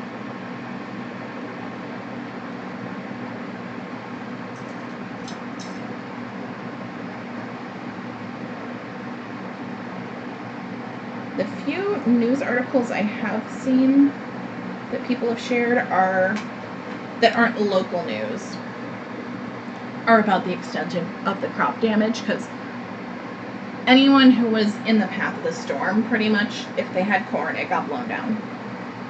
Soybeans are shorter and more hardy, so they're pretty much okay, unless you like have sort of low points, in which case you probably have some beans flooded out. But I mean, that's something that just happens when it rains. You kind of expect it. The thing is, though, if farmers aren't able to harvest their crops, they have crop insurance. They're still going to get paid. It's not an actual loss.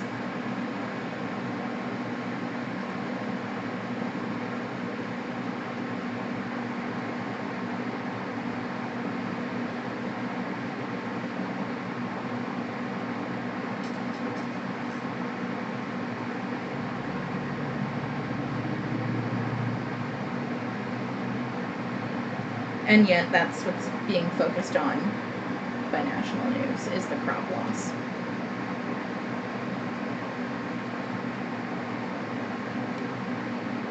I don't know. I haven't looked to see if there have been any deaths from the storm, but there have to have been.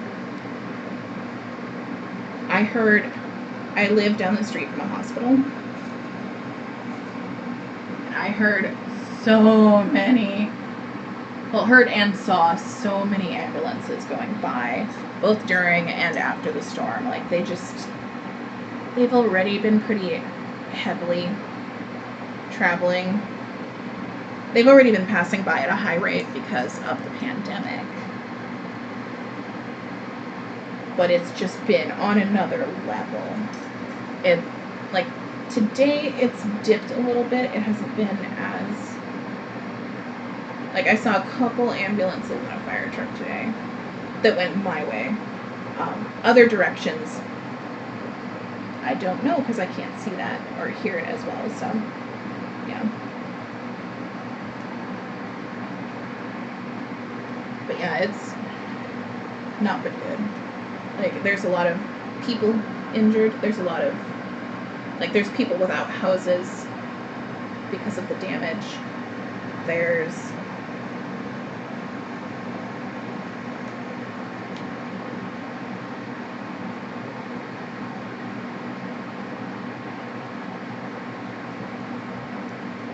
And of course, we all had to throw away our food.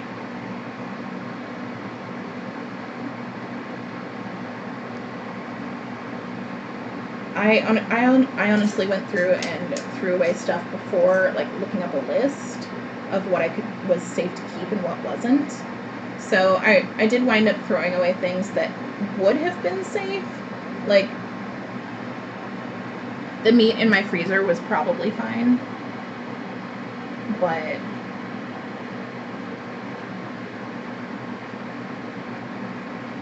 I threw it away anyway because I just wanted to be sure.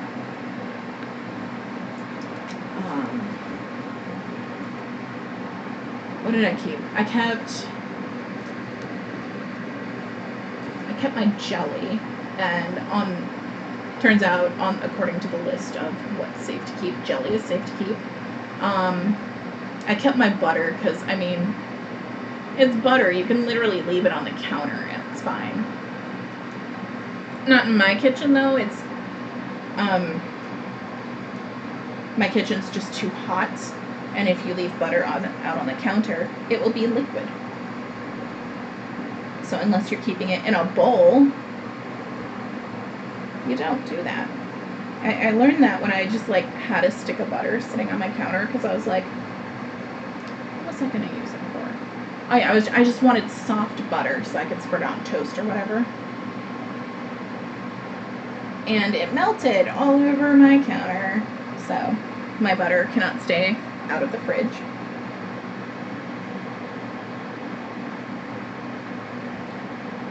I was pretty upset about that, because that was a stick of Kerrygold, which is not cheap butter.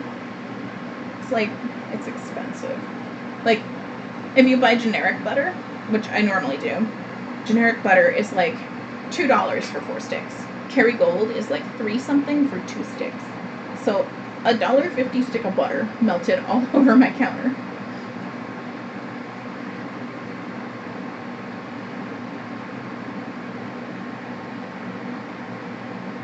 That is sad. Yeah, the butter that was in my fridge was fine. And then, of course, alcohol. I just keep it in the fridge because I like it chilled. It's fine. It's alcohol. It is a preservative.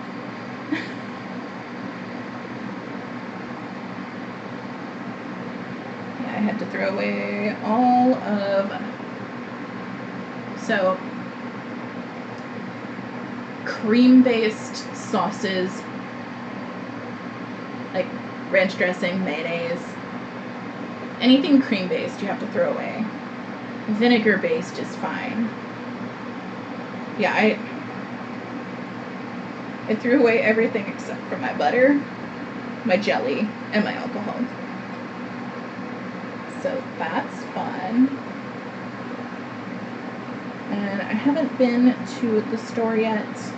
I have a friend who drives me to the store. I could just take a bus or take an Uber, but, well, taking an Uber is expensive and taking groceries on the bus is annoying. I've done it, but I don't have to because I have a friend who will drive me, so I don't.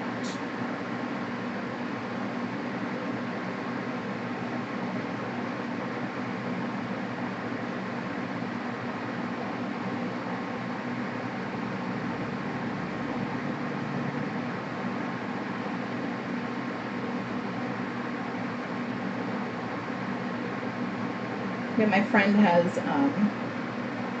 is also disabled and has not been feeling great the past couple days, so they haven't been able to take me. We're gonna go tomorrow. We're also going tomorrow to, there's a thing where a community group is handing out produce. So we're going to go to that and get some produce, and then we're going to go to the grocery store and get some groceries.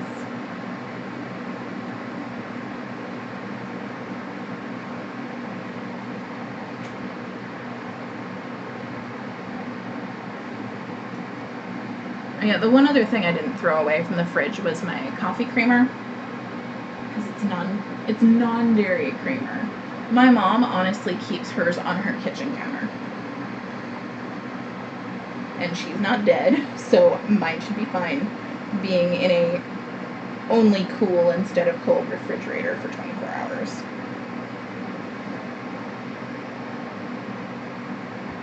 Like,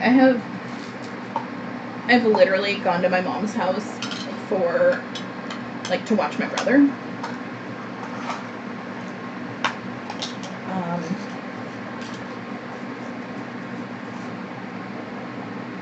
Because he gets out, the bus drops him off at home before my mom gets home from work, and his dad is not around anymore, because dad's a dick. So, like, someone has to watch him because he's not able to watch himself. Like, yeah, he's 13, but he's autistic, so he's also, well, they diagnosed him with retardation as well.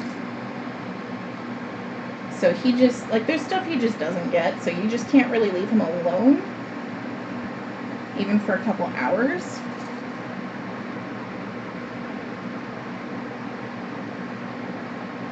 So there were a couple times, there's been plenty of times I've gone to watch him or get him off the bus and watch him till my mom gets home. I've also, like,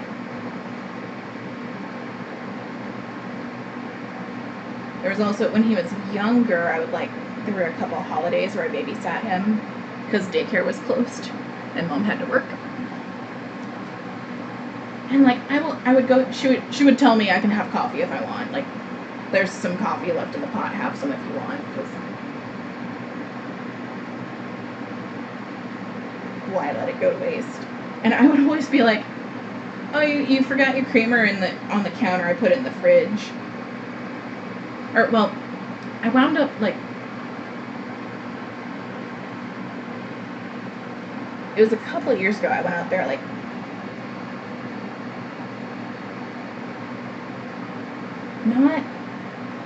well, it was specifically for early outs that we had to, like, someone would have to watch him. I had gone out there, like, 2 or 3 weeks in a row. And, like, I would go make myself some coffee, realize, like, I would think my mom had forgotten the creamer on the counter, and so I would just put it in the fridge. And then finally one time I was like, oh, so you forgot your creamer on the counter, so I put it in the fridge. And she was like, oh, I just keep it out. It's non-dairy, so it doesn't go bad. And I'm like, They sell it in the refrigerator section for a reason, Mother. But, I mean, she hasn't died, so I guess it's fine.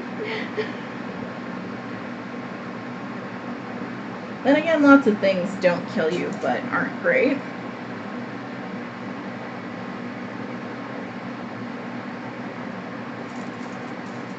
But yeah, that was my logic for keeping my creamer, though. Which, I mean, it was like half gone. I could throw it away.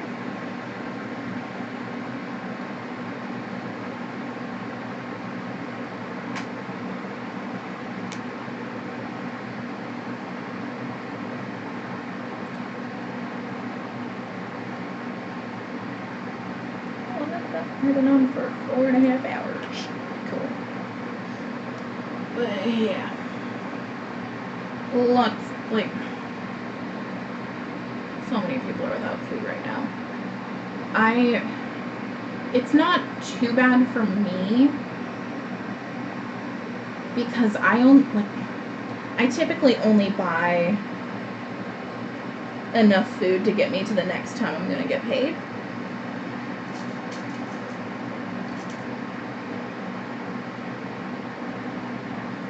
But a lot of people, you know,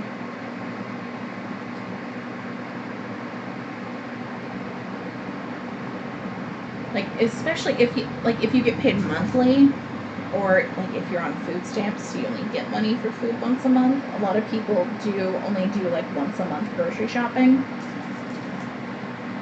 And like the storm happened on the 11th. If your entire month's worth of food is destroyed because you lost power on the 11th and you can't afford to buy food again until next month, it's not a good spot to be in. There are a lot of, I mean, we do have, anyway, because of the pandemic, a lot of local businesses providing free meals every day. So I don't remember seeing from the list if there's a free breakfast meal, but every day there are multiple locations you can go to and get a free lunch.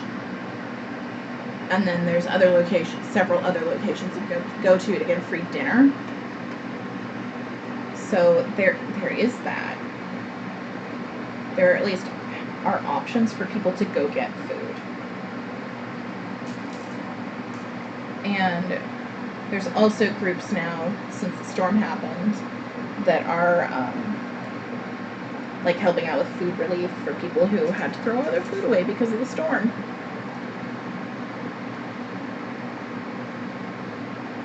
And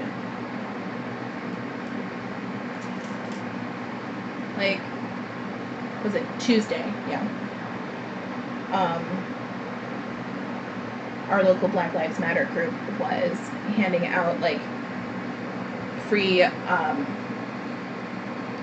they had a spot in the afternoon where they were just handing out snacks and water or Powerade, because you need those. And then that night I went and got free dinner at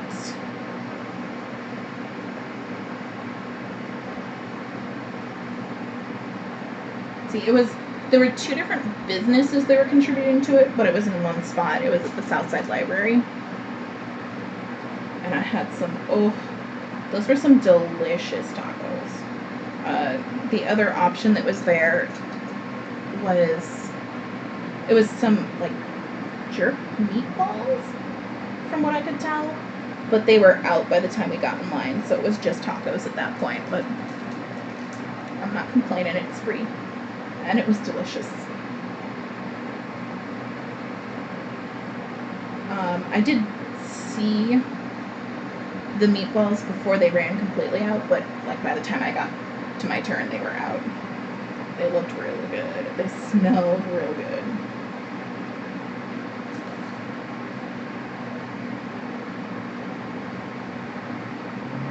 Yeah, there's groups and funds for helping people with food, which is good. Because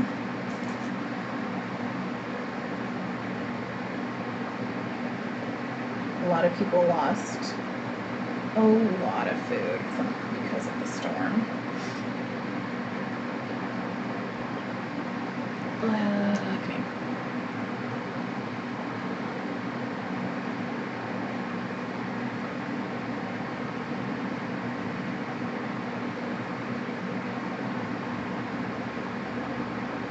It was also interesting, just like, normally I have to, if I want to see what's going on in Des Moines on Twitter, I have to like go search Des Moines, but when I was checking on Monday, it was trending. Because of course, well, I mean, just because the algorithm noticed that a lot of people were using the phrase Des Moines, and so it went, hello, this is a trending topic. And I'm like, yeah, it's because we just got annihilated.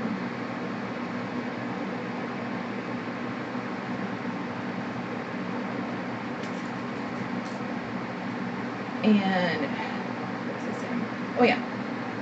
So, Mid-American, the power company, was wanting people to report outages at their address so they could get things, like, so they can log where it is and know where to restore service, as if, like, why wouldn't you have something that could tell you that? And also, like, you should just, like, you would think they would just know after that kind of storm. You'd think they would just assume that everyone's without power. People were trying to call to report their outages, and you would just, like, you couldn't get through. I saw someone say that the phone line was ringing like it was disconnected. So it wasn't even that you were waiting on hold. It was that the phone wasn't working. Which, I mean, it probably wasn't. Considering most call centers in town are on a VoIP line and not a hard phone line. Internet was out, so that meant phones were out. And even if you were on a hard phone line, I mean, lines were down, power and phone lines. So, like your cell phone works, because the towers are fine, but phone lines are down. So instead they were Mid-American was telling people to report outages online, and then, like, the website wasn't working. So they were telling people to just DM them your address. So I did that. And I also just, like, trolled the Mid-American, like, not trolled, but I, like, looked through the Mid-American Twitter page, and people were yelling at them for the silliest things.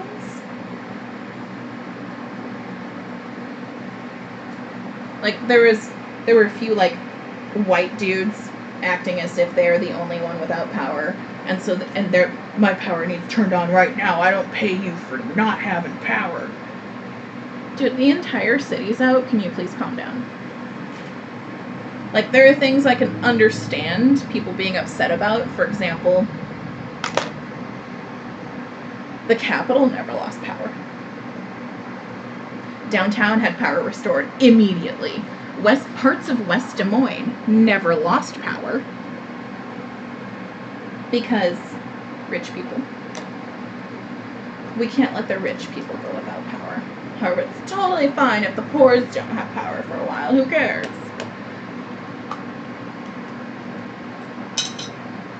Whew. The silliest complaint that I saw was, I had clothes in the dryer. Ma'am, are you aware that electricity is not required to dry clothing? It can be air dried. People dried clothing without electricity for millennia. Just hang it up. Hang it up somewhere. Hang it up in your shower. Hang up in your closet spaced out. Something.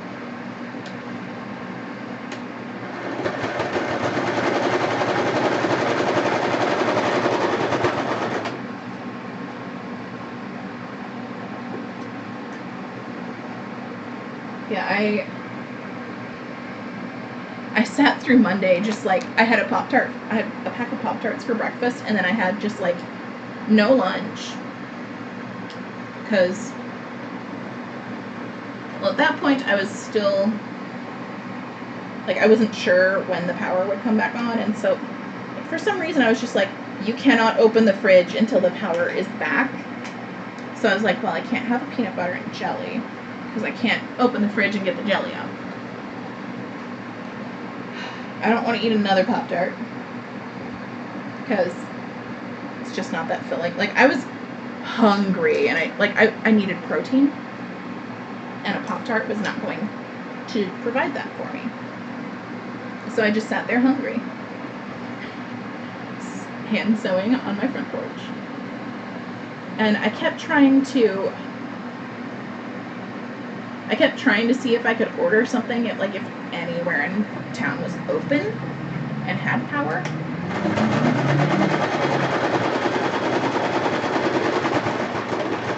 Which I probably could, honestly, I probably could have, and places in West Des Moines and downtown probably had power.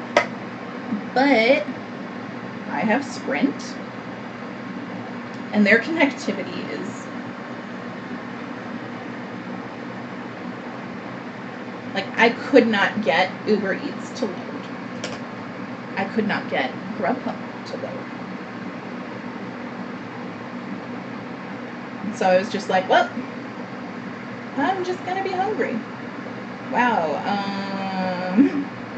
that skipped a lot of stitches. Let's just redo that.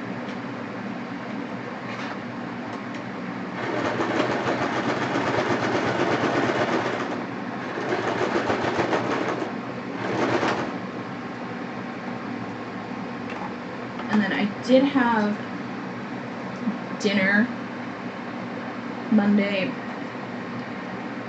I wound up having 2 dinners because I was very hungry at that point. And because my body needed the protein.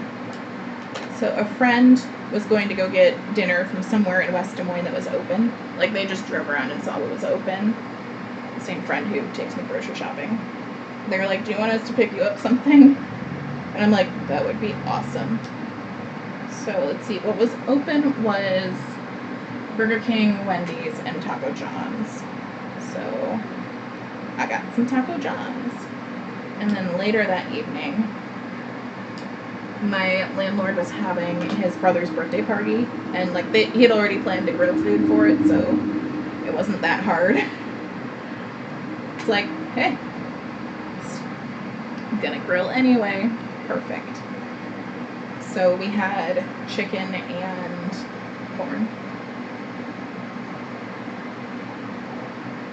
And that was tasty.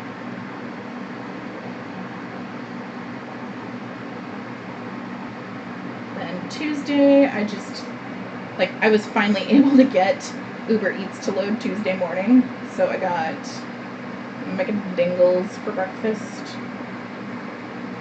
Because, hey, your power's out and everything sucks. Have a McGriddle.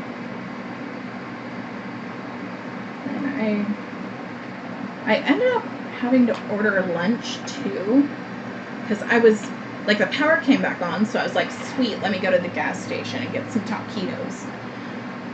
They were only the pumps were open. They weren't open inside.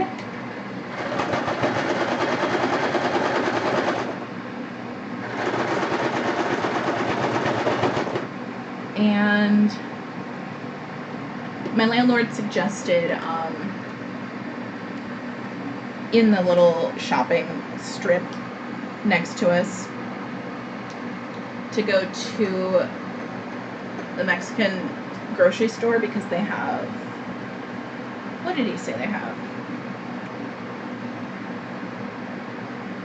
They have hot food. I'm drawing a blank. Did he say they have tamales?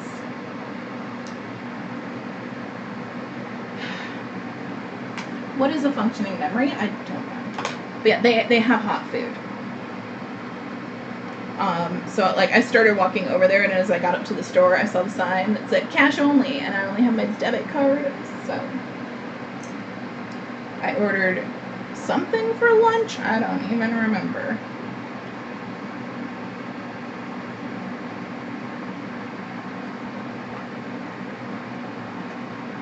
Yeah, it's a lot of eating out right now for a lot of people.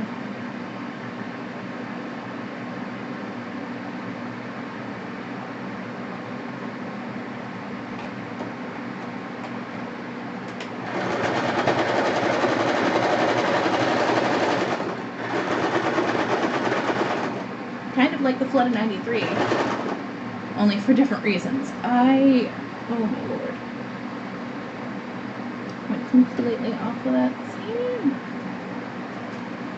Let's just... Okay, now we're on line.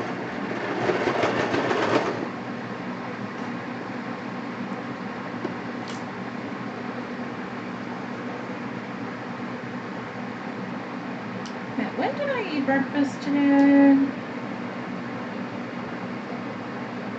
Like noon. And it's 10:46. Yeah, I should eat soon, but I want to finish these first. So that's what I'll do. That might be why I'm screwing up right now, because you ever get kind of stupid when you're hungry?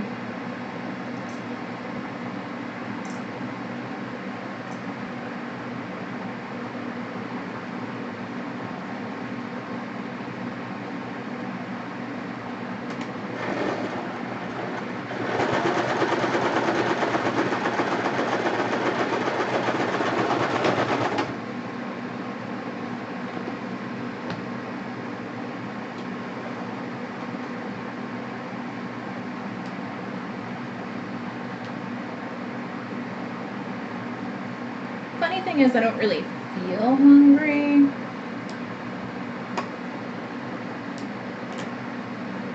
But I did take my Adderall today for the first time in a couple months.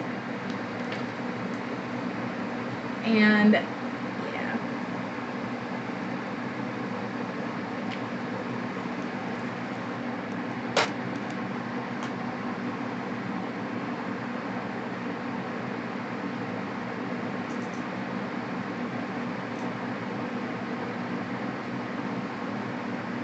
Like, there is a reason they gave 50s housewives amphetamines as diet pills.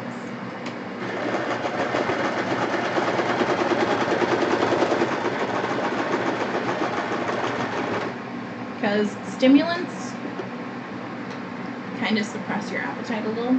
You're just not as hungry.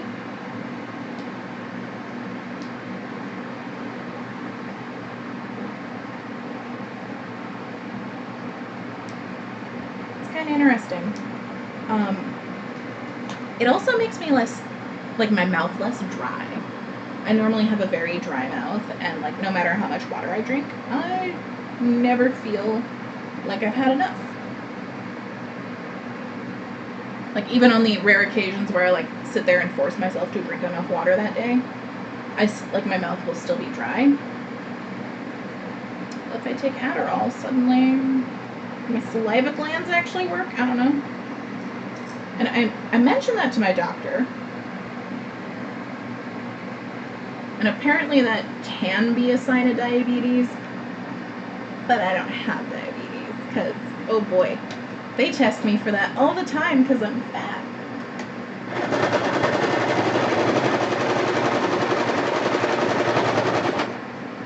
It's really fun. Yeah, my whole family is fat and none of us are diabetic. In fact, all the diabetic people I've known have been really skinny. Like, really skinny. Well, they haven't all been teeny tiny, but several have.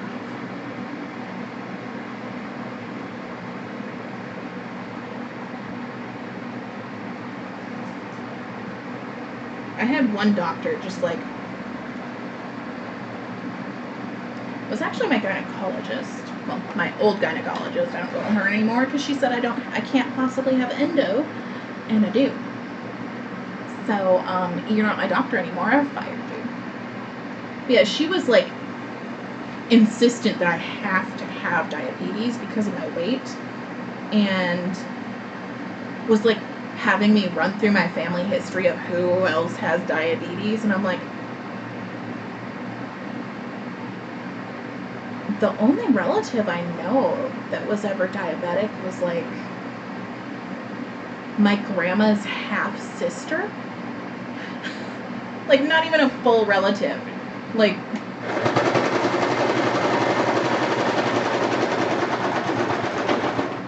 she had a different dad than my grandma.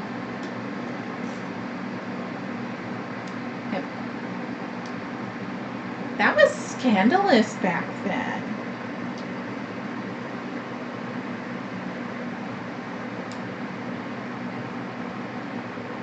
And to be fair, my family has done a lot of scandalous for the time things, because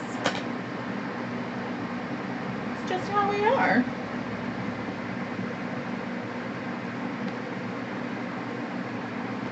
Yeah, that was, like, my grandma was born in 1940. I think her sister was older by a few years. And yeah, my great-grandma was a single mom with different dads in the 40s. I mean, not that's ever stopped anyone in this family. My grandma got pregnant at 16 and put it up for adoption. So I have an aunt I don't know. I have an aunt I've never met because adoption.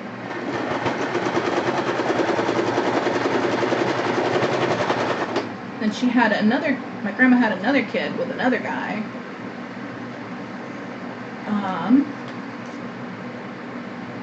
Like a couple of years after that. It was between that and having my mom, and she had my mom when she was 22. So when she was between 16 and 22, she had another kid. Didn't put that one up for adoption. Then started sleeping with my grandpa, got pregnant, decided to marry this one. My family is a little promiscuous.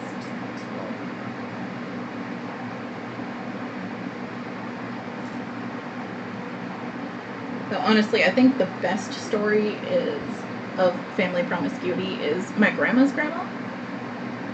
She was excommunicated from the Catholic Church for her promiscuity.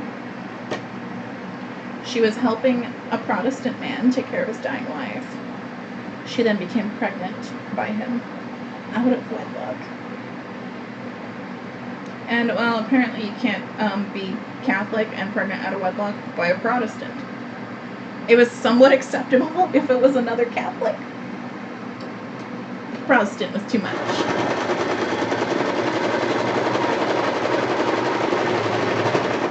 Oh, Ireland.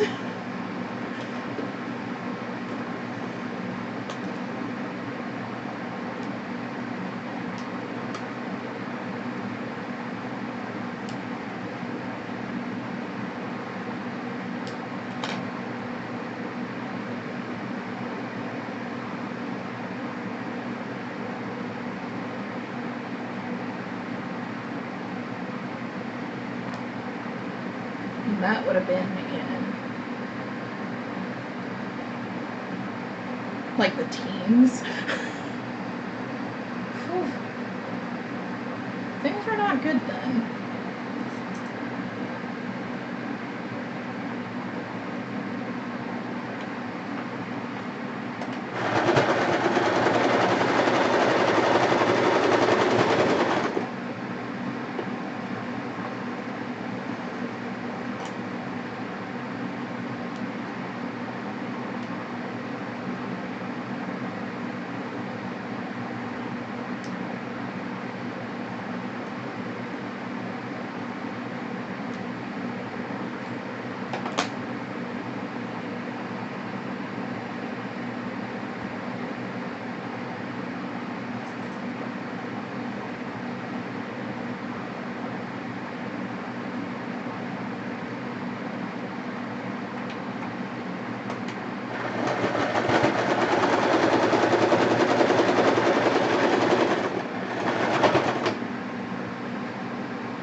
definitely amuses me to look at my like my test results and blood work for assorted things.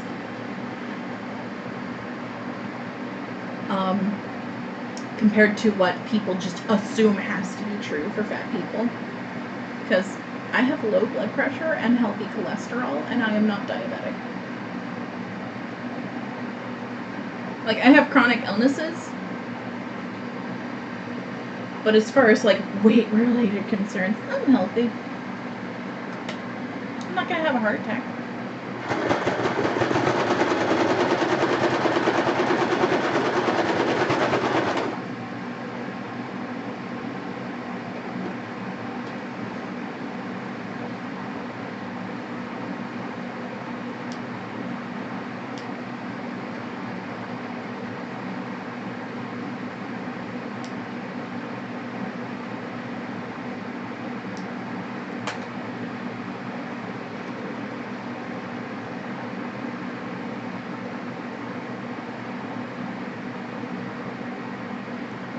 And it, like, trolls on social media will, like, yell at fat people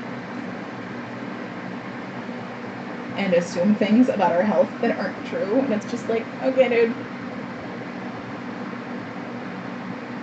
I've also seen insistences that fat people die early. You're not gonna make it to your da-da-da whatever. And I'm like, my grandparents are both fat and they're in their 80s. Like,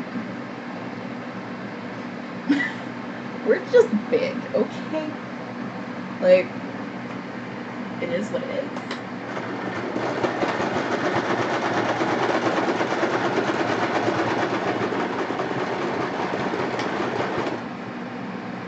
So I did see an article about a study that was done a while back that apparently some people who are descended from survivors of the Irish potato famine are just inclined to be bigger, which makes sense for my family because both on my mom's side, both sides are Irish, and everyone's just kind of big. But we're not, according to test results, unhealthy. Well, one of my uncles is, but he just eats pure garbage. Like, he'll make instant mashed potatoes and mac and cheese and mix them together, and that's dinner. And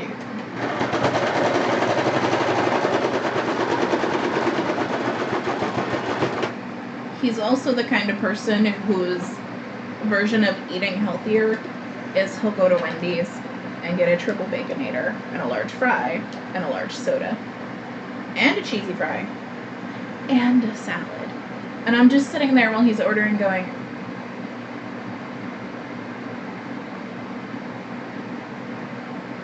I mean, you're getting a vegetable, but this meal isn't healthier.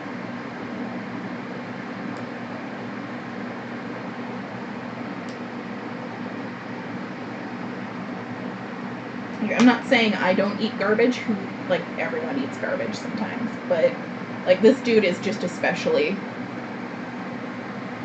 like, he has a lot of health problems because of how he eats, because he just eats exceptionally garbage food.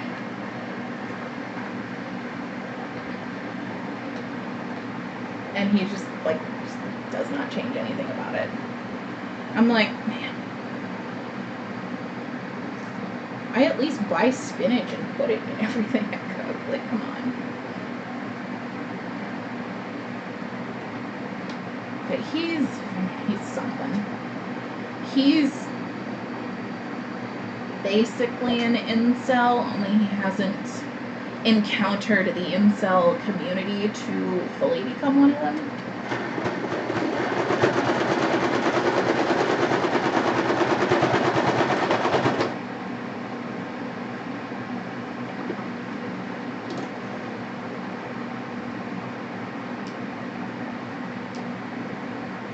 He's more or less the kind of guy that comic book guy from Simpsons is parodying.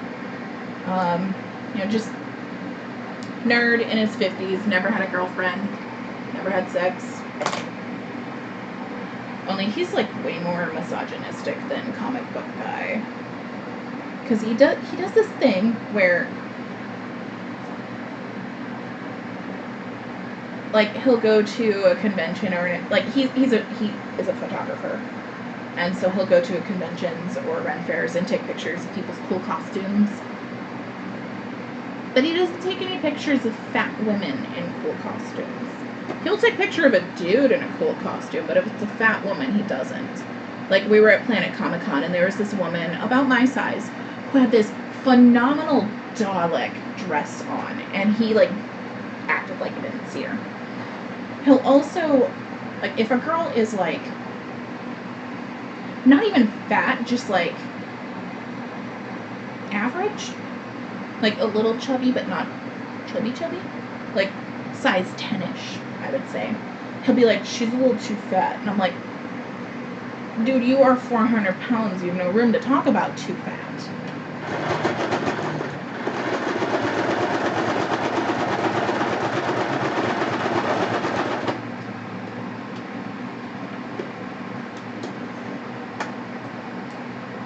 Like, it's fine if you're not attracted to fat people, but, like, saying a girl with a little bit of a tub is too fat when you're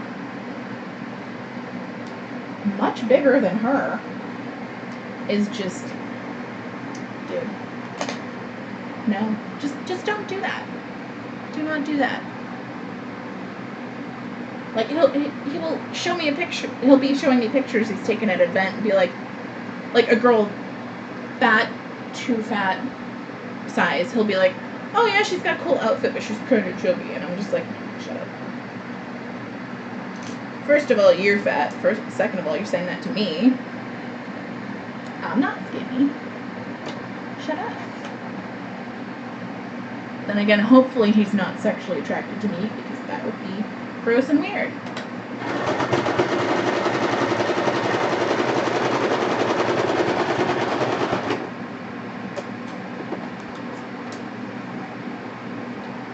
Oh, that's convenient. That seems to be the last of the bobbin thread right at the end of this seam. That is perfect! I love when things are just, like, convenient like that.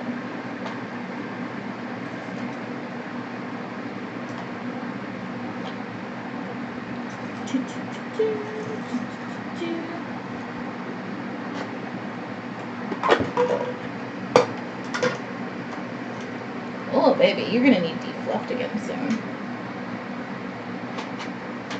There's so much fluff in there. Because, well, sewing flannel. Flannel's very fluffy.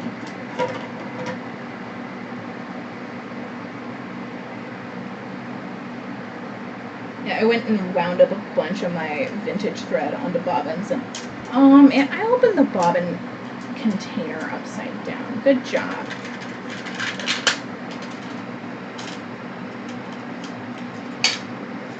I was like, why aren't they in their little sections? Because they're in the lid. Good job, Nate. When did I turn that upside down? I'm usually good about not doing that. Yeah, but yeah, that uncle is the only person in the family who has health-related issues. Or has weight-related health issues. That's because he doesn't eat any damn vegetables. Like, he eats like a piggy toddler.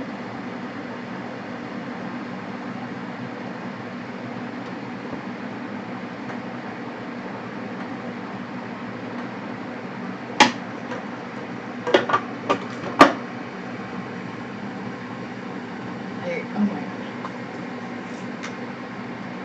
Going out to eat with him is annoying. There's a Mexican restaurant that my grandpa loves to, like, that's the spot we go to now for pretty much everything. It's really, really good. It is so good. And my uncle goes to this Mexican restaurant and orders a burger because he won't eat Mexican food, but he will eat Taco John's, which is Midwestern food.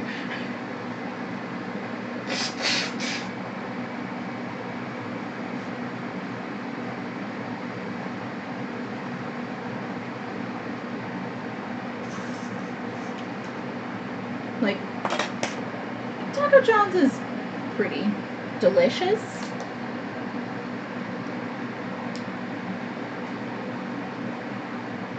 I'll eat there, but I'm not gonna, but like, I will also eat like actual Mexican food. Because that's also delicious. Like, they're two different types of delicious. And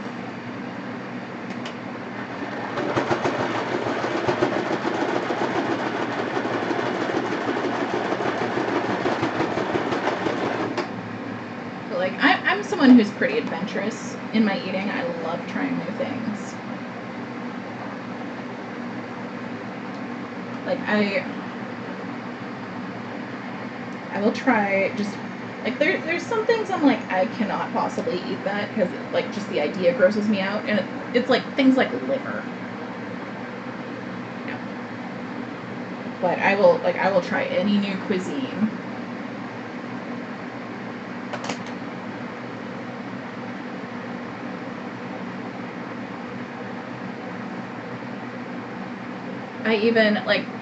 I personally am not vegan, but I do make an effort to, like, I try vegan food pretty often.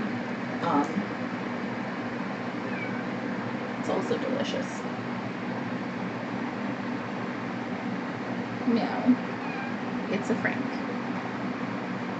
One thing I do make, like, a special effort to do is, like, at fast food restaurants that are now offering meat alternative options, I do get those every so often, for two reasons. One, because the beef industry is not good for the environment, and the plant alternatives are a little better. Not that my individual efforts do a whole lot compared to, like, corporate entities destroying the environment. But, like, that's one reason. The other reason is that, like, those sort of alternatives are important for people to have who need them. And the more people order it, the more the store is inclined to keep it. So I do make an effort to eat them on occasion, just to, like, communicate to the store that this is a wanted option. This is in demand. Please keep making it.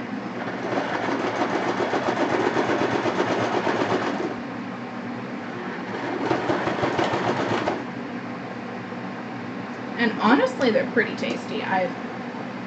It doesn't taste, I've tried both, I've tried the Impossible Burger, and I've tried Beyond, I think, as well.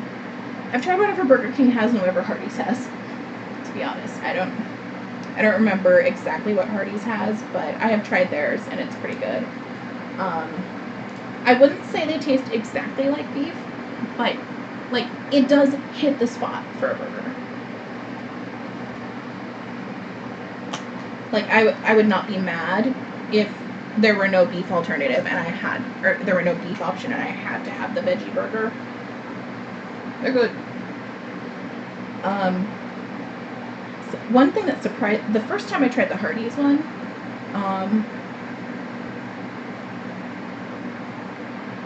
I was actually, they gave me so much lettuce with it too. Like, it was a burger height of lettuce in that burger. So good. So good. Just like, but I like lettuce, so that's, you know, a win for me. I did order Hardee's. I did order that same burger from Hardee's a while ago through Uber Eats, because, like, I wanted it, but I was at home, so I couldn't go get it. I had that because, like, I was out near Hardee's, and I was like my friend was taking me grocery shopping, and we were hungry, and so I was like, hey, you want dinner? I'm buying. And like we were trying to decide where to eat, and I was like, we're near Hardee's, and I haven't had that for a while. You want Hardee's? And so we went and I tried their meat alternative and loved it. Loved the extra lettuce. When I ordered it it came from a different location, and they didn't put in all the extra lettuce like that location had. But also, I ordered it through DoorDash, not Uber Eats. Same general concept, honestly. But I didn't get a ton of lettuce on that one. But also, for some reason, this irks me a little bit. But, and this isn't consistent even through like apps and even like restaurants in that app. Like, I couldn't request no onion on my burger. I'm not a fan of red onion in particular, and they put red onion on it. Like, it comes with red onion unless you request otherwise. And so I wasn't able to request no onion. And now I'm wondering if that first store I tried it at put all that extra lettuce on it because I requested no onion, or if that's just how they do it. I'm not sure. But that first one is more satisfying because of the extra lettuce, in my opinion. Like, I'll tolerate a burger that comes with an onion and just take it off. But I would prefer to be able to order it without.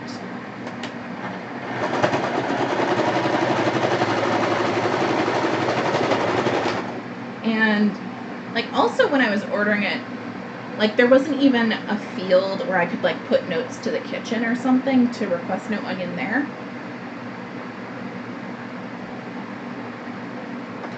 And for me, it's just a preference. But, like, there are people who are allergic to things like onions who would need to request it without. And, like, I also know people who, like, they just cannot, like, my best friend, for example, cannot stand the texture of mayonnaise. And so, like, if a sandwich has mayonnaise, it's like, no, I can't just scrape it off. I need a new one.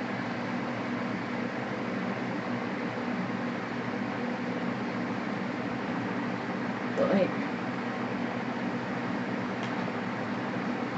like, if you can order it without something at the store, you should be able to order it without something when you're ordering through an app. Because, like, it's available sometimes for some restaurants, and then not always. Like, and it, like, varies by store for some reason within, like, the same brand. Like, if I'm ordering from Taco John's A, I can request extra sour cream. If I'm ordering from Taco John's B, I can't. Why?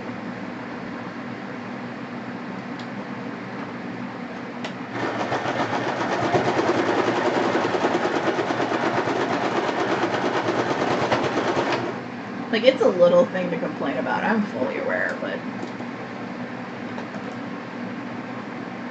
like, I would just like to be able to order my burgers without onions sometimes. I'm never in the mood for red onion, and I'm only sometimes in the mood for white onion. But tragically, sometimes I don't know if I'm in the mood for onion or not until I bite into it and go,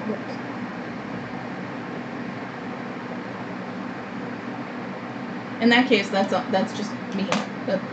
That's no one else. That no one else is to blame or at fault for that.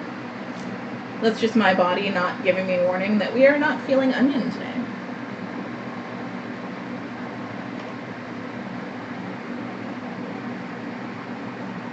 So even on a not feeling onion day, I'm still not mad if I get a bonus onion ring on my fries. I love me a bonus onion ring.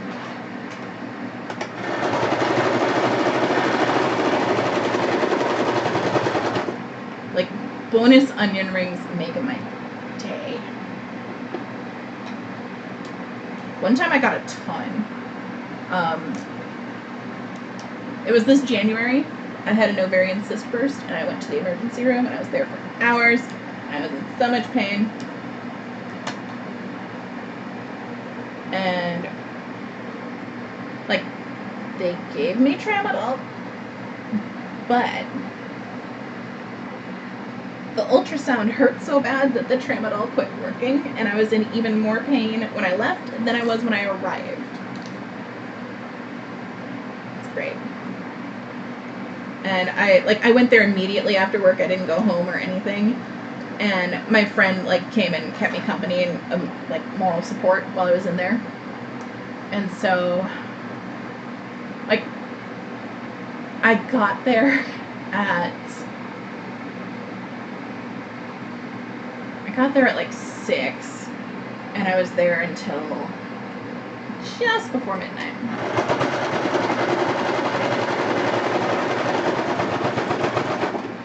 And we were hungry, and there was a Burger King nearby, so we got Burger King on the way home. And we had not one, but 4 bonus onion rings. Which was the universe apologizing for my pain, in my opinion.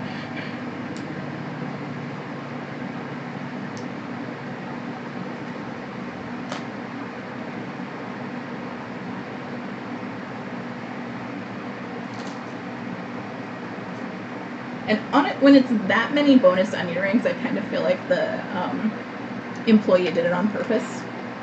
Because 1 feels like an accident. 4, you were given us bonus onion rings. Thank you, late night Burger King employee.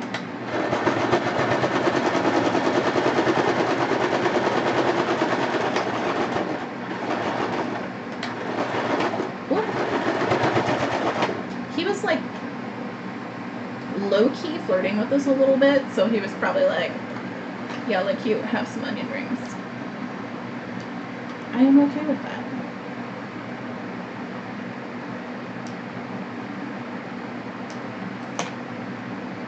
And there's levels of flirting that are appropriate and not appropriate when someone is at work, whether the person working is flirting or the customer is doing the flirting. But he wasn't being gross or rude. It was just it was subtle, really subtle flirting, which is, I mean, I am a lesbian and therefore not interested, but I appreciate that you wanted to make a point.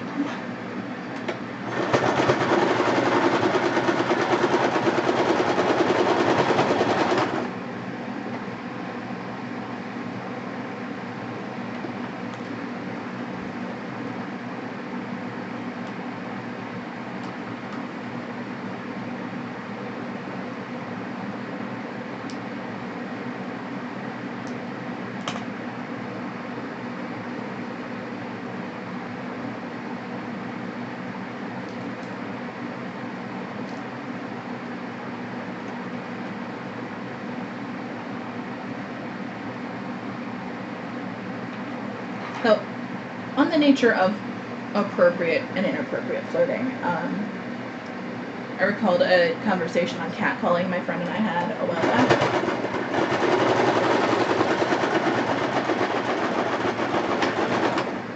And we were talking about our experiences being catcalled and also the differences of catcalling among various races, just because it has been an experience. And the thing we've noticed is, so I've really only ever, I don't really notice catcalling from Asian or Latino men. I've been the times I've been catcalled, it's either been a white man or a black man. And the huge difference between white and black men catcalling is, white men are trying to scare you and make you uncomfortable. A lot of the catcalling I've had from black men is that, they're genuinely trying to be complimentary. It just so happens that a man yelling this out of his car at you as you walk down the street is scary. Whereas white men are trying to scare you. They just want to make you uncomfortable, and I've seen some try to insist that they think catcalling is a compliment, but I'm the way that white men have catcalled me is not a compliment. It's just gross and uncomfortable. What they're saying is gross and uncomfortable. versus, like, with black men, it's not what they're saying that's making me uncomfortable. It's that a man I don't know is yelling at me. I'm just going to work, sir. I'm not here to find a boyfriend.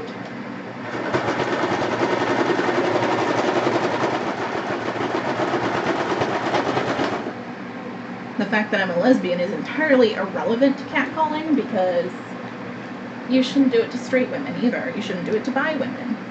You shouldn't do it.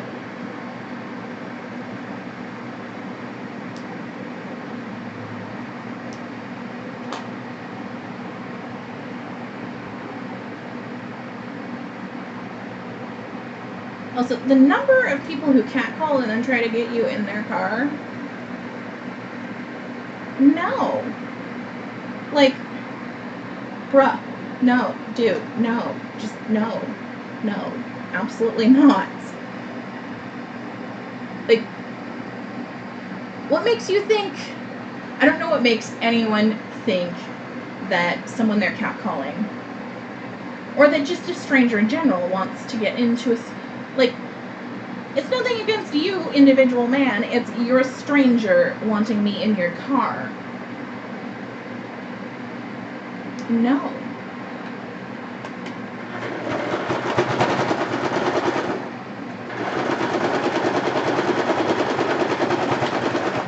I am a millennial. I was raised in the age of stranger danger and taught at a very early age to never get in a stranger's car.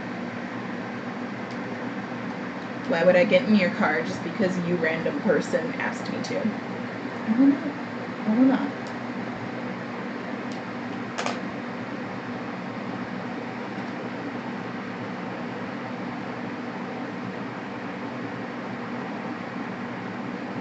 Alright. Time to put the nose wires in, which means time for a zipper foot. I'm gonna go get that.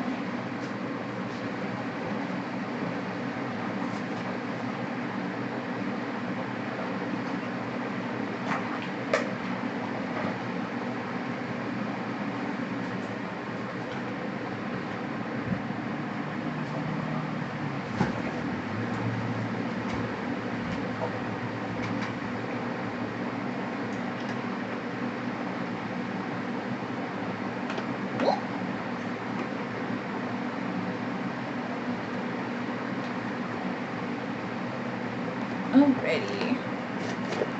Move a couple things. What's that on its side? Okay. Okay, so we need the V wires. Oh my gosh, don't fall out. No! Ugh. Whoever made the decision about this packaging, why? So for nose wires, I use twist ties, like plastic coated ones.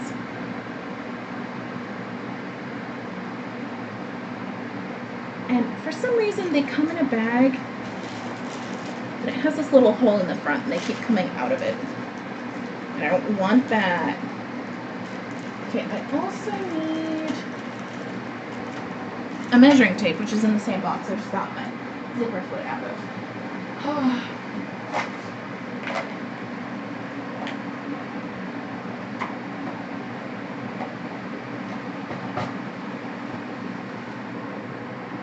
And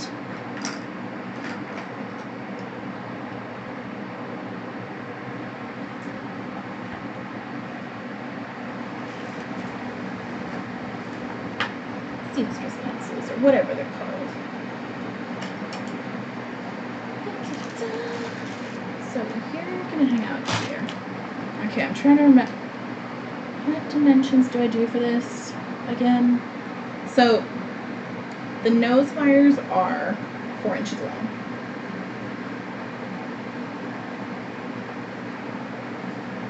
So I sew them in. Let's see, is it? Yeah. So when I sew them in, I start 2 1/4 inches out from the center seam on each side. And that gives them a little room if they move around, so they're not just like squished in there super tight, so they have room to like flex a little bit.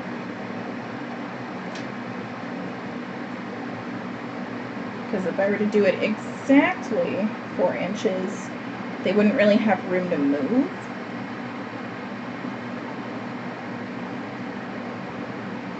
And that's not what we're looking for here.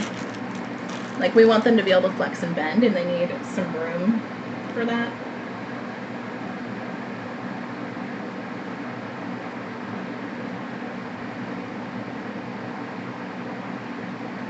So I make my little marks, and then I stick this sucker in here. I just scooch it up against the top stitching. And then I use my zipper foot to sew it in. I can't put it that way, it goes this way.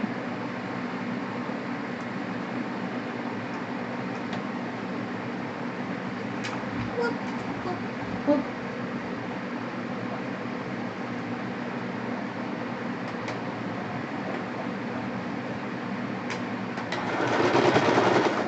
Ooh.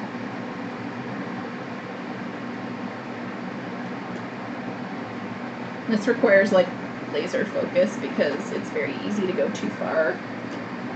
Because I stitch down at the end of, down on the mark, along the zipper, along the wire, and then back up at the other mark.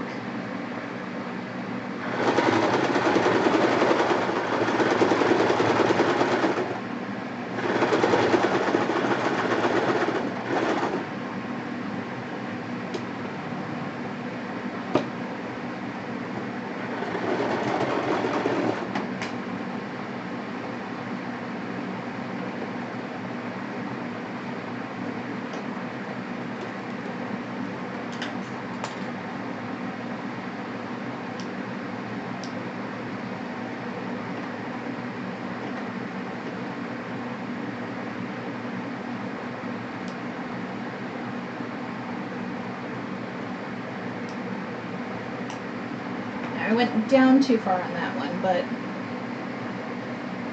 it wasn't too bad. And the zipper foot just like scooches it up as you sew, so it doesn't. And this is one of the steps that's actually easier to do on the machine than by hand, because doing it by hand, I either have to pin it in really firmly, and then I have like pins like in my way as I'm sewing, or I have to like keep wrangling it, as opposed to the zipper foot just keeps it in line. So we're gonna put y'all here. That doesn't want to sit that way. There we go.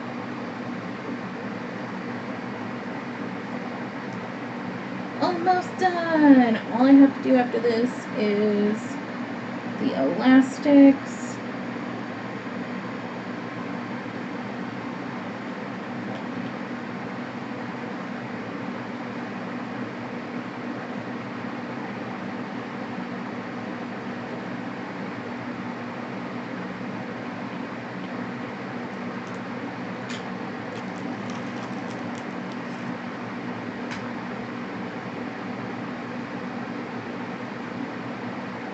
Like, I could put the elastics in before the nose wire, but then it's just like more stuff in the way.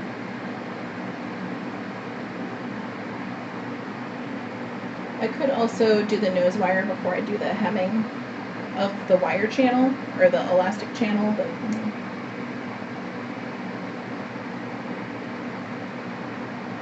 I like this way.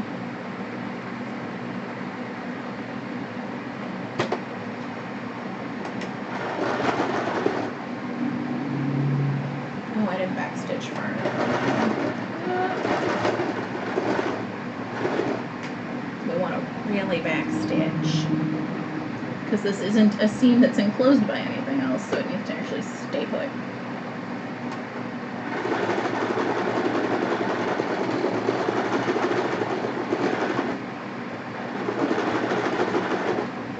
Oh boy, howdy, the tension on these threads is not cooperating.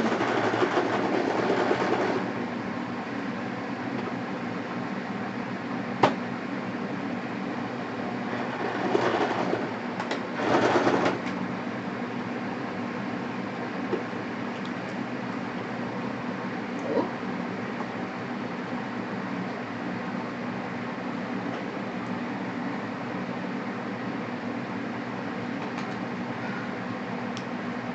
Ooh. Okay, my stomach is actually finally saying it's hungry and I need to eat.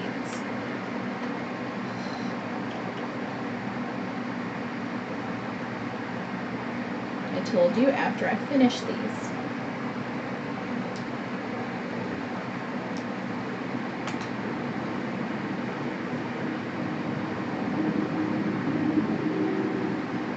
Oh my goodness.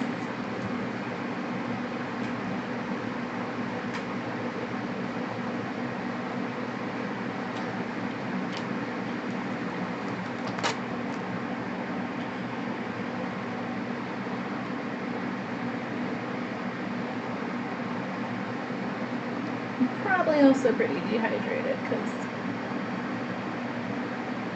well, that's all the water I've had today.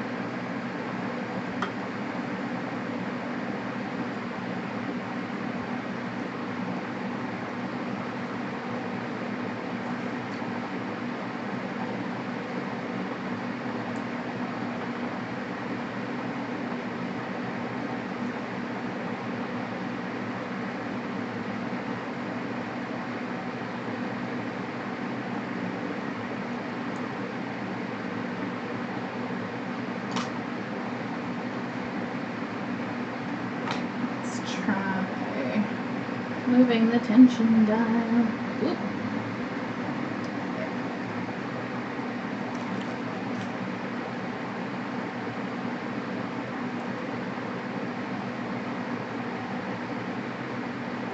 And it's weird because it wasn't doing that. Oh no, it's been doing it for a little bit. But if this is more noticeable because I have two different colors of thread in my bobbin and my top. But if your bobbin thread is visible on the top, it's a tension issue. I think it means top tension isn't too tight. Yeah. That's what I call it from the couple times I've Googled it, because I was like, why is this happening?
Doing it, let's adjust it a little more.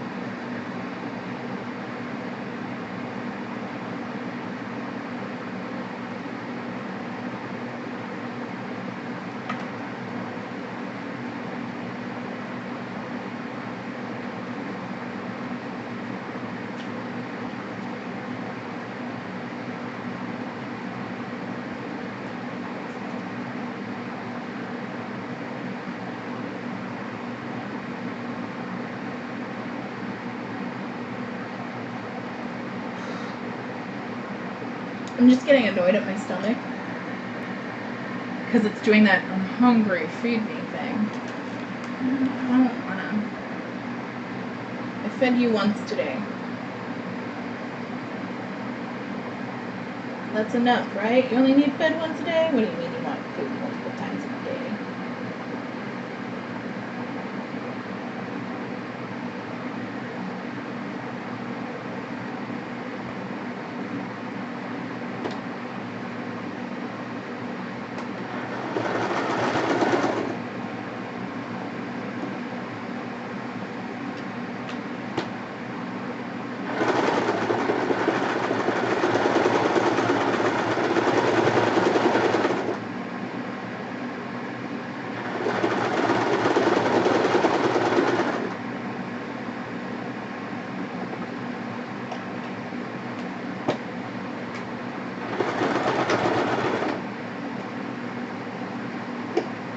sometimes food just feels like an unnecessary inconvenience. Or unnecessary inconvenience, but ugh.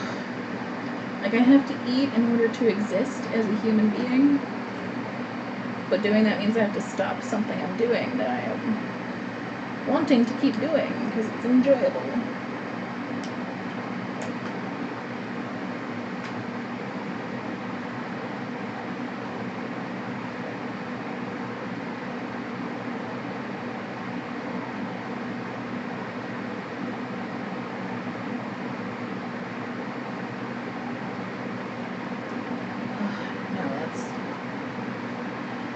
Why don't I just put it on the thing I put it on before?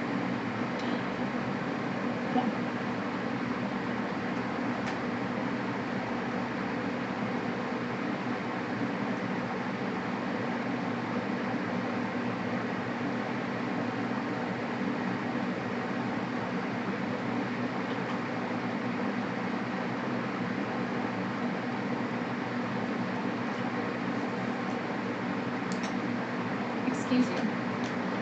Do not roll off the table.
One fascinatingly strange thing about catcalling is that,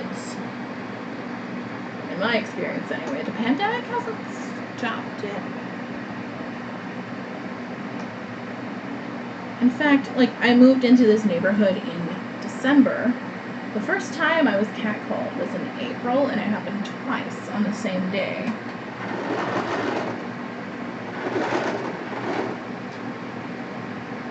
I was walking.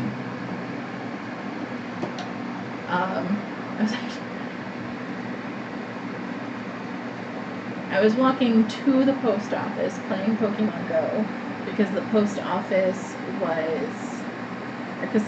is a gym and I wanted to. Well, the post office had a raid that I wanted to fight in. So, and this was before they rolled out remote raid. So I wanted to go fight in the raid. So I was walking over there. And I got catcalled on the way there and the way back. And I was just like, both times I was just like, there's a pandemic? Because the first one,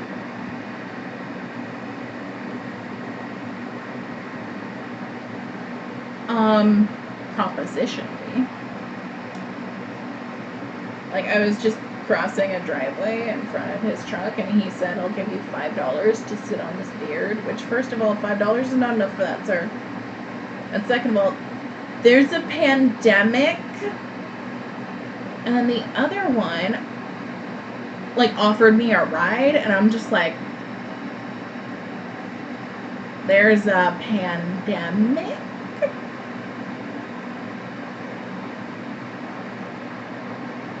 What is wrong with you people?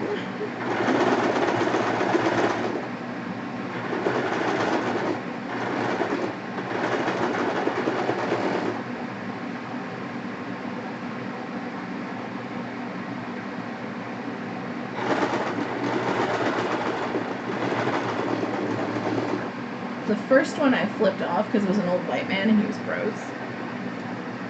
Because that's a gross thing to say, honestly. Like, no. The second one, I just pretended I couldn't hear them.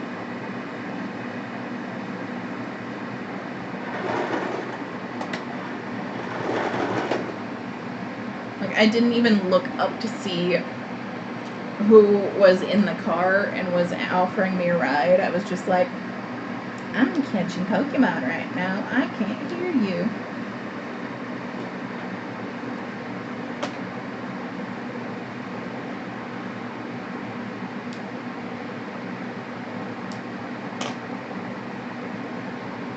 I very much, like,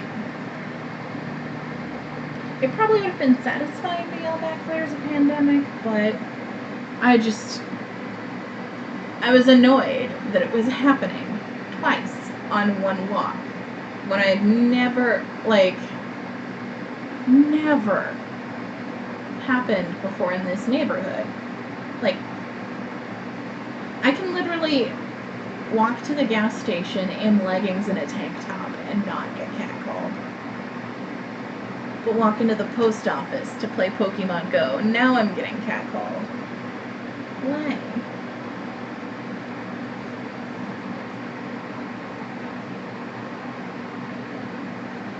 The answer to why is because there's not much logic to the type of people who catcall.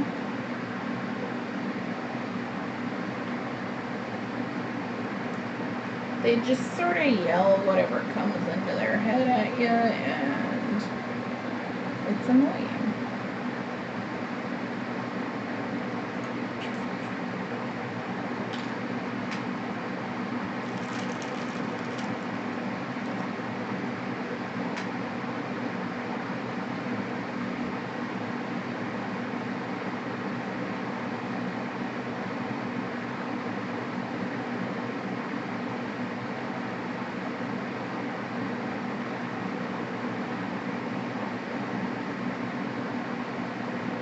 It will never not fascinate me that some of my masks come out with curvier tops than others, just because of how the top seam goes when I'm sewing the pieces together. Sometimes it just winds up curvy. Oh, it's angry.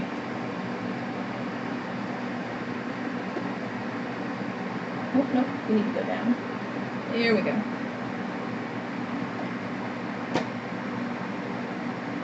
Okay.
no matter how I've adjusted the tension, I'm still seeing my bobbin thread on the top.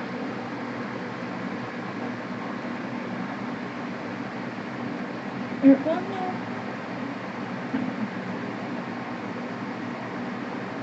Yeah, it's not as visible on that tension setting, but then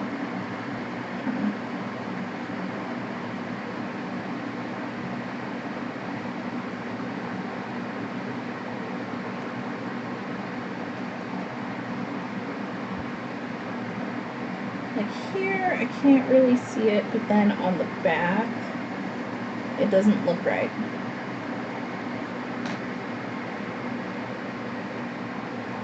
I'm figuring things out.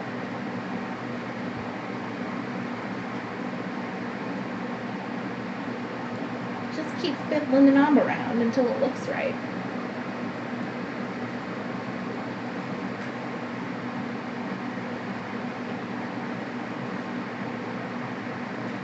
I can never remember without Googling if a bigger number on the tension wheel is tighter or looser. So I just go that one way, see if that does what I need it to. If it doesn't, I'd go the other way.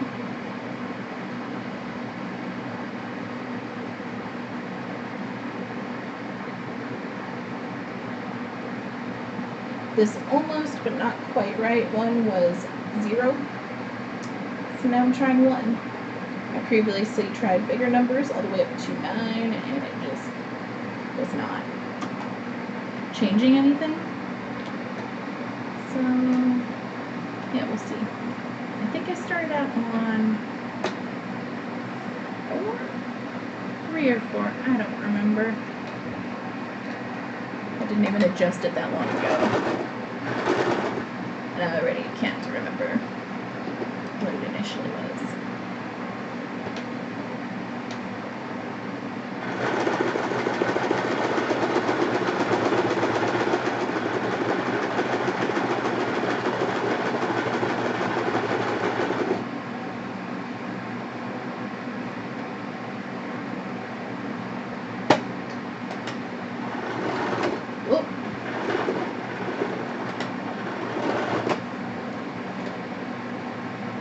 I started back stitching when I was supposed to be forward stitching.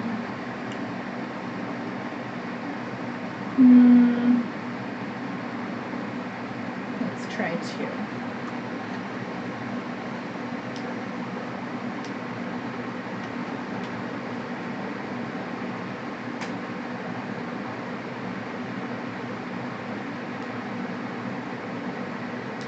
Sure, I could get some scraps together and like sample out different combinations to see what works. I'm too lazy for that.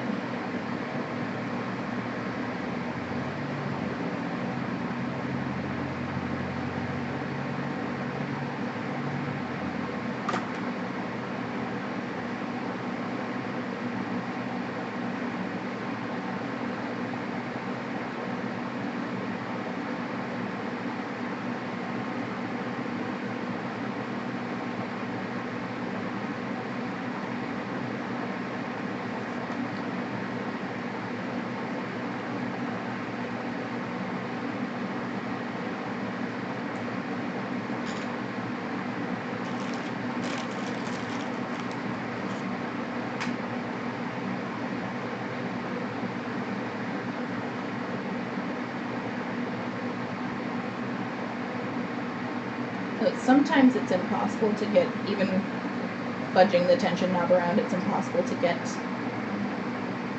the threads to cooperate. Like if they're 2 different threads, sometimes the weights are just too different. And like you're just gonna see your bobbin thread on the top unless you change out the bobbin thread so that it matches the top thread. I'm not doing that.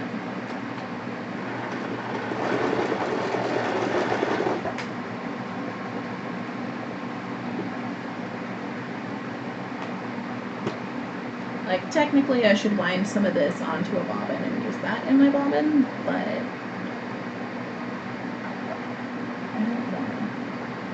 that not get over here?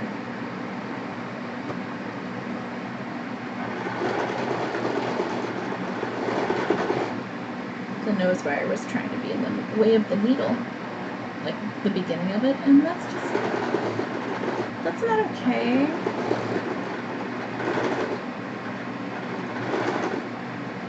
Like, I haven't sewn over one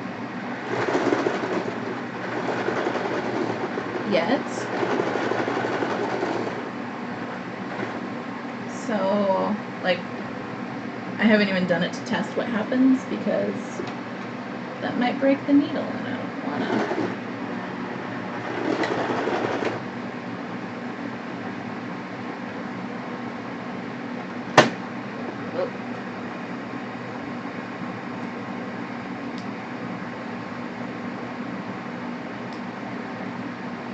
Yeah, no, the bobbin thread is still looking way wrong.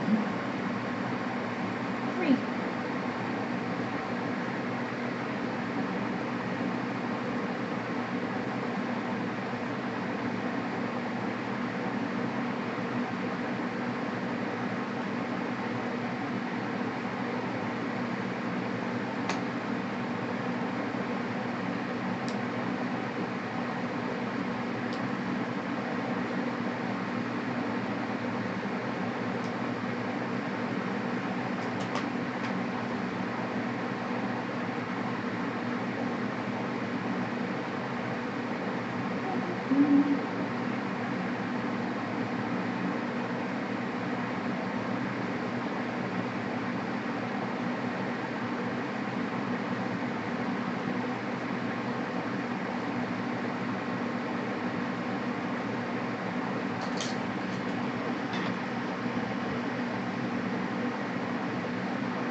To sharpen this blue one pretty soon. It's getting dull.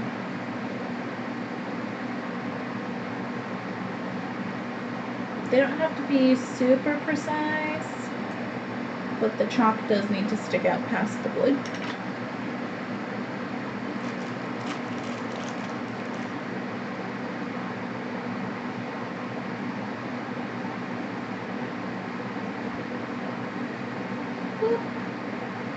Get in there.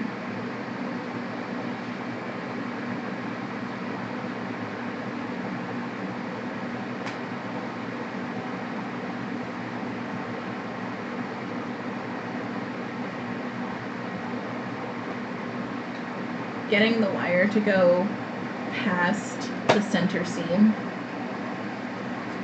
is a struggle. It just, the seams like to just like block it. Whoa.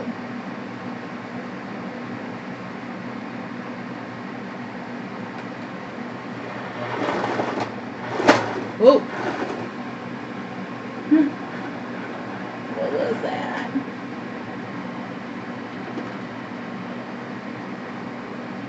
No idea. It seems to still be sewing fine.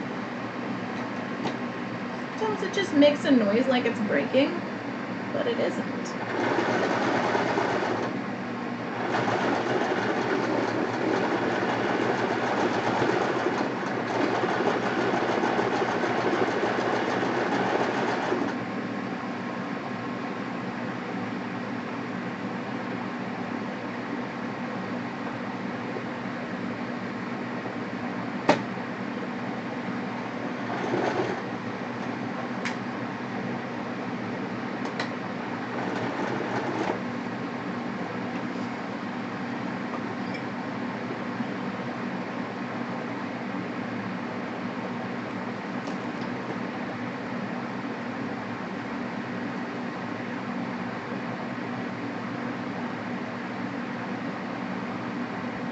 Oh, well then.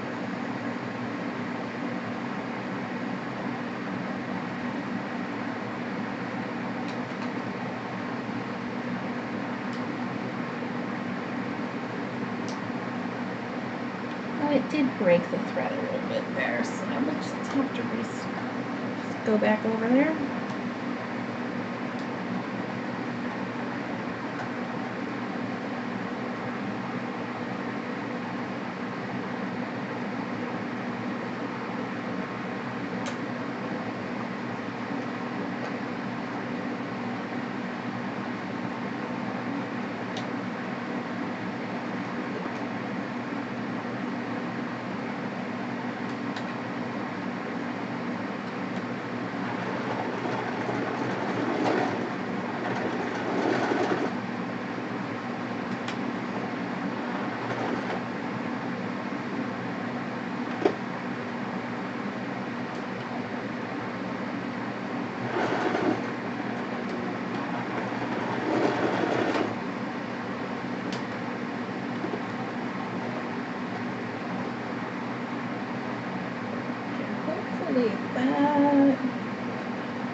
everything's been coming out.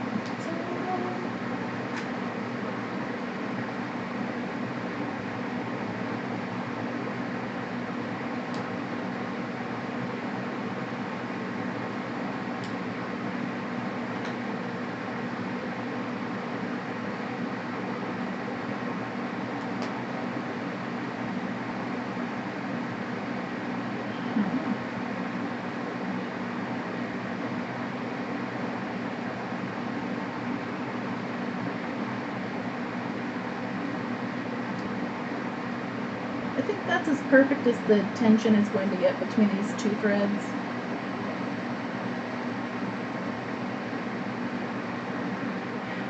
As far as I know, there's nothing super structurally wrong with the, come back here, with the bobbin thread showing on the top. It's just that it does mean that there is a problem with the thread tension, and it's not like a tragic problem, but when the tension is off, you can snap thread more often. So that's like the big concern, as far as I understand. I could be wrong. There could be something horribly wrong with that tension issue, but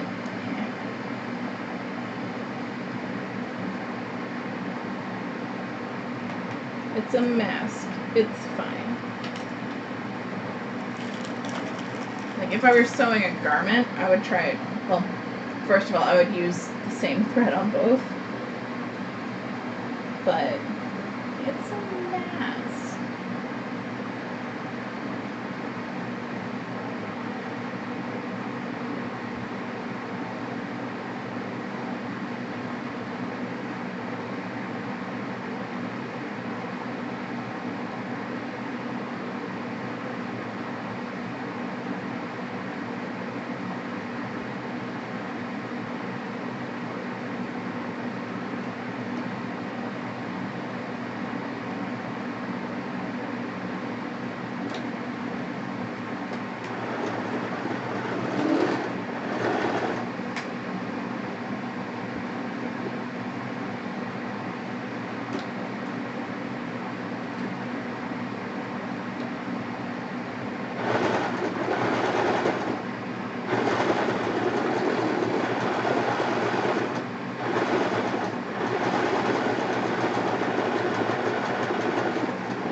So some of these I've been sewing a little farther down, putting the nose wire in, because that's just where it's sitting. But the thing is, like that's the whole point of using the zipper foot, is I can just force it up there because the zipper foot will just shove it over.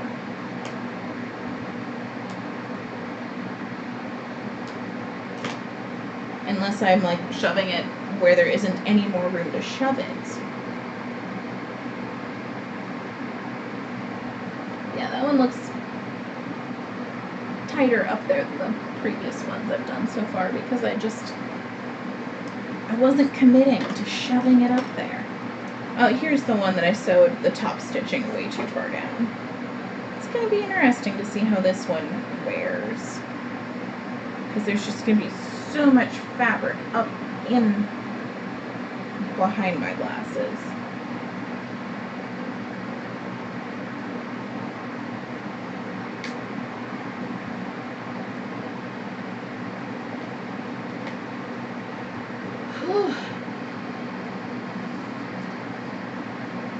Almost done. Almost done.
Ooh.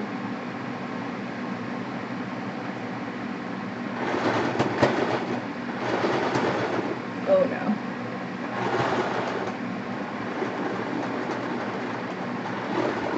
That was sewing through the twist tie. Okay, now I'm going way too far out at the end because I got stressed.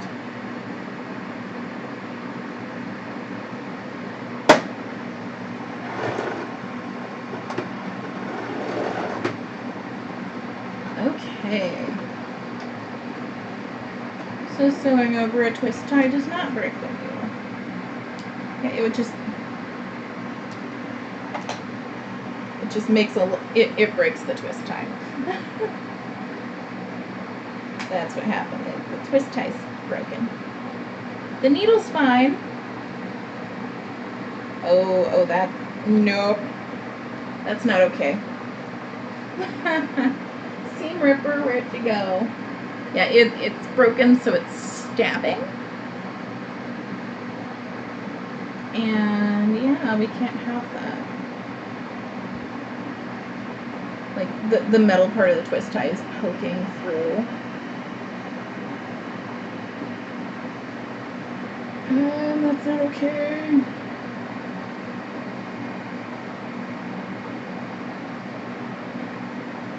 That's dangerous. It'll stab me in my little nose. Well, my big nose, let's be honest. It is not small.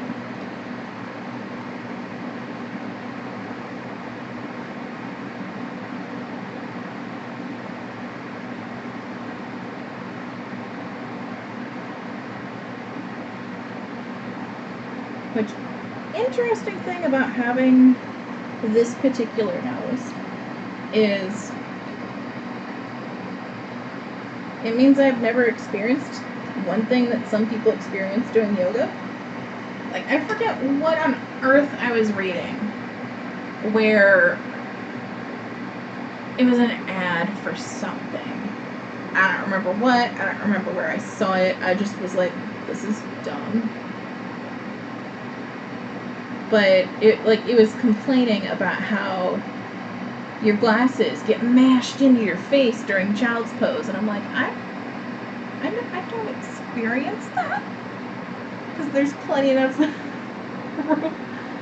Like, my nose sticks out far enough that when I do child's pose and my face is just on that, my glasses are not uncomfortable because, like, this part of my face is not mashed into the mat because I got so much nose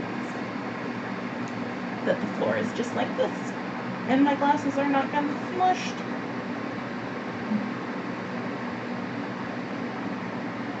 I forget. I don't even know what kind of product they were trying to sell with that observation, but I was like, if it bugs you, just take your glasses off during child's pose. Like, it's not that critical. You don't need to buy a special thing. And maybe it was for contacts. I don't know.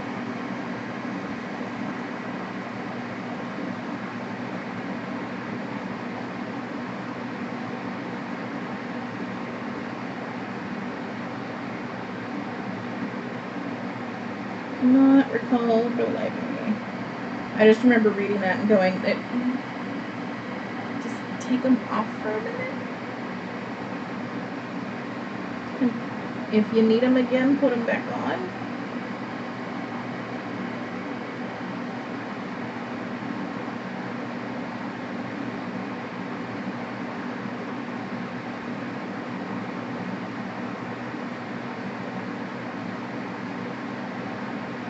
Oh wow, that put a hole in the fabric.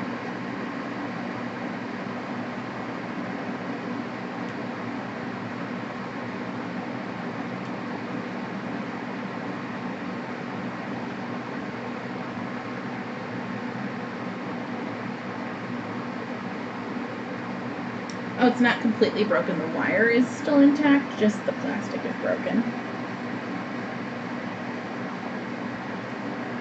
Yeah, I I do have a friend who just straight up takes their glasses off to do yoga completely. Like, just takes them off for the whole session. But,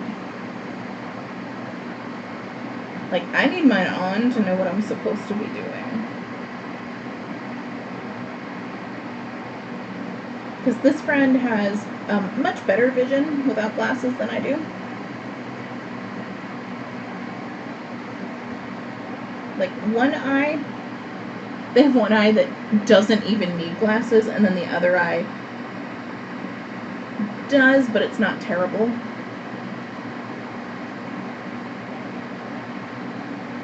And then there's me, who is just like, I see nothing without glasses.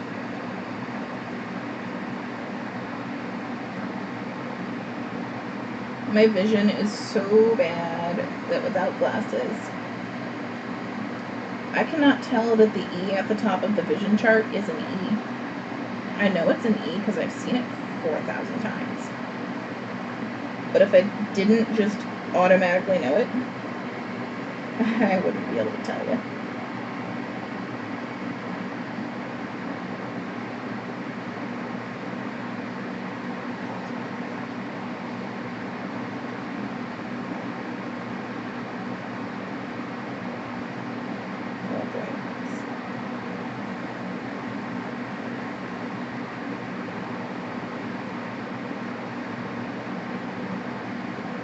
Well, I learned that there is a point to which the zipper foot will not just shove the wire out of the way, which I think it was that I was getting a little too far up.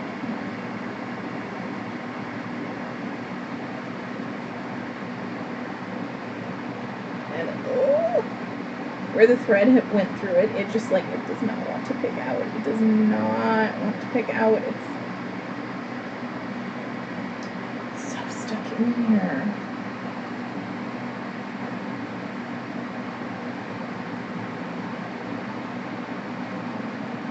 By it, I mean the thread. I'm just like, I'm really struggling to get to it.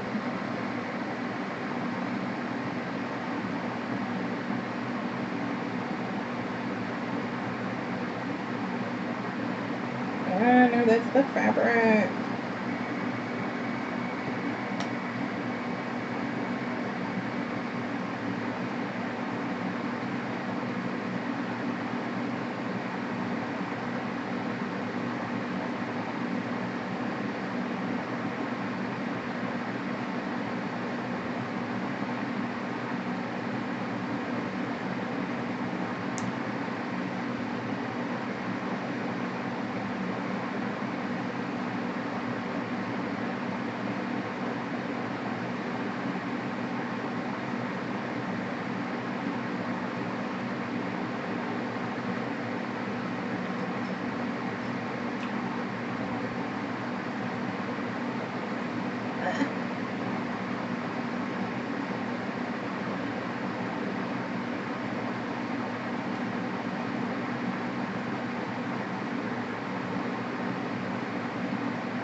Can't pull the thingy out now. Gotta get to it first, past the fabric. There we go. Okay. Okay, so it did break the wire and it like punched through a lot of the plastic. That's oof.